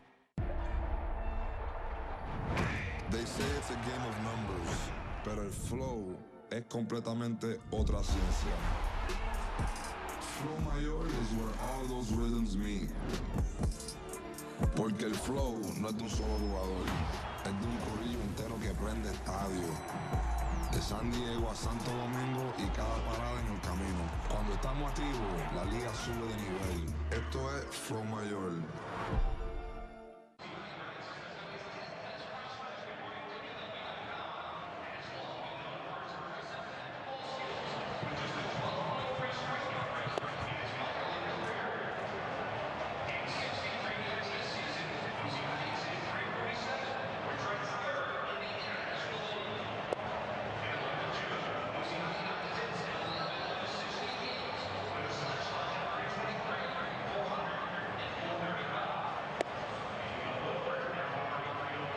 It's a shutout into the bottom of the 6th in a stadium where he'd given up 15 runs in 12 innings in his career. Top of the order, Ohtani with a wave and a miss at a lollipop of a curve. Ohtani has struck out both times. Comes in as one of the hottest hitters in baseball, if not the hottest. And Detmers has had his number.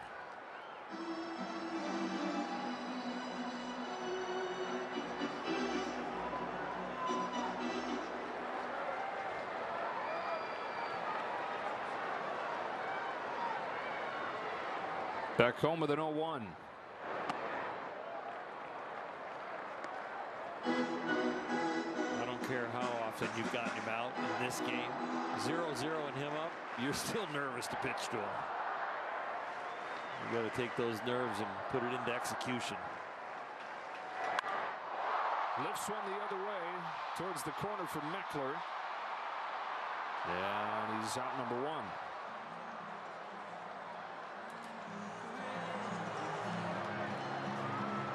Reid Detmers out of Nokomis, Illinois. It's a town of 3,000 people, and it's produced 3 Major League Hall of Famers. Ray Schalk, who was a catcher in the early 1900s. Red Ruffing, a name you may have heard of. Pitched a couple decades in the majors, mostly with the New York Yankees. And then a guy named Jim Bottomley, who holds the Major League record for RBIs in a game. Strike on Andy Pages. Bottomley with the Cardinals in 1924 at Ebbets Field facing the Dodgers. Drove in 12 in one game. Nokomis, Illinois.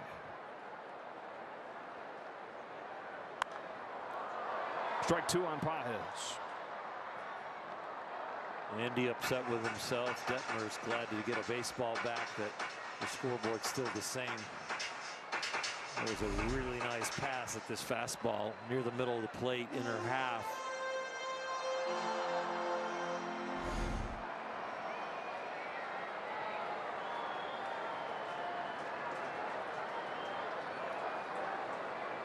Shaking through a couple, chooses this curve, and it misses. Now the Dodgers scored just 2 runs yesterday. Both came in the 5th inning. Outside of that 5th inning, they got 3 hits in their last 13 innings of offense.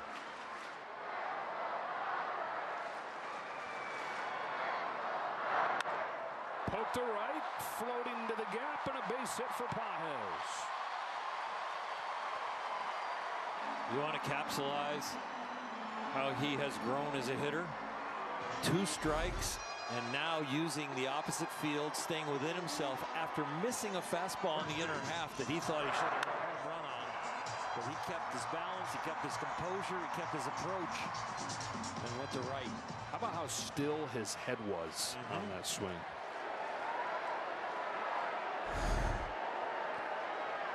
That swing should gather him some all-star votes. People should be impressed. Freeman. The Detmers has stymied just about everybody. Watch the eyes and the head, as Joe pointed out. They barely move. Keeps his balance. Yes, he was slightly out in front. Yes, he had to extend his swing, but the eyes, he got it. There goes Pages. Throw from Ohapi. Pages is out.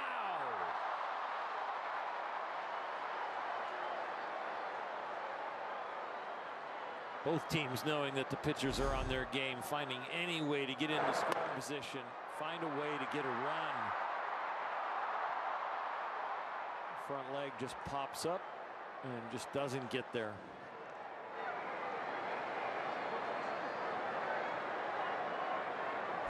Dodgers out of challenges, so they play on, and Freddie Freeman grounds it foul 1-2.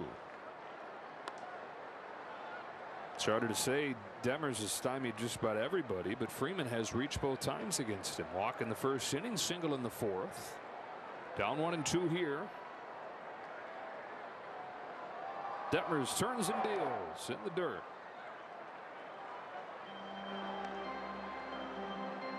Three of the next 4 hitters in the lineup, starting here with Freddie Freeman, have taken Detmers deep before.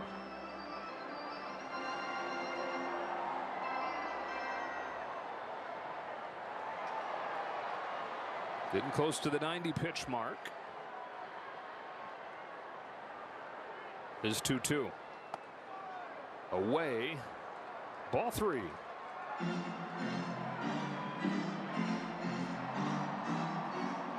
Detmers has gone over 90 pitches in every outing this year and gone over 100 twice.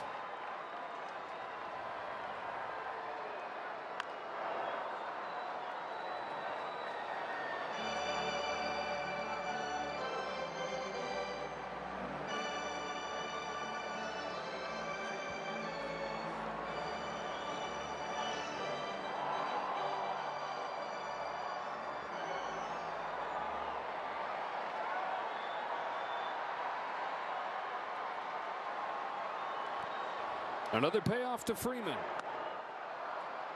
And he went around strike 3. Caught stealing helps him face the minimum in the 6th. He's got 6 Ks and 6 scoreless.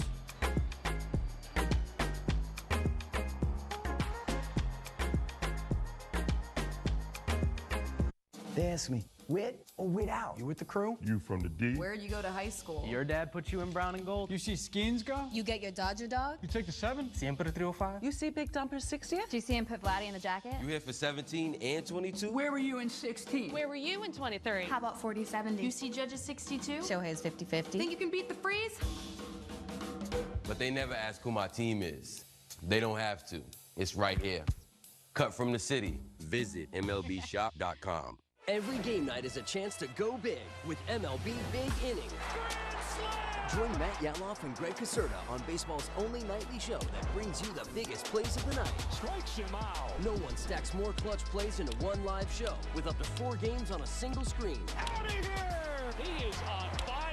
It's a walk-off winner. Change up game night with baseball's biggest game changer. MLB Big Inning. All season. Presented by CarShield. Did he do it? Oh my goodness, what a play! Relive the biggest plays from every game with Abby LeVar on Quick Pitch, late nights and early mornings on MLB Network.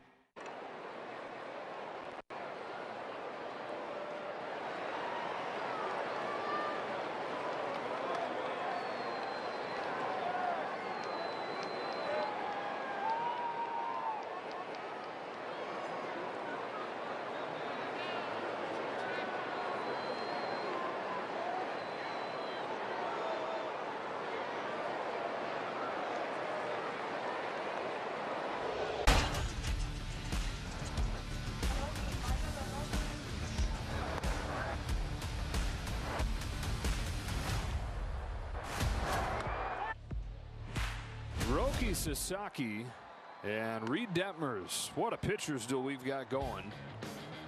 On to the 7th inning, 6 scoreless for both guys. Just 2 hits against Detmers and against Sasaki. Including this outing, go back to the other Angel outing that Roki had. This is the 4th start. He went into that outing with a 5.88 ERA. He's down to 4.11. Donovan Walton leads off this inning, and he's down 0-2. That includes games against the Angels, the Milwaukee Brewers, the Phillies, and now the Angels again.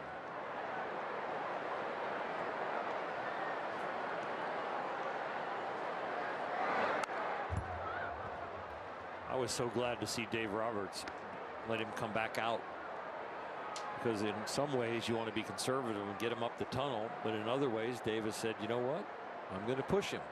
He deserves it. He's earned it. Another 0-2 to Walton. Career high is 104. That was May 2nd against the Cardinals. That's the only time that he's exceeded 100 pitches in his major league career. That was his 90th pitch, and it was 99 miles an hour.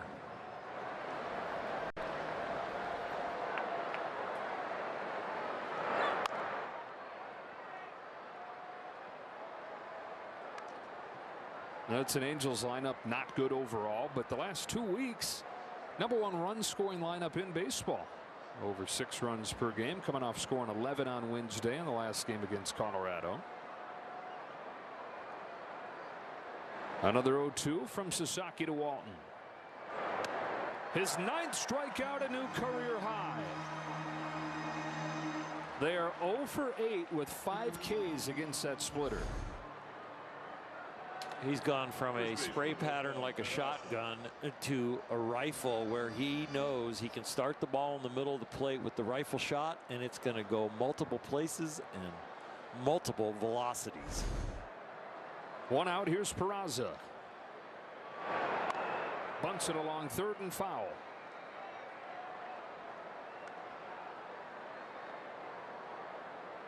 Those 2 highest strikeout games have come against the Angels, both over the last month. He's only gone 7 full innings 1 time in his career. That was against the Angels. Peraza launches a fly ball to center field. No big deal for Andy Pages. 2 gone in the 7th.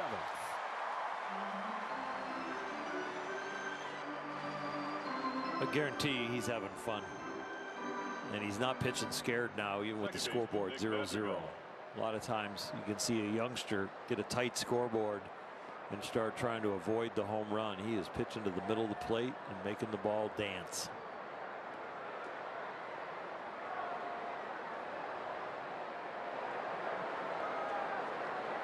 Madrigal broke up the no-hitter with a double in the 5th. Watches a fastball split the plate, and Sasaki showing no signs of slowing at all. He's channeling in his inner robo strike throwing machine. Just with triple digits in there. Yeah. Bends it in, strike 2.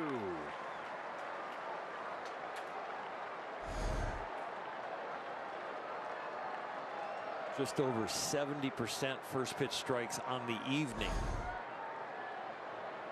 Then an amazing splitter and a great slider and awesome fastball velocity. Here he comes with an 0-2. Career high 9 Ks, trying to finish off 7 scoreless. He's followed a turnaround month of May with a gem here in June. Another 0-2. And another strikeout for Roki Sasaki. 10 for the first time in his career. Sasaki maybe arriving tonight. 7th inning stretch brought to you by Sit and Sleep, SoCal's most trusted mattress store.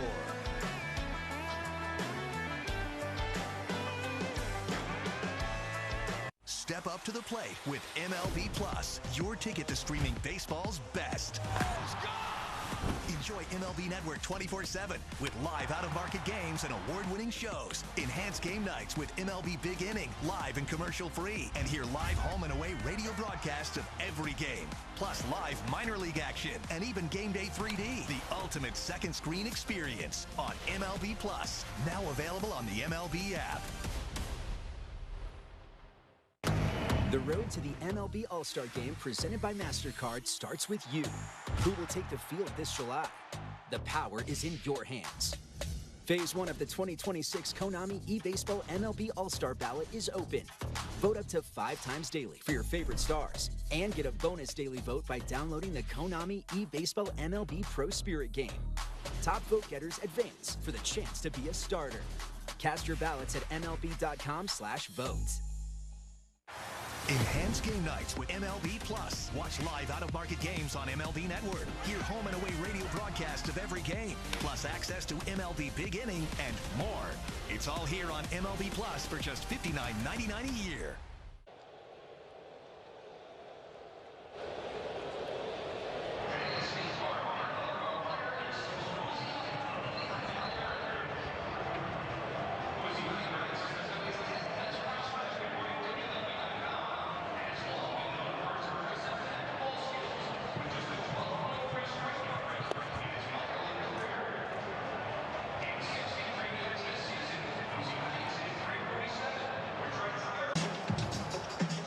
Best game of his career, Roki Sasaki. That's all he does against the Angels. Best games of his career. 1 run over 7 innings when he faced him in May. No runs over 7 innings tonight. 10 strikeouts. Night is finished, though, for his counterpart in Reid Detmers. Detmers at 91 pitches, but finished after 6 innings and hands it off to Chase Silseth, who's been one of the only guys in that pen they've been able to count on. Shortstop, Hitters have got to him a little bit with nobody on, but once somebody is on, he has been very good. Betts, Tucker, and Smith coming up. Strike 1, started him with a sweeper.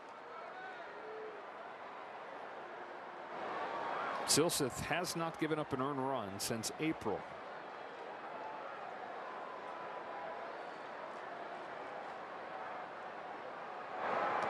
Same draft that they took tomorrow's starting pitcher in Jack Kahanowitz. They took Silseth. And all 20 pitchers that they took, or all 20 players they took in that draft were pitchers.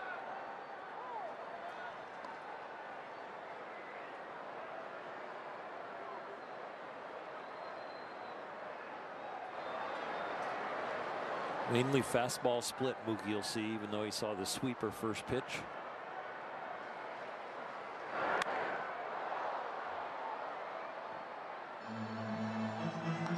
League hitting below 200 on both the splitter and the fastball. Fastball at 192, the splitter at 185.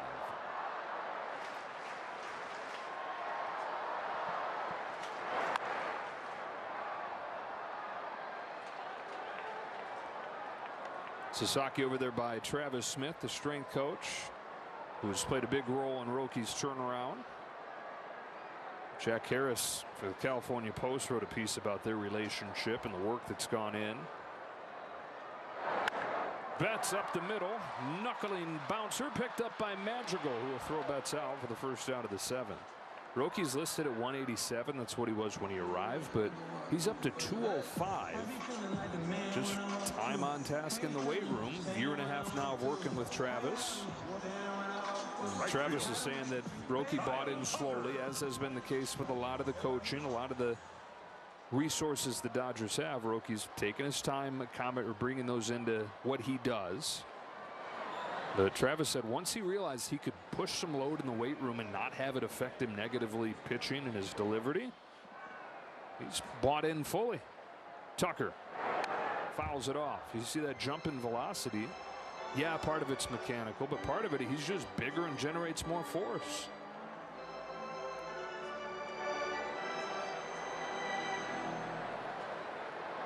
You know, after a great outing, if that's the guy he's sitting next to, how close that relationship is. And you can just see it over there. Just make it clap. Travis doesn't speak a ton of Japanese. Roki doesn't speak a ton of English. But they meet in the middle enough where they can make each other smile like that.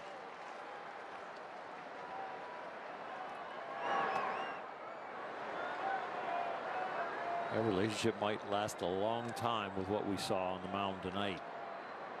That was way more than potential.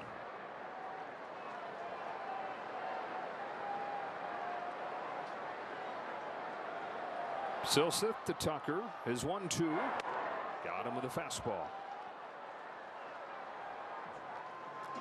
Tucker's 0 for 3. 2 gone in the 7th. Both his split and his fastball have high whiff percentage. Fastball over 30%, splitter over 40%. 2 strikeout game for Will Smith.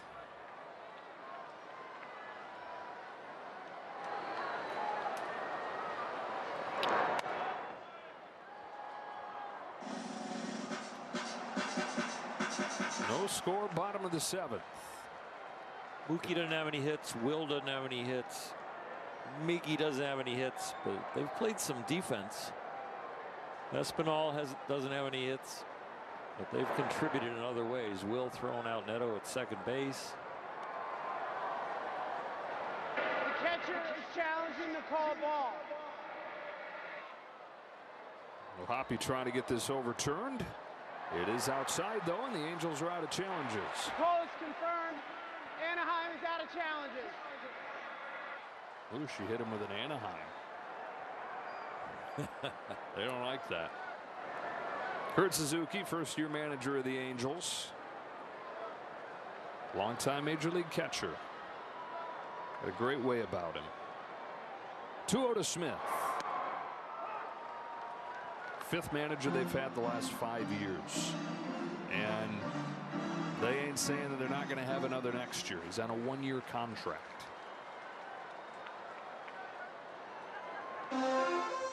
That's after the stability of Mike Scioscia, 18 years. Now this revolving door. Green light if he wants it. He'll take ball 4.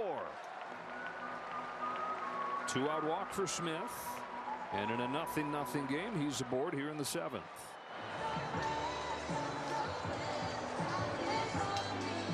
For Alex Call.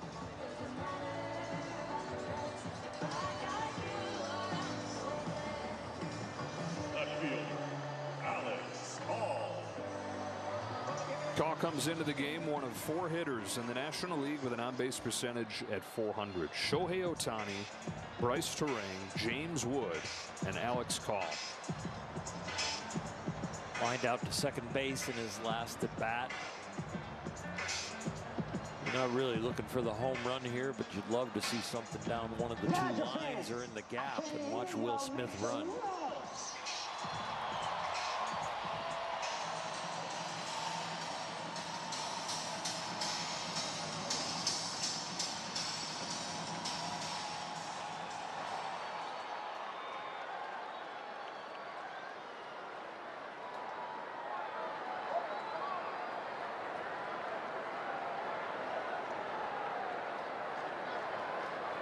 First one to Call. This is outside. These games are more important for the Dodgers than the blowouts. When they can see that they can perform in stressful situations, it prepares them for the stress of October. And so these tight games, no matter who they're playing, and they have to play detailed baseball. It's important for everything leading up to the playoffs. And you start thinking about that as they continue to expand their lead in the National League West.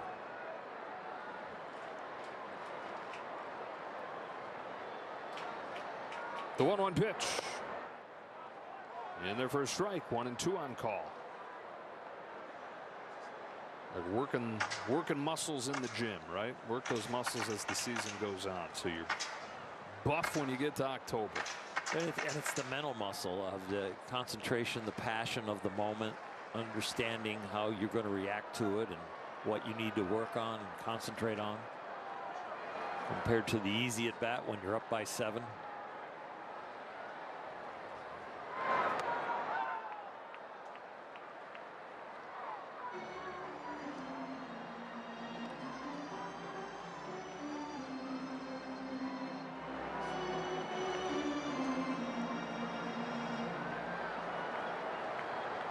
Two-out walk to Smith. 2-2 count on call. Silseth deals. Call. Watches a splitter drop out of the zone. That's a tough take. Great eye, and he doesn't mind hitting with 2 strikes, and he will take the walk here, and the walk would put somebody, Will Smith, into scoring position. It's one way to pass the baton. Call cracks his bat on a pop to the pitcher that'll end the 7. No score after 7 innings in LA.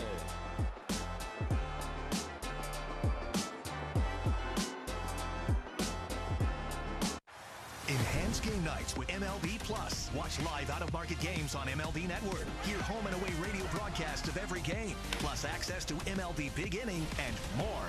It's all here on MLB Plus for just $59.99 a year. Did he do it?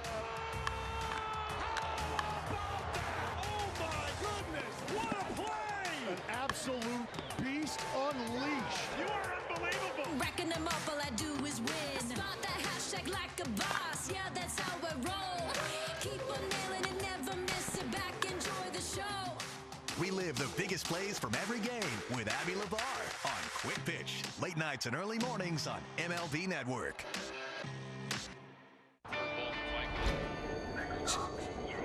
We, the people of the ballpark, are all in on baseball.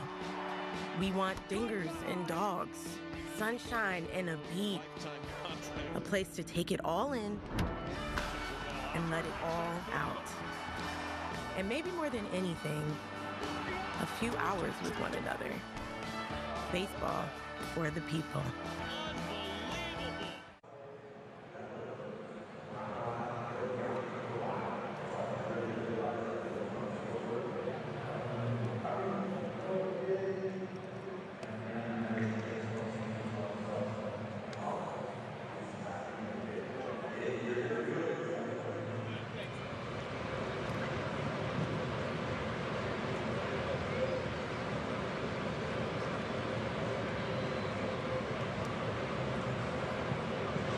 Call to the bullpen is brought to you by Jacoby and Myers. 7 scoreless innings from Roki Sasaki, and now Edgardo Enriquez takes over in a 0-0 game. Love this high leverage situation for him. The potential is off the charts for him to make a huge impact in this bullpen, and it's got to be situations like this where he performs.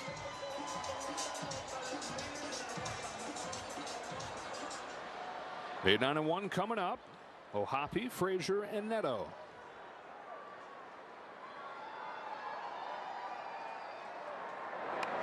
And O'Hoppe bunts the first pitch foul.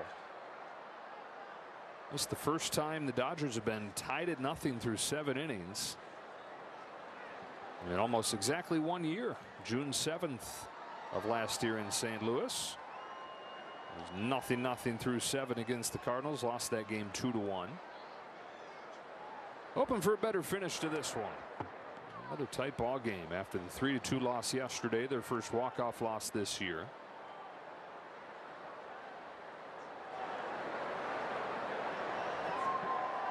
Enriquez, who's put up 7 of his last 8 games, delivers a 1-1 pitch to the Angel catcher. Bottom of the knees at 103. And the Angels are out of challenges, and O'Hoppe can blame himself for that. Yeah, this ball is probably low. Yep.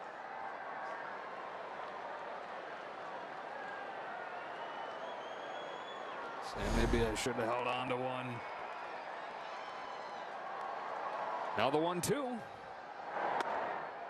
Popped out of his hand, but got a swing and strike 3.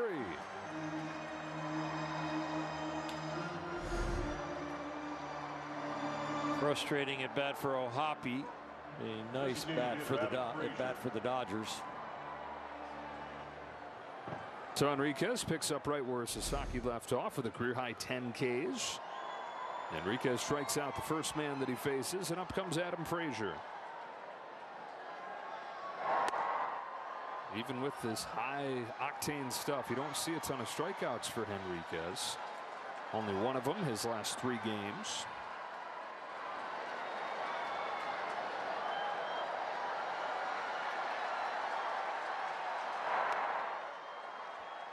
Follows behind 2-0. Top of the order next. And Dave Roberts set to give Tanner Scott, it looks like, another opportunity to move on quickly.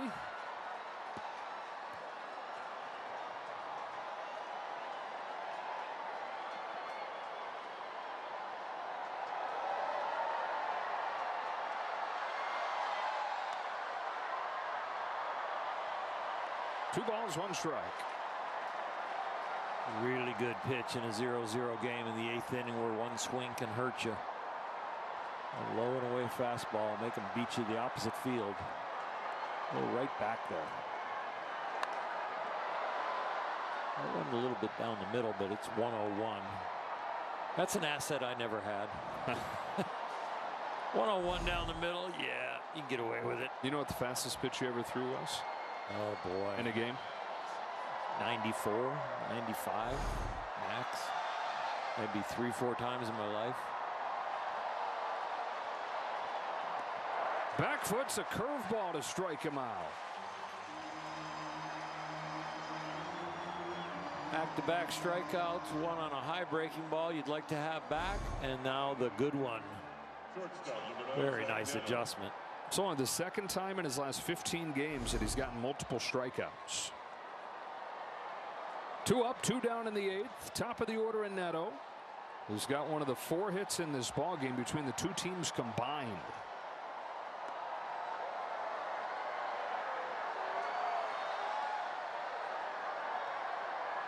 Now, the Angels strike out more than anybody, but been a lot more contact the last couple weeks. Reverting to that early season strikeout madness tonight. Enriquez fires 1-0. Neto takes a ball, but a challenge here from Smith.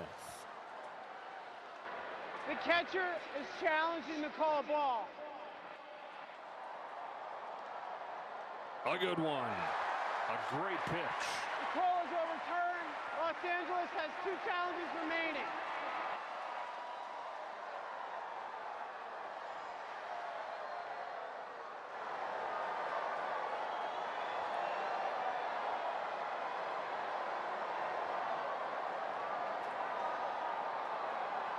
The 1-1 to Neto is fouled off the hand, strike 2. 101 on the outside corner, completely different than 102 on the inside corner. The reaction time, how close it is to the hitter, that had to feel like 105. Saw Max Muncy getting ready to pinch hit. Rojas, Espinal, Ohtani the do-ups for the Dodgers in the 8th. Freeland as well. Freeland wasn't in a head-on collision 24 hours ago. Oh, it popped out of his hand and hit him with 2 strikes. And now he's got to face Mike Trout. Hopefully it got mostly helmet. Unfortunately, it is not a fastball at 102. It's a breaking ball, and it gets him in the shoulder.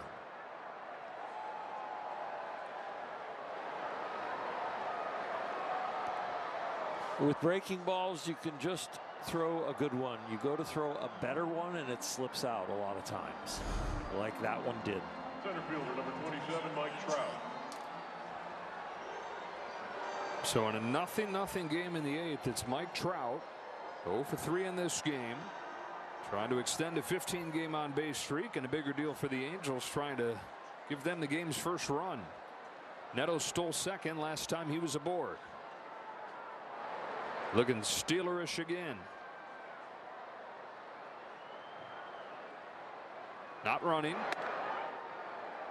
Ball 1.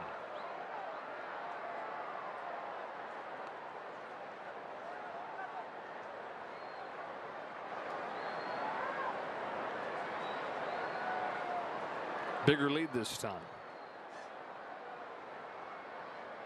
Still not going. Trout strokes it foul, and the count evens up.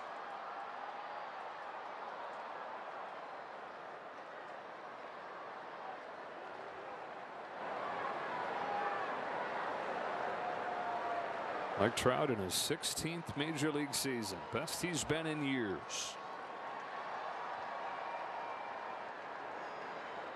The 1-1 from Enriquez, got a chase on a fastball. Trout guessing strike, getting it started early, wanted to pull this ball. So he was swinging before it almost came out of his hand. How does that inform the next pitch? Well, you could go breaking ball, but you better make it in the dirt. Don't speed up his bat with a strike breaking ball. There goes Neto. Fastball's inside. Throw down is late, and Neto has his second steal.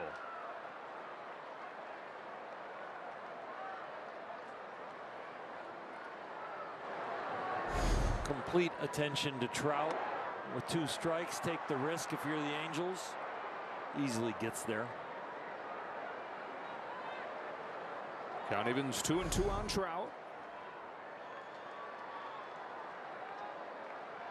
Enriquez deals, and he strikes him out. 3 Ks in the inning, season high for Edgardo Enriquez. Still no score.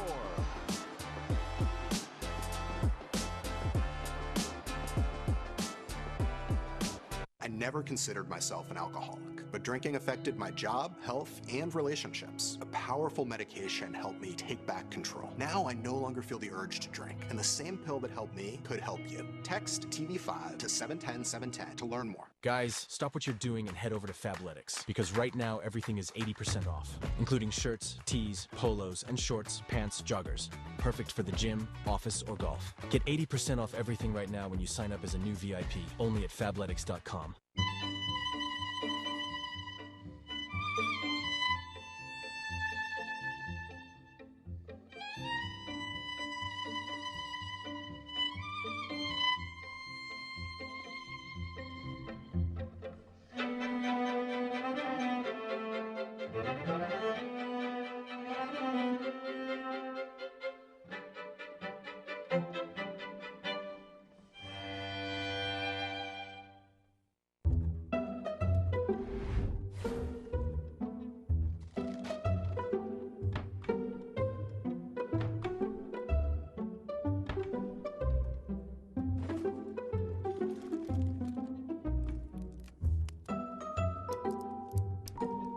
There's an easier way. From fixing your cabinets to cleaning your countertops, taking care of your home is easy with Thumbtack. Download the Thumbtack app and start caring for your home today.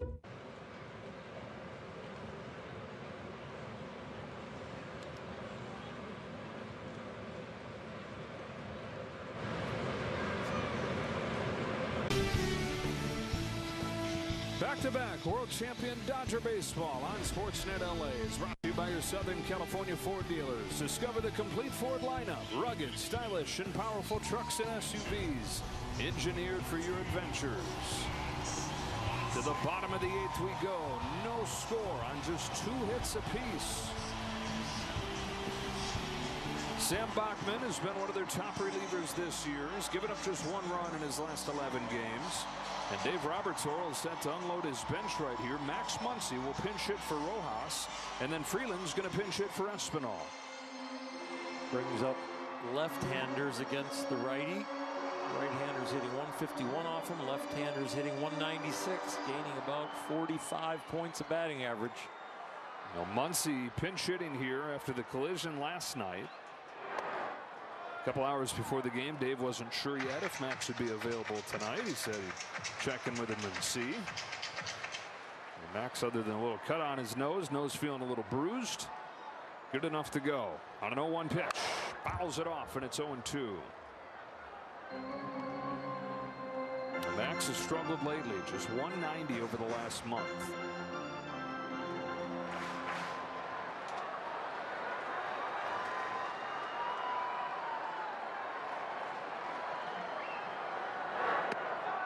Down quickly, 1 away.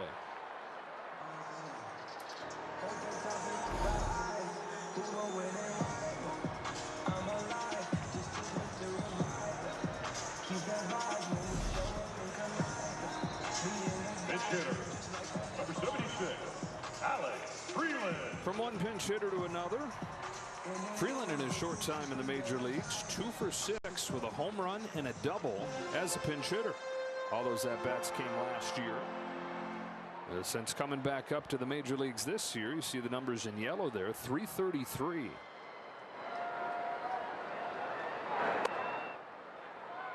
Looking more and more comfy all the time.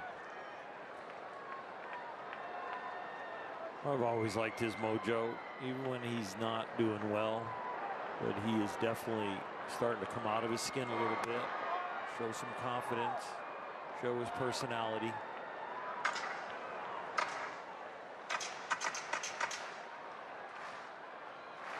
Ohtani waits on deck.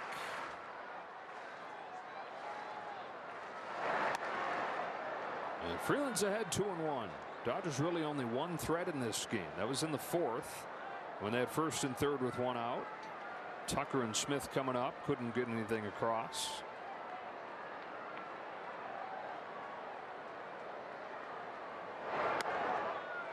Caught the corner, 2-2. The lone hits. Freddie Freeman a single in the 4th. And Andy Pages a single in the 6th.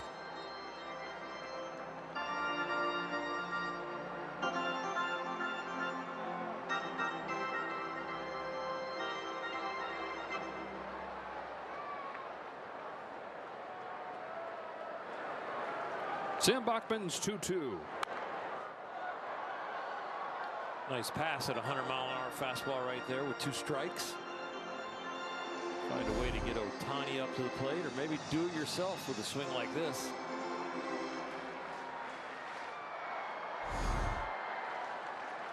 On another 2-2, Freeland stays alive, going down to get that changeup. It's a good at bat right here. And for months he goes down on 3 pitches. 7th one coming to Freeland.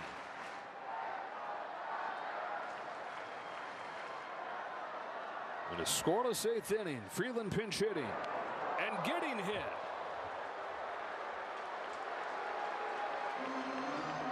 You know, in some ways, Freeland made himself get hit right there, because that's an overthrown breaking ball after 2 nice passes and a fastball and a changeup. He's like, I got to go to something different. This guy is on me.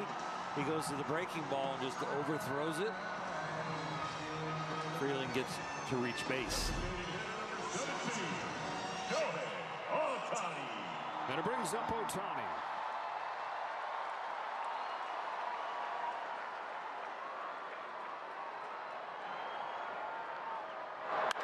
Strikes one to left field, right at Meckler, onto the track to make the catch. Hard to hit it much more squarely than that. 102 exit velocity, but caught by Meckler and 2 out.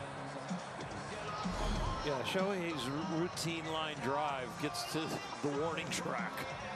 And they were playing him deep, so it was caught easily. But if they're at normal depth, that's a double.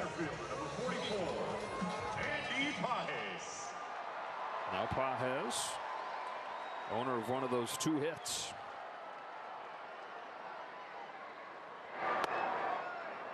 Freeland over at first, just 1 stolen base. With 1 leg. After getting hit on it. He was coming back to first after Ohtani's line out. With a bruise rubbing his thigh. Nasty breaking pitch, 0-2.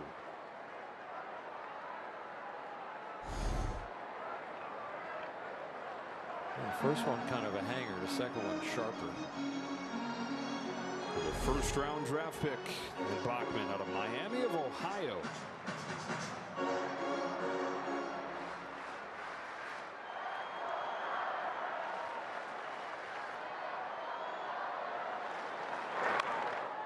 You hear Miami, you think, yeah, 1st round picks come out of there all the time, but not out of Oxford, Ohio. Got to the majors 2 years after that, but then he had shoulder surgery and missed more than a year. Last year, more injuries, thoracic outlet syndrome. Avoided surgery on that, but had a 6 ERA. Putting it all together this year, though, with a 2.17 ERA.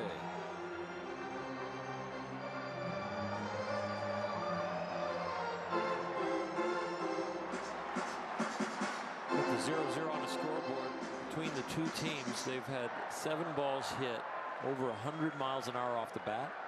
6 of 7 have been outs. Pages down on strikes. Bachman with a scoreless save. Everybody was scoreless innings. On to the 9th.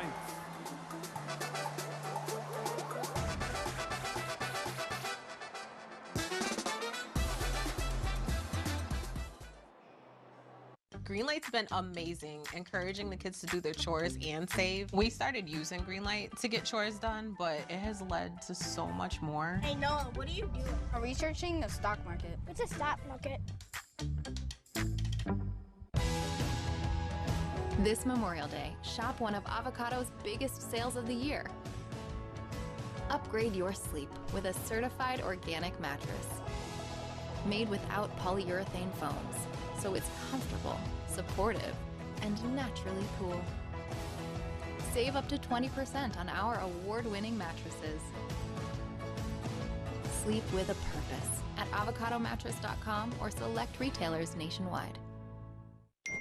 Hey, I'm at the game. And we should always use Game Time for tickets. They're dropping cool features like zone deals and price drop alerts so we can go to more games and shows. Finally, a ticketing app that actually gives a f***. Download the app today. They say it's a game of numbers, pero el flow es completamente otra ciencia. Flow mayor is where all those rhythms meet. Porque el flow no es de un solo jugador, es de un corillo entero que prende estadio. De San Diego a Santo Domingo y cada parada en el camino. Cuando estamos activos, la liga sube de nivel. Esto es Flow Mayor.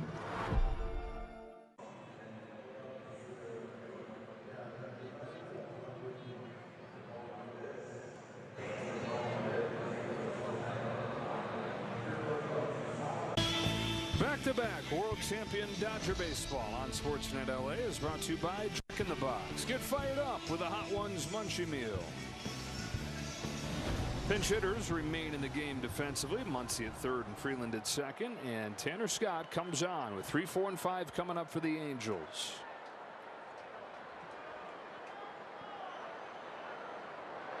Scott has had an awesome year. First rough patch year lately. 2 of the last 3 games he suffered the loss. All 3 losses this year, home run has been the reason. All off his fastball. None off the slider. 1-0 to Meckler is swung on and missed. The fastball.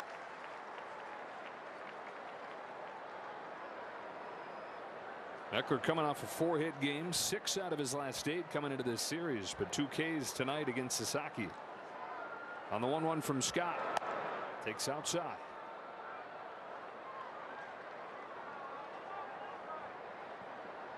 Dodgers in the bottom of the 9th. Freddie Freeman, Mookie Betts, Kyle Tucker due up.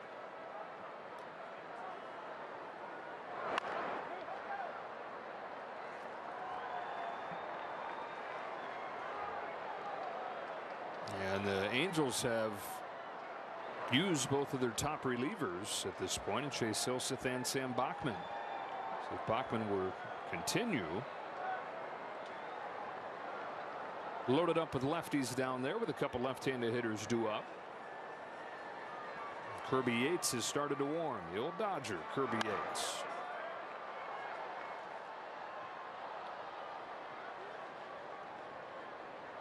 And in the Dodger pen, Blake Trinan.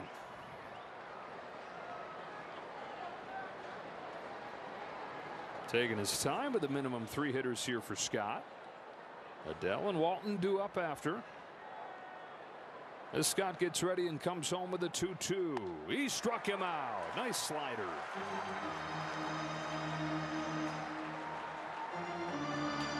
That slider is much improved from last year as far as results. Last year the league hit 267 off it coming into this game. Before that at bat 120 they're hitting off of it.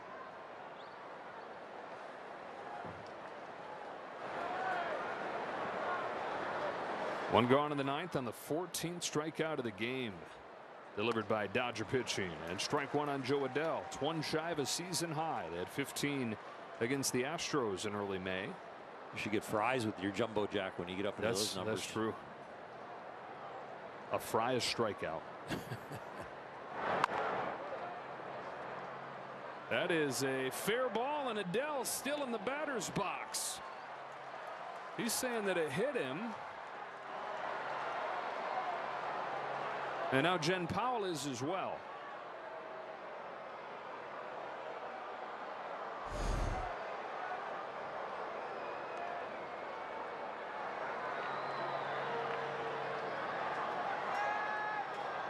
Did it graze the top of his foot?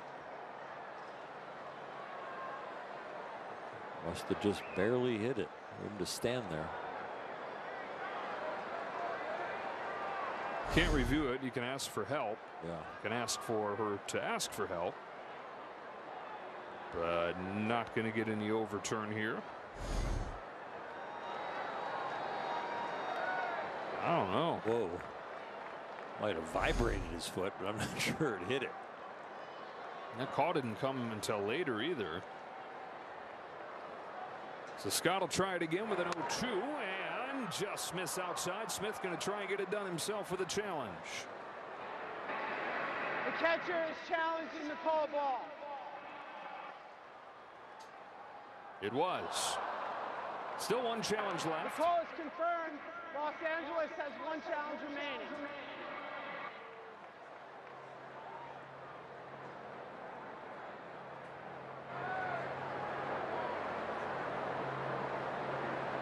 Ball and 2 strikes on Adele. 37 home runs last year for Joe Adele. Top 5 in the American League. He's got 9 so far this year. Uber talented player. On a 2-2 from Scott. He pops it up. Short right field. Freeland sprints out. Tucker sprints on, sort of, and then drops in front of him. Tucker was deep. I don't know if he didn't see it. Yeah, I'm going to have to see the replay to see what kind of break he got. I was checking out Freeland because it looked like it was high as it was going to be an infielder's ball, but this ball just keeps moving away. Freeland coming all the way from over his second base. Looks like Tucker thinks Freeland has it. Yeah, it didn't look like he was full speed the whole way.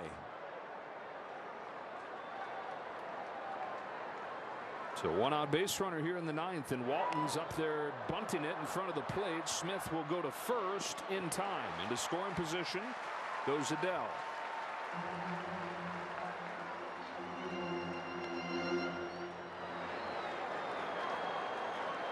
They might think that he has it, but that's still the right fielder's ball. First baseman number 2, Oswald. And winds up falling. And the Angels have the go-ahead run in scoring position here with 2 out in the 9th inning. And with the right-handed batting Oswald Peraza coming up. Blake Trinan's coming in. Back in a moment.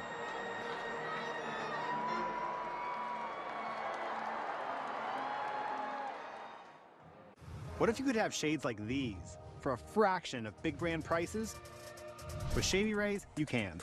We're an independent company, so we do things differently. We offer high-quality polarized shades for a reasonable price. And we personally replace shades that get lost or broken. So far, we've racked up over 300,000 5-star reviews. I founded Shady Rays so that we can have sunglasses that stand up to whatever life throws at us. Order now and get 20% off site-wide at shadyrays.com. All right, locked in for this meeting. Total focus. Double booked? All good. Otter AI gives meeting notes and insights, even on meetings I can't attend. Dang it, I picked the boring one. Otter, the AI meeting agent. We are launching a new pro baseball team called the Long Beach Coast. We are out in the community every day, meeting with small businesses, and we're meeting our future fans. For the Long Beach Coast to succeed, we're going to have to take advantage of every hour. What I love about Gusto is that everything from HR, payroll, onboarding, all of it's just so turnkey. It allows me to focus on the most important thing, which is building a great team both on and off the field. Go all in on game nights with MLB Plus. Catch live out-of-market games on MLB Network. Hear home and away radio broadcasts of every game. Even stream minor league action and more. It's all here on MLB Plus for just $59.99 a year. When this game finishes, stay tuned for Access Sportsnet Dodgers, presented by Mercury Insurance. John and Jerry and Nomar. No score here in the top of the 9th inning. Pitcher's duel these boys are going to be talking about. Blake Trinan comes on with Joe Adell at second and 2 out. Blake's been on a roll since the end of April. 1-7-4. All of a sudden the calendar turned to May. It's Oswald Peraza at the plate.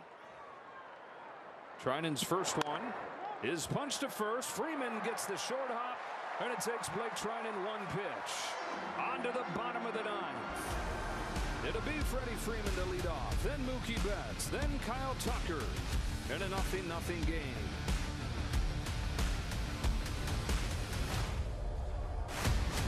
It's a great night for baseball. This matchup features some of the best talent in the game. A lot of power, a lot of marquee names. Here we go. Buckle up, folks. There's a guy who wants to be in the spotlight. The bats have come alive. Hey, showstopper! We're just playing Powerball. This place doesn't know what hit him. These teams are entertaining, are they not? The show continues. Experience game-to-game coverage of the night's biggest moments, live and commercial-free. MLB Network Strike Zone, Wednesday and Friday nights all season. They say it's a game of numbers, pero el flow es completamente otra ciencia. Flow mayor is where all those rhythms meet. Porque el flow no es de un solo jugador, es de un corillo entero que prende estadio. De San Diego a Santo Domingo y cada parada en el camino. Cuando estamos activos, la liga sube de nivel. Esto es Flow Mayor. Did he do it?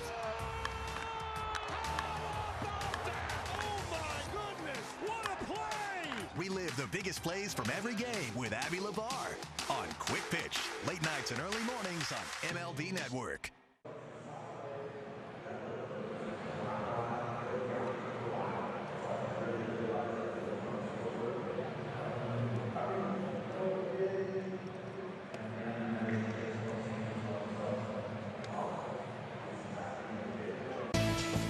No score to the bottom of the 9th inning.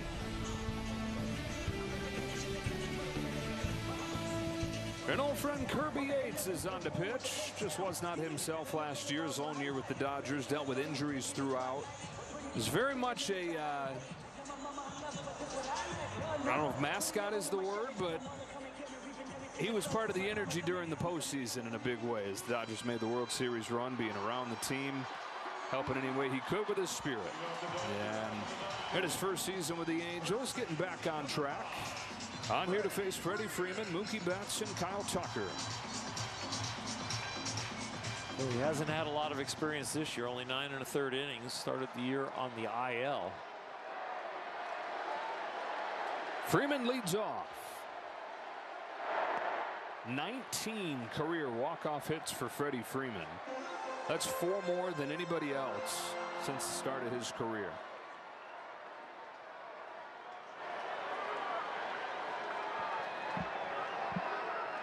On the 1-0, Freeman takes a strike. This inning could be on Freddie and Tucker. Yates has dominated righties at an 0.56 clip, but left-handers have an OPS over 1100 and are hitting over 350.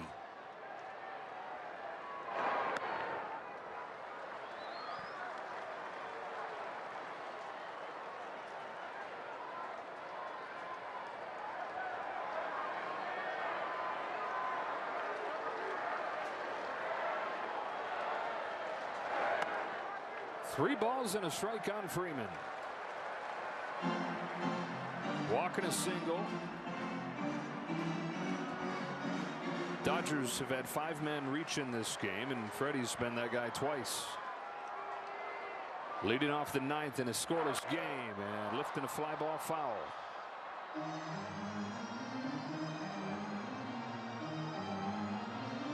First walk-off loss yesterday. They're looking for a walk-off win to bounce back from.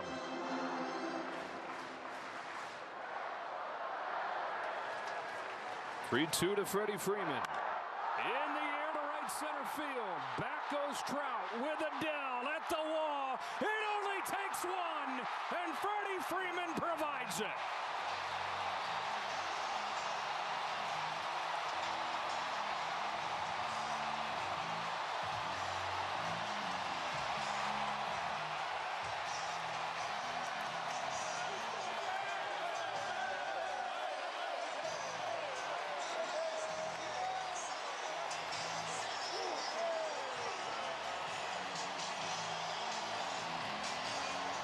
Freddie Freeman ends the 0-0 pitcher's duel with a solo shot. A walk-off home run in the 9th inning. It took a while, but it was worth the wait.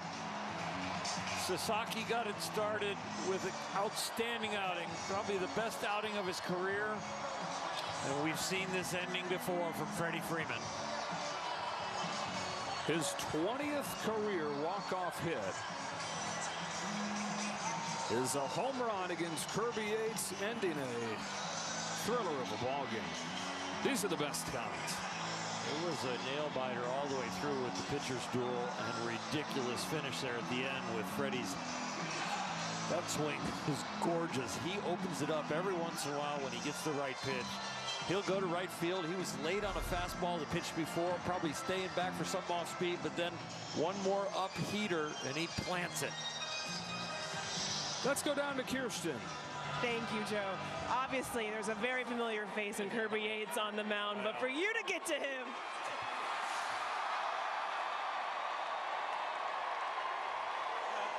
I know it felt good just beating up on an old friend, but also what were you seeing from the plate that allowed you to get that swing? Yeah, I mean, obviously against Kirby, it's, you give him a little smile right before, and then you go to work. I missed a 3-1 fastball, and thank you.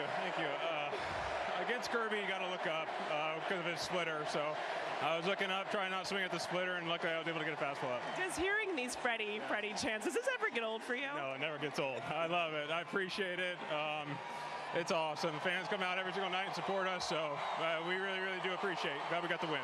This obviously was a close one. We can call it a pitcher's duel, but Roki Sasaki described just what he was doing on the mound today. Yeah, for the last, 4 or 5 starts, he's been incredible. He's got his 100-mile-an-hour heater, splitters at 92, 93. Glad he's on our side. He's been incredible, but pitcher's duel, Reid was great on the other side, but bullpen came and shut it down, gave us a chance. Freddie, congratulations on this win. Thank you, Kirsten.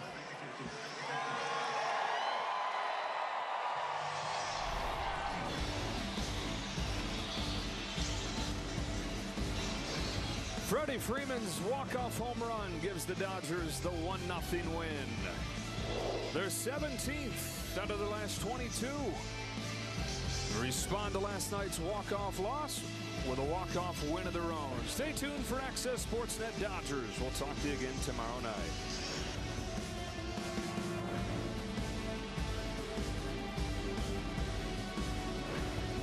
Step up to the plate with MLB Plus, your ticket to streaming baseball's best. Enjoy MLB Network 24/7 with live out-of-market games and award-winning shows. Enhance game nights with MLB Big Inning, live and commercial-free. And hear live home and away radio broadcasts of every game. Plus live minor league action and even Game Day 3D. The ultimate second screen experience on MLB Plus. Now available on the MLB app. The road to the MLB All-Star Game presented by MasterCard starts with you. Who will take the field this July? The power is in your hands. Phase 1 of the 2026 Konami eBaseball MLB All-Star Ballot is open. Vote up to 5 times daily for your favorite stars. And get a bonus daily vote by downloading the Konami eBaseball MLB Pro Spirit game. Top vote getters advance for the chance to be a starter. Cast your ballots at MLB.com/vote. Did he do it?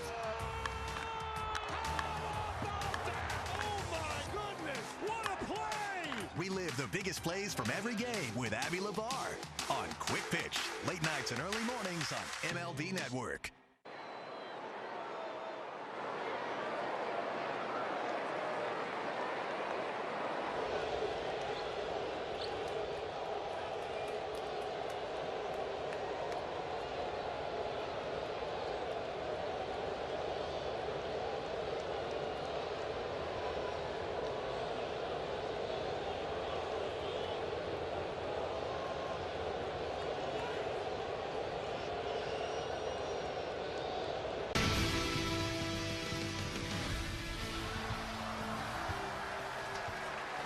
Two to Freddie Freeman. In the air to right center field. Back goes Trout with Adele at the wall. It only takes one, and Freddie Freeman provides it. Just like Game 1 of the 2024 World Series and Game 3 of the 2025 World Series. Yes, we've seen this movie before. A Freddie Freeman walk-off home run to send the fans home happy. Hi, everybody. Welcome to Access Sportsnet Dodgers. Brought to you by Mercury Insurance. John Hartung alongside Jerry Hairston Jr. and Nomar Garciaparra. We've got some Freddie chants going on behind us as the Dodgers get their third walk-off win of the season, their 8th shutout win of the season. Really, the story on the pitching side was Roki Sasaki absolutely dominant for 7 scoreless innings, a career-high 10 strikeouts. We saw some phenomenal defense as well. And Jerry, on a night where the Dodgers offense looked kind of tired out there, and it was Freddie to the rescue, his 20th career walk-off hit. We talked about it earlier, probably like around the 7th, 8th inning, that this team is dragging a little bit. And that happens throughout the course of a long season. You're going to have nights where it's not going to be there. But you have this guy, Fab Five Freddie. We have seen this movie before. Understand the situation, gets a fastball. He could drive and sends it over the wall. Head down on contact. Great extension. He knew right away. Kirby Yates knew right away. Dodgers were walk-off winners. Yeah, they may be dragging him, and when you think about it, you had a 4-game sit over there in Arizona. It was a night game. You know, just because when it ends doesn't mean they're jumping on the plane right away. You know, it takes time to get on the plane and then get here. So they're probably way after midnight when they land and then get home and then get ready for today. So, yeah, it is natural. We've been there many times where you're naturally starting to drag and you're looking for something. And that something was actually Roki Sasaki, because he was not dragging. He went out there, really set the tone. The bullpen did an excellent job, and then you needed that one big hit by Freddie Freeman coming in and picking up the team. But really, it was all about the pitching staff today. Yeah, and it was certainly about Roki Sasaki. We talked about the starting pitcher setting the tone, and we talked on the pregame show, Nomar, about how impressive he's been over his last 3 starts, and he keeps taking another step forward. And tonight was another huge one for him. 7 scoreless innings on just 2 hits with those 10 Ks. Yeah, the 10 Ks, you know, he had that fastball working again. He was also dotting that really well. I saw a lot of taking strike 3 on the fastball, which tells you that they weren't just sitting on the fastball. They were looking at other pitches, which tells you the other pitchers were really working, keeping them on their toes, and then being able to dot that fastball. So he went out there once again. It looked like he had the confidence in his pitches, in himself, to go out there and attack hitters. Had a couple of walks, okay, but even when he really needed those big pitches, when they had opportunities with runners in scoring position, he buckled down and got through it. I love the differences of the split and forkball. He had different of those pitches, making sure he kept the Angels honest. Split fork, fastball was outstanding. When you have fastball command with that velocity to go along with the breaking ball split, tough to deal with. You saw it in his face. That confidence is there. We talk about a guy pitching with conviction. That's what we've seen out of Roki Sasaki. Now we're starting to see, remember that Roki guy we saw during the postseason? Yeah. That confidence, that look in his eye like, hey, this is my best stuff. I'm going to go out and see if he can hit it. He's starting to now have that look and that fire as a starting pitcher. It is so fun to watch him mature as that starter, and I love the fact they ran him out there for the 7th inning. Yeah. Brother, go out there. We have confidence in you.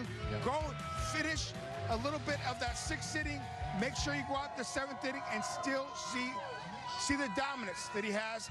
Love that they have confidence in him. And Roki Sasaki is definitely ascending. In that 6th inning, too, there was a huge key play. By that play by Espinal over there with the 6th was ridiculous. And not to mention Miguel Rojas, another unbelievable play that we can keep playing on loop. But you're back home watching great plays. But defense makes great plays when your pitcher is in the zone. Your range increases, you're ready, and Sasaki was in the zone. He was pounding strikes. The defense was ready, and, man, they were outstanding. Outstanding pitchers duel tonight. Dodgers with the Freddie Freeman walk-off homer, win it 1-0. Let's set it upstairs, check in one final time with Joe Davis and Oral Hershiser. What a game this was. These are my favorite kinds of games, the low-scoring pitchers duels, and it ends in a walk-off home run from Freddie Freeman. I don't know where we start, though. Do we start with Freeman or do we start with Sasaki? I'm going to start with Sasaki because just the way he's dominated the Angels. He's had 2 outings against them. They've hit 128 off of him. He had 25 batters faced today. Okay, listen to this. 9 at 0-2 counts.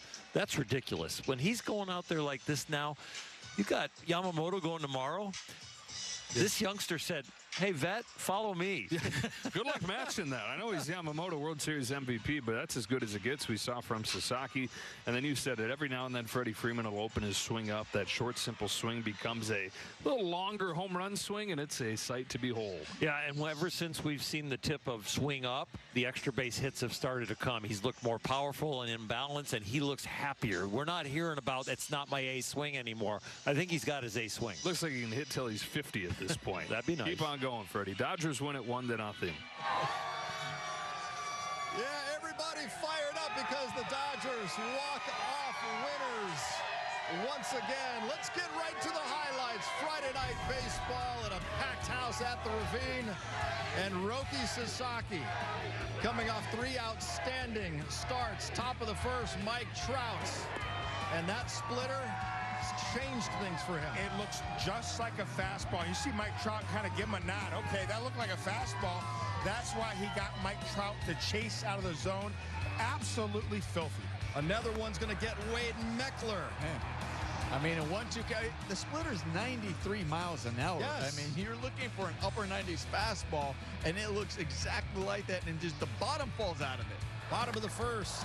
Mookie Betts up there against Reid Detmers. He hits it well, but Mike Trout can still go get it in center. I feel you, Mookie, man. First at bat, you hit an absolute rocket. Mike Trout robs you of a hit. Top of the second inning, Roki facing Donovan Walton. And here's more of that good defense. Look at the jumps Pages is getting. I mean, right away. In order to play elite center field, you got to have that great first step quickness, be able to read it off the bat. Pages as good as anybody. That's another thing that gives you confidence to Roki, is you know the defense like that, so you go out there and you just keep pounding the zone. Oswald Peraza. Freddie Freeman with the diving play. This was a highlight reel all night, Dodgers defensively. And we're just getting started. There's a couple that are even going to raise the bar. Well, they like to warm you up, you know, hey, well, hold on. And here it is. This is still to come. This is like Nomar Garcia Parra, no, 2001. This ain't me. This is all Miggy Rowe, man. Look at this play. That was ridiculous. Hold up, guys. This is my called shot. Said he would make a difference-making play. Miggy Rowe, he don't need no stinking glove. Outstanding job with the manos and the extension and the arm strength to make this throw absolutely insane. You will not see a better play by an infielder this entire year. And I didn't know if you had to go over there and help Freddie up after making those splits like that for the stretch as well to pick you up. But that was just an incredible play by Miggy Rowe. Even his teammates in the dugout were like, come on, stop it with that. Next batter is Logan O'Hoppe.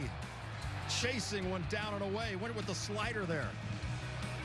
I mean, that's a great job just mixing it up. And a good placement with that slider to see if he chases. If not, it's still excellent. Even if he makes contact, it'll be weak. And then he comes out another guy. Another great play here by Mookie Betts, gloving it and just flipping it with the glove. And in the present of mind, speedy runner going to second base. Just get it over to Miggy Rowe. Great extension. Just get it over to Mickey. He'll help you out. He'll pick you up. Bottom of the third. Neither team with a hit at this point, and it's going to remain that way as Reid Detmers freezes Shohei. You know, as good as Roki was, you know, Detmer really kept the hitters for the Dodgers off balance. So we go to the fourth inning. It's Joe Adell up there with 1 on and 1 out. And he's going to freeze him with that split. I mean, what do you do as a hitter? You don't want to chase the split out of the zone. So what does he do? Drops it perfectly at the knees. That's just a perfect pitch from Roki. You know what else he had in his tank tonight? Nomer had 99. Woo! When he's bringing that follow through, that leg around and the way he knows when it's up there pretty high, like hitting nearly triple digits. And boy, he would definitely had the velocity on that one. Bottom of the fourth, Dodgers' first base hit of the game is Freddie Freeman. Good piece of hitting there by Freddie Freeman. 0-2 pitch up in the zone. Just get the barrel to it, able to get a knock. This was the only real opportunity the Dodgers had early in this game. Will Smith called out on strikes with first and third and 2 outs. That was a good backdoor breaking ball that just kind of froze Will Smith. Top of the fifth, Nick Madrigal. And this is an 0-2 pitch that Roki would like back, but at least it stays in the yard. Yeah, it is really the only mistake he made tonight. You know, was an 0-2 pitch up in the zone. Nick does a great job getting the barrel to it. Got a runner on second base, 1 out. Well, he's going to drop in a much better split right here to get Adam Frazier. Yeah. I mean, the location. Also, what also makes that so devastating, his fastball location also down in the zone was also key. That's why they could not lay off that split. Speaking of fastballs, he's going to dot one to Mike Trout with 1 on and nobody out. You got to remember, Mike Trout swung and missed at a split down early in the ball game in that first inning. Perfectly placed fastball, what you were talking about. Right there, yeah. That's where the pitch, when he swung and missed, that was right there. Wade Meckler is going to get one himself. So 2 down. I mean, they wound it up, but again, when you hit your spot there at the knees, inner half, tough to swing the bat. Jerry, how about this play by Santiago Espinal? This saved a run. Our team, we talk about defense wins championship, and this Dodger team, everybody, outfield, infield, doesn't matter. They have made elite plays. Look at that look of Roki, appreciating the great play. The defensive clinic tonight by the Dodgers. Bottom of the 6th, that's Andy Pages.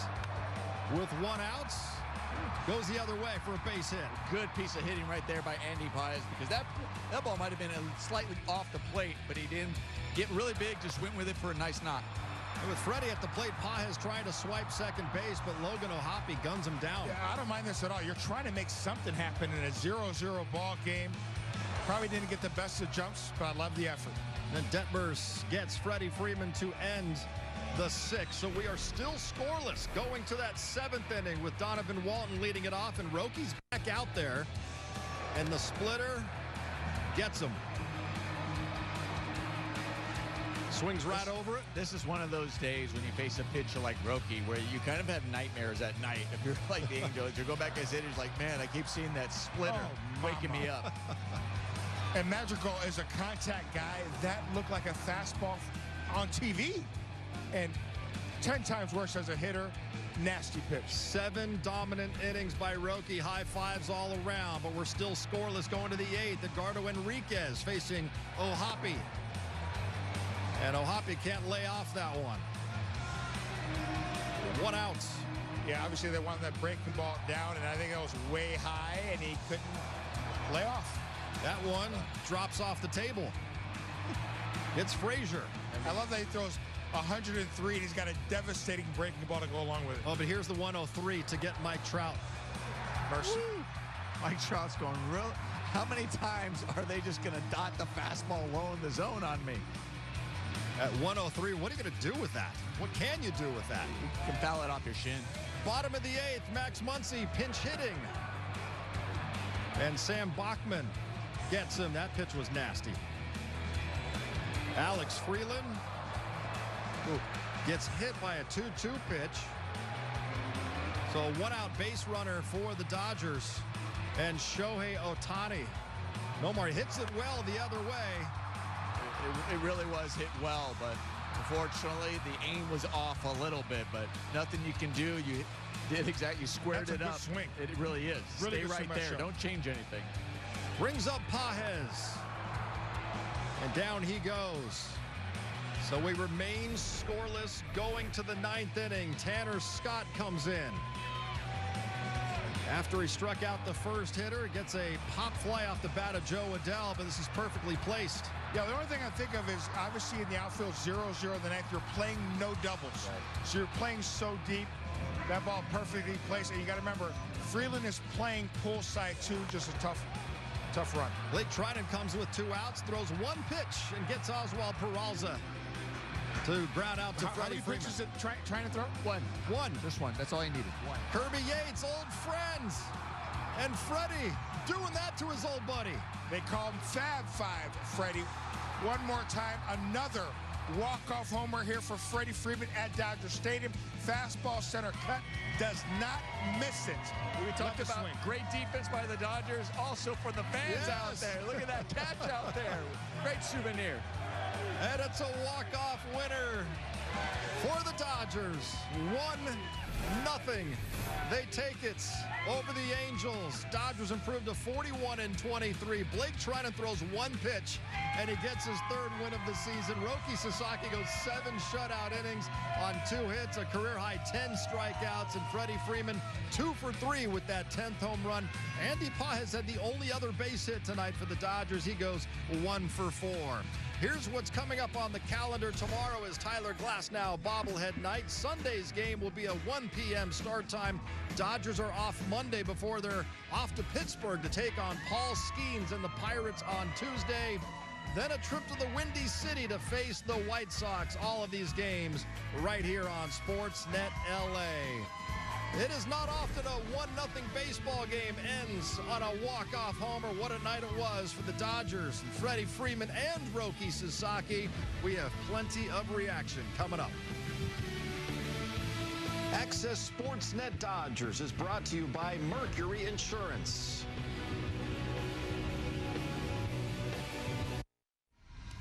10 seconds, guys. Let's have a go up. At MLB Network, we're always on the move because baseball doesn't just travel, it transforms. This is how we should do a show every day. And we're there to meet the moment wherever the game goes. Regular season. Welcome to Cooperstown. All the stars are out in Atlanta, Georgia. Postseason. Can you believe what we just saw? Whoa! Every season. This is unbelievable.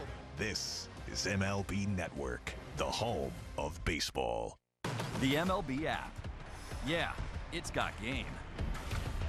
This game. These games. All the games. Pre-game, post-game, and everything in between. This is baseball your way. With real-time stats, scores, breaking news, and custom content that hits every time. Because you choose the teams and pick the players you want to follow. So when they catch it on the field, you catch it on the app. Enhance game nights with MLB Plus. Watch live out-of-market games on MLB Network. Hear home and away radio broadcasts of every game, plus access to MLB Big Inning and more. It's all here on MLB Plus for just $59.99 a year.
Jerry, the Carl's Jr. moments of the game. This is a no-brainer. It is Fab Five Freddie. Mr. Clutch, Fab Five Freddie, his 20th walk-off hit in his career.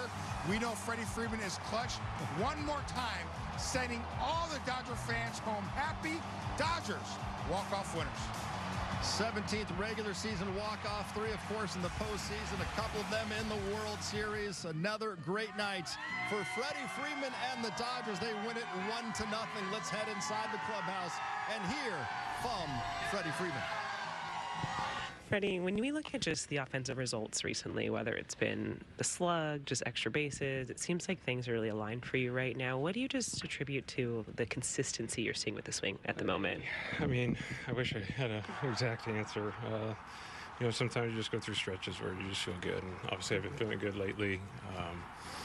You know, I was tweaking a lot of things early on, just trying to find a consistent feel for things, and sometimes it's just get a couple hits and you get some confidence and get going. So nothing really crazy. It's the same routine, hitting some soft line drives at the shortstop, and you know, things have been working. Freddie, when you think about the way way Roki pitched, the defense tonight, and then, of course, ending the game the way you did, how much did this feel just like a complete Dodgers win? Yeah, that was, I mean, as an offense, the last couple of games, we would like to score more runs than we have, but sometimes it's a tough couple of days. Great pitching. Reid was great on the other side. Roki has been, he's been amazing for about a month now. Ever since that heater's got up to 100, splitters at 92, 93, it's special. He's got the confidence going. He's got the stuff. I mean, he just looks great out there. Bullpen was great and gave us a chance to, win the game at the end. And, hopefully we can score more than one run tomorrow. Comfortable as you looked in this time last year or even a year ago? I mean, I would love to, what clicked for him or whatever, or maybe he's just becoming more comfortable here. Now it just feels like every time we run out there, we're going to get a start like this. It's really cool as a team to feel like every guy that goes out there, you got a chance to throw up a game like this. And Roki's really turned the corner here, and it's fun to watch, especially after last year, grinding, coming back as a bullpen guy, and doing this, and now finding his footing of being a dominant starter. It's pretty cool. What difficult plays Miggy's play earlier in the game? There was a lot of difficult plays tonight. That was a lot of good defensive plays. Santiago's diving play in the hole, just a lot of good stuff. Miggy's play when it hits off a pitcher, you're already going committed to one way, and then you got to make it another. The old guy still got it. Freddie, is your confidence even higher now when you come up in walk-off situations like that? It's always been pretty high. It doesn't change. Just when you face Kirby, you got to look up. Fastball splitters. If you look down, you're probably going to chase the splitter. So, I had a nice game plan going into it, looking up, and I was able to get a pitch. Is the version of Roki that you're seeing now similar to kind of what we heard? Expected? Yeah, I don't know if you can expect. It's hard to expect. Okay, like he's coming from a whole other country. He's got to figure this out, and it's not what I would say we expected. It's what we heard, and then when you feel comfortable and confident, then you can start to expect things. And when you keep putting back-to-back starts like he's been doing, that's when the expectations kind of come along with it, which is another avenue that he's got to deal with. So it's what we heard, and to see it coming to fruition here at the biggest of stages, I'm just happy for him, because it's a tough transition. I couldn't imagine myself going to another country and doing what these guys are doing. So I'm just happy for him. Freddie delivers the big blast, the only run of the game. He talked about the incredible defense behind Roki, Sasaki, and the pitchers tonight, Nomar. But Roki was absolutely outstanding in this game. Listen, we work with an incredible crew, and our crew is second to none. And we're going to go to the K-Zone because you're at home going to see how devastating this split finger really was. We're talking about it, but you're going to be able to see how the fastball and the split finger really work off one another. Here he is against Mike Trout, the fastball. Great location with the fastball. You get ahead of him. Now the count gets to 2-2. Now you come with the split finger. How devastating. And you're going, Mike Trout, how do you swing at that? Well, here's why. Because you have one on the left, the fastball, and then you have the split finger. They're coming out of the same, they look exactly the same, and yet you see the one break. So he's expecting that 2-2, a fastball, and he gets a split finger. Now he's 1-0, split finger. Okay, you take it. All right, now you're 1-1, and you're going, all right, wow, he keeps coming at it. He's not giving up. It's not just the fastball. He's trusting the splitter and getting the swing and miss. That's why you get the stare down. You're like, really? I just saw that many splitters in a row, didn't get a fastball. Listen, getting ahead and then going to the split. Not only is it out of the zone, but it's also in the zone, even if you take it. I mean, it is just truly incredible, as you can see, just the movement off this pitch. Fastball still has it, getting ahead. I mean, they said he had 9-0-2 counts today. Getting ahead of these hitters and then having something like that to put him away. Truly incredible. I'm going to name drop a little bit. Last week, I was with a couple former football players, Plaxico Burress and Todd Gurley, okay? We're talking sports, all sports. All the football players are talking about there is no way in the world you can hit a baseball. I don't know how you guys do it. They all said hitting a baseball is the hardest thing to do. What we just saw with Roki, every athlete is saying, how in the world are you hitting this? Guess what? Major League Baseball players aren't hitting that when it's that elite. And Nomar, you broke it down. It's coming out of the same slot. So as a hitter at home, why are they chasing that out of the zone? Because it looks like a fastball. At the last second, you only got bam, bam to make a decision. And that's why you get guys as chase. And that's why we were so adamant about Roki Sasaki early in the season. Bro, do you know how nasty you are? Don't fool around. Don't get behind the count. Don't get 2-0, 3-1, because then you become more predictable and guys can sit on fastball. Now when you're 0-2, 1-2, you're really at Roki's mercy, and that's what we're seeing the last 3 or 4 starts. It is so fun to see Roki Sasaki really developing, dare I say, into that young ace we know he could be. And his calling card coming up was kind of that forkball because of the uniqueness of it. Didn't really have a whole lot of spin, but that pitch right there where they can't recognize, they could recognize the no spin on that forkball, but they can't tell with that new splitter he's throwing. And that's why you have teammates. Remember a couple years ago, Yamamoto had a hard time with the curveball. He talked to Clayton Kershaw about how he grips his curveball. Boom, Yamamoto implemented. Now he's got a nasty curveball. I wonder, I don't know this for a fact, and we're going to find out tomorrow. I wonder if Yamamoto or Shohei Ohtani may have told Roki, hey, you know what? How about you abandon that forkball? Why don't you use the split? Just like Yamamoto does a lot.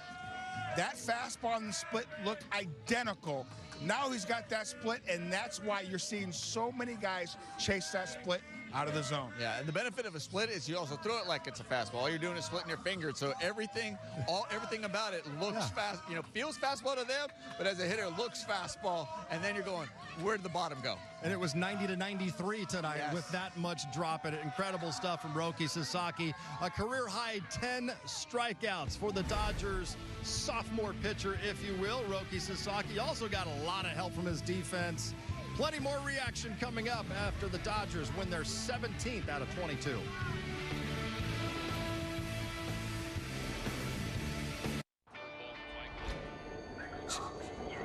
We, the people of the ballpark, are all in on baseball.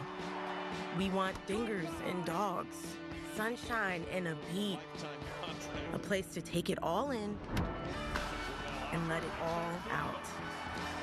And maybe more than anything, a few hours with one another. Baseball for the people. Did he do it? Oh my goodness, what a play! Relive the biggest plays from every game with Abby LeVar on Quick Pitch, late nights and early mornings on MLB Network. It's a great night for baseball. This matchup features some of the best talent in the game. A lot of power, a lot of marquee names. Here we go. Buckle up, folks. There's a guy who wants to be in the spotlight. The bats have come alive. Hey, showstopper! We're just playing Powerball. This place doesn't know what hit him. These teams are entertaining, are they not? The show continues. Experience game-to-game coverage of the night's biggest moments, live and commercial-free. MLB Network Strike Zone, Wednesday and Friday nights all season.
Dodgers had 14 strikeouts tonight. They only needed 7. You don't get 2 free burgers, but you can celebrate by getting a free Jumbo Jack tomorrow at Jack in the Box with the purchase of a large drink at an LA area location tonight. Roki Sasaki, he handled it all by himself. He had 10 of those 14 strikeouts. He did not factor into this decision, but he had an ERA over 7 in April. Look at what he's done his last 6 starts since the beginning of May, going 2-1. The ERA right around 2.5, a sub-1 whip. 38 strikeouts to only 8 walks. He's been a completely different guy, and he had another message sent tonight, an outstanding performance by Roki. Let's hear from him speaking with the media. Roki, tonight you had 10 strikeouts, a new career high. When you look at just the performance that you're having right now on the mound, is this a culmination of all the work you've put in recently just to get to this point? 今10三振で初めての届けたんですけれども、今できているこの結果というのは今まで取り組んできたことすべてがうまく噛み合ってできたような結果ですか。そうですね。オフから続けてきたことを、その後のシーズン中の試行錯誤も含めて、徐々に結果として現れてきているかなと思います。Yeah, I've been doing a lot of things from the off season and also making adjustments in season 2. So I feel like everything kind of come together right now. This was your second time seeing them in essentially a month. What did you take from your last outing that helped you at this one tonight? 今回2回目のレンジェスの対戦になると思うんですけど、何かその前回から得たというか、気にしてよかった点というのか。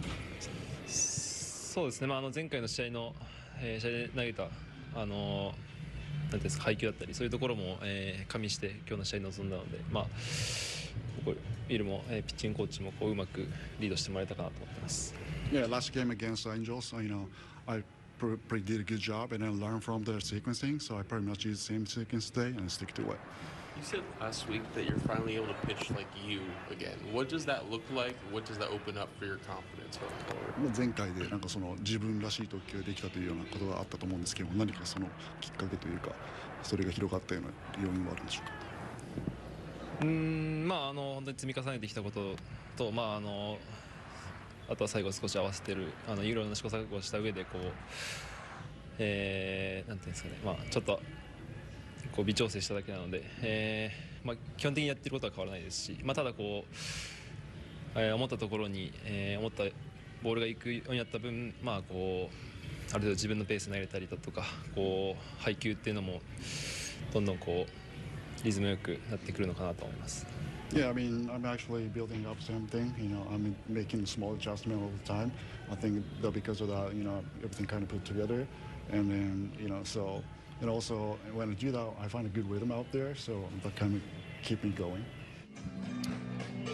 In a lot of ways, it was a pitching clinic tonight for the Dodgers, Jerry, but also in a lot of ways, it was a defensive clinic. We must have seen a half a dozen truly great plays in this game, and maybe the play of the year by an infielder from Miguel Rojas. Listen, we know how hard these guys work. They get here every single day, early work. Chris Woodward, Dino Ebo, these guys are out here doing the routine stuff, but when you have hands like this, the talent of Miggy Rowe, you make outstanding plays. Yes, you see, he was ruled safe, but obviously later after the challenge, Freddie Freeman's foot was still on the back. Look at the strike by Freddie Freeman. He does Pilates, but the throw by Miggy Rowe, that is absolutely sick. Fans, do you understand? He has to barehand the ball while he's going towards the third base dugout, throw across his body, and make a strong, accurate throw 40 yards away. I say it all the time, and I'm going to continue saying, baseball players are the best athletes on the planet. No disrespect to anybody else. They have to do everything. Catch, throw, hit 95 to 100 miles an hour. Outstanding play by one of the better athletes still, Miguel Rojas. I just feel like Dalton Rushing. It really was. That's how we were all. It's like really, feeling. That's just ridiculous. Like I don't know how to react because it was just awesome to see, awesome to watch. See athleticism, just watching him work out there. It truly is a joy to see. But here's another thing too. Miggy Rowe is there 2:30, 3 o'clock for every day. Every day, all those guys every day, so they can shine and put on shows at 7, 7:30, 8 o'clock. These guys work extremely hard, and it's fun. It come to its fruition during the game. Yeah, Santiago Espinal made another one to keep the Angels off the board. Life is good for all of us here in Los Angeles, especially for the manager for your back-to-back World Series champs. We will hear from Dave Roberts after Freddie Freeman walked it off at the Ravine 1-0. Access Sportsnet Dodgers is brought to you in part by Morongo Casino Resort and Spa. Less than 90 minutes from wherever you are. Good times. They ask me, with or without? You with the crew? You from the D? Where'd you go to high school? Your dad put you in brown and gold? You see Skins go? You get your Dodger dog? You take the 7? Siempre 305? You see Big Dumper's 60th? Do you see him put Vladdy in the jacket? You here for 17 and 22? Where were you in 16? Where were you in 23? How about 40-70? You see Judge's 62? Shohei's 50-50. Think you can beat the freeze? But they never ask who my team is. They don't have to. It's right here. Cut from the city. Visit MLBshop.com. Every game night is a chance to go big with MLB Big Inning. Join Matt Yaloff and Greg Caserta on baseball's only nightly show that brings you the biggest plays of the night. Strikes him out. No one stacks more clutch plays into one live show with up to 4 games on a single screen. Out of here! He is on fire. It's a walk-off winner. Change up game night with baseball's biggest game changer. MLB Big Inning. All season. Presented by CarShield. Did he do it? Oh my goodness, what a play! Relive the biggest plays from every game with Abby LeVar on Quick Pitch, late nights and early mornings on MLB Network.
Dodgers beat the Angels for the 4th time this season. This was a walk-off winner. Let's hear from the skipper, Dave Roberts. This is the guy that you know, we saw in video in Japan, and that we hope to get. You know, and you know, I think that we're all guilty of expecting it to be seamless, and certainly unfair to Roki, and not appreciating that there has to be some transition period, and he's went through some tough times and some doubts, but he's gotten to the other side, and a lot of support in the clubhouse. And I think he's feeling that. He's put in a lot of work himself. He's a lot more physical. The stuff is really playing well. We talk about that split. And the split now, ironically, is kind of to the velocity that it used to be in Japan.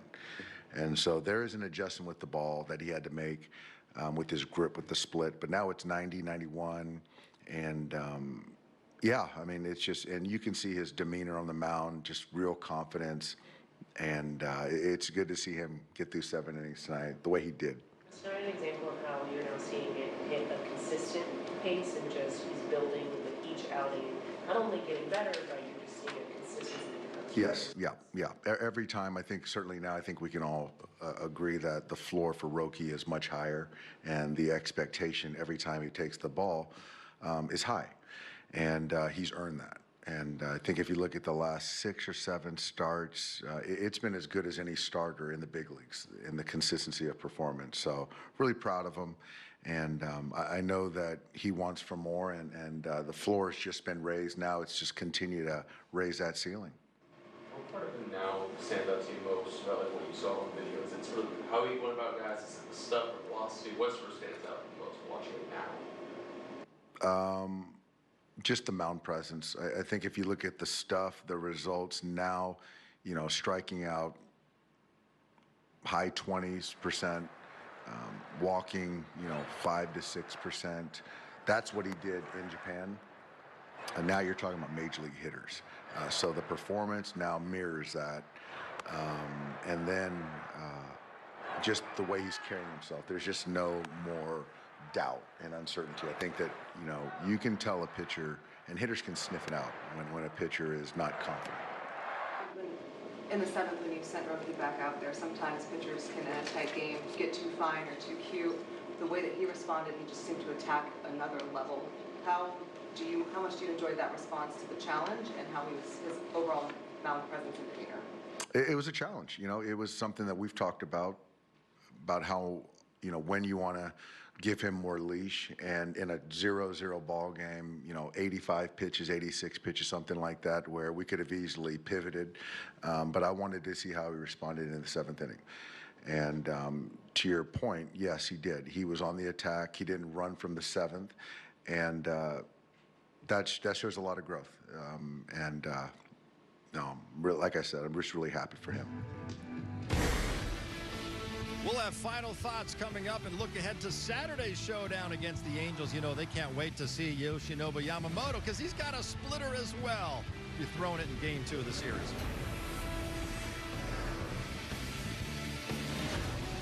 Go all in on game nights with MLB Plus. Catch live out-of-market games on MLB Network. Hear home and away radio broadcasts of every game. Even stream minor league action and more. It's all here on MLB Plus for just $59.99 a year. The MLB app. Yeah, it's got game. This game. These games. All the games. Pre-game, post-game, and everything in between. This is baseball your way. With real-time stats, scores, breaking news, and custom content that hits every time. Because you choose the teams and pick the players you want to follow. So when they catch it on the field, you catch it on the app. 10 seconds, guys. Let's have a go up. At MLB Network, we're always on the move because baseball doesn't just travel, it transforms. This is how we should do a show every day. And we're there to meet the moment wherever the game goes. Regular season. Welcome to Cooperstown. All the stars are out in Atlanta, Georgia. Postseason. Can you believe what we just saw? Whoa! Every season. This is unbelievable. This is MLB Network, the home of baseball.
Dodgers and Angels will do it again tomorrow night. No more. This time, Yoshinobu Yamamoto will be on the mound for the Blue. Well, listen, we know these starting pitchers, they feed off each other, and I guarantee you, Yamamoto, after the performance that we saw from Sasaki, he's going, listen, it's my turn to go out there and have to attack and dominate, so hopefully we see that. I expect a repeat performance from Yamamoto like Roki. We'll be out here to cover it for you. Pregame at 6 o'clock from the Ravine on Sportsnet LA. Thanks for watching.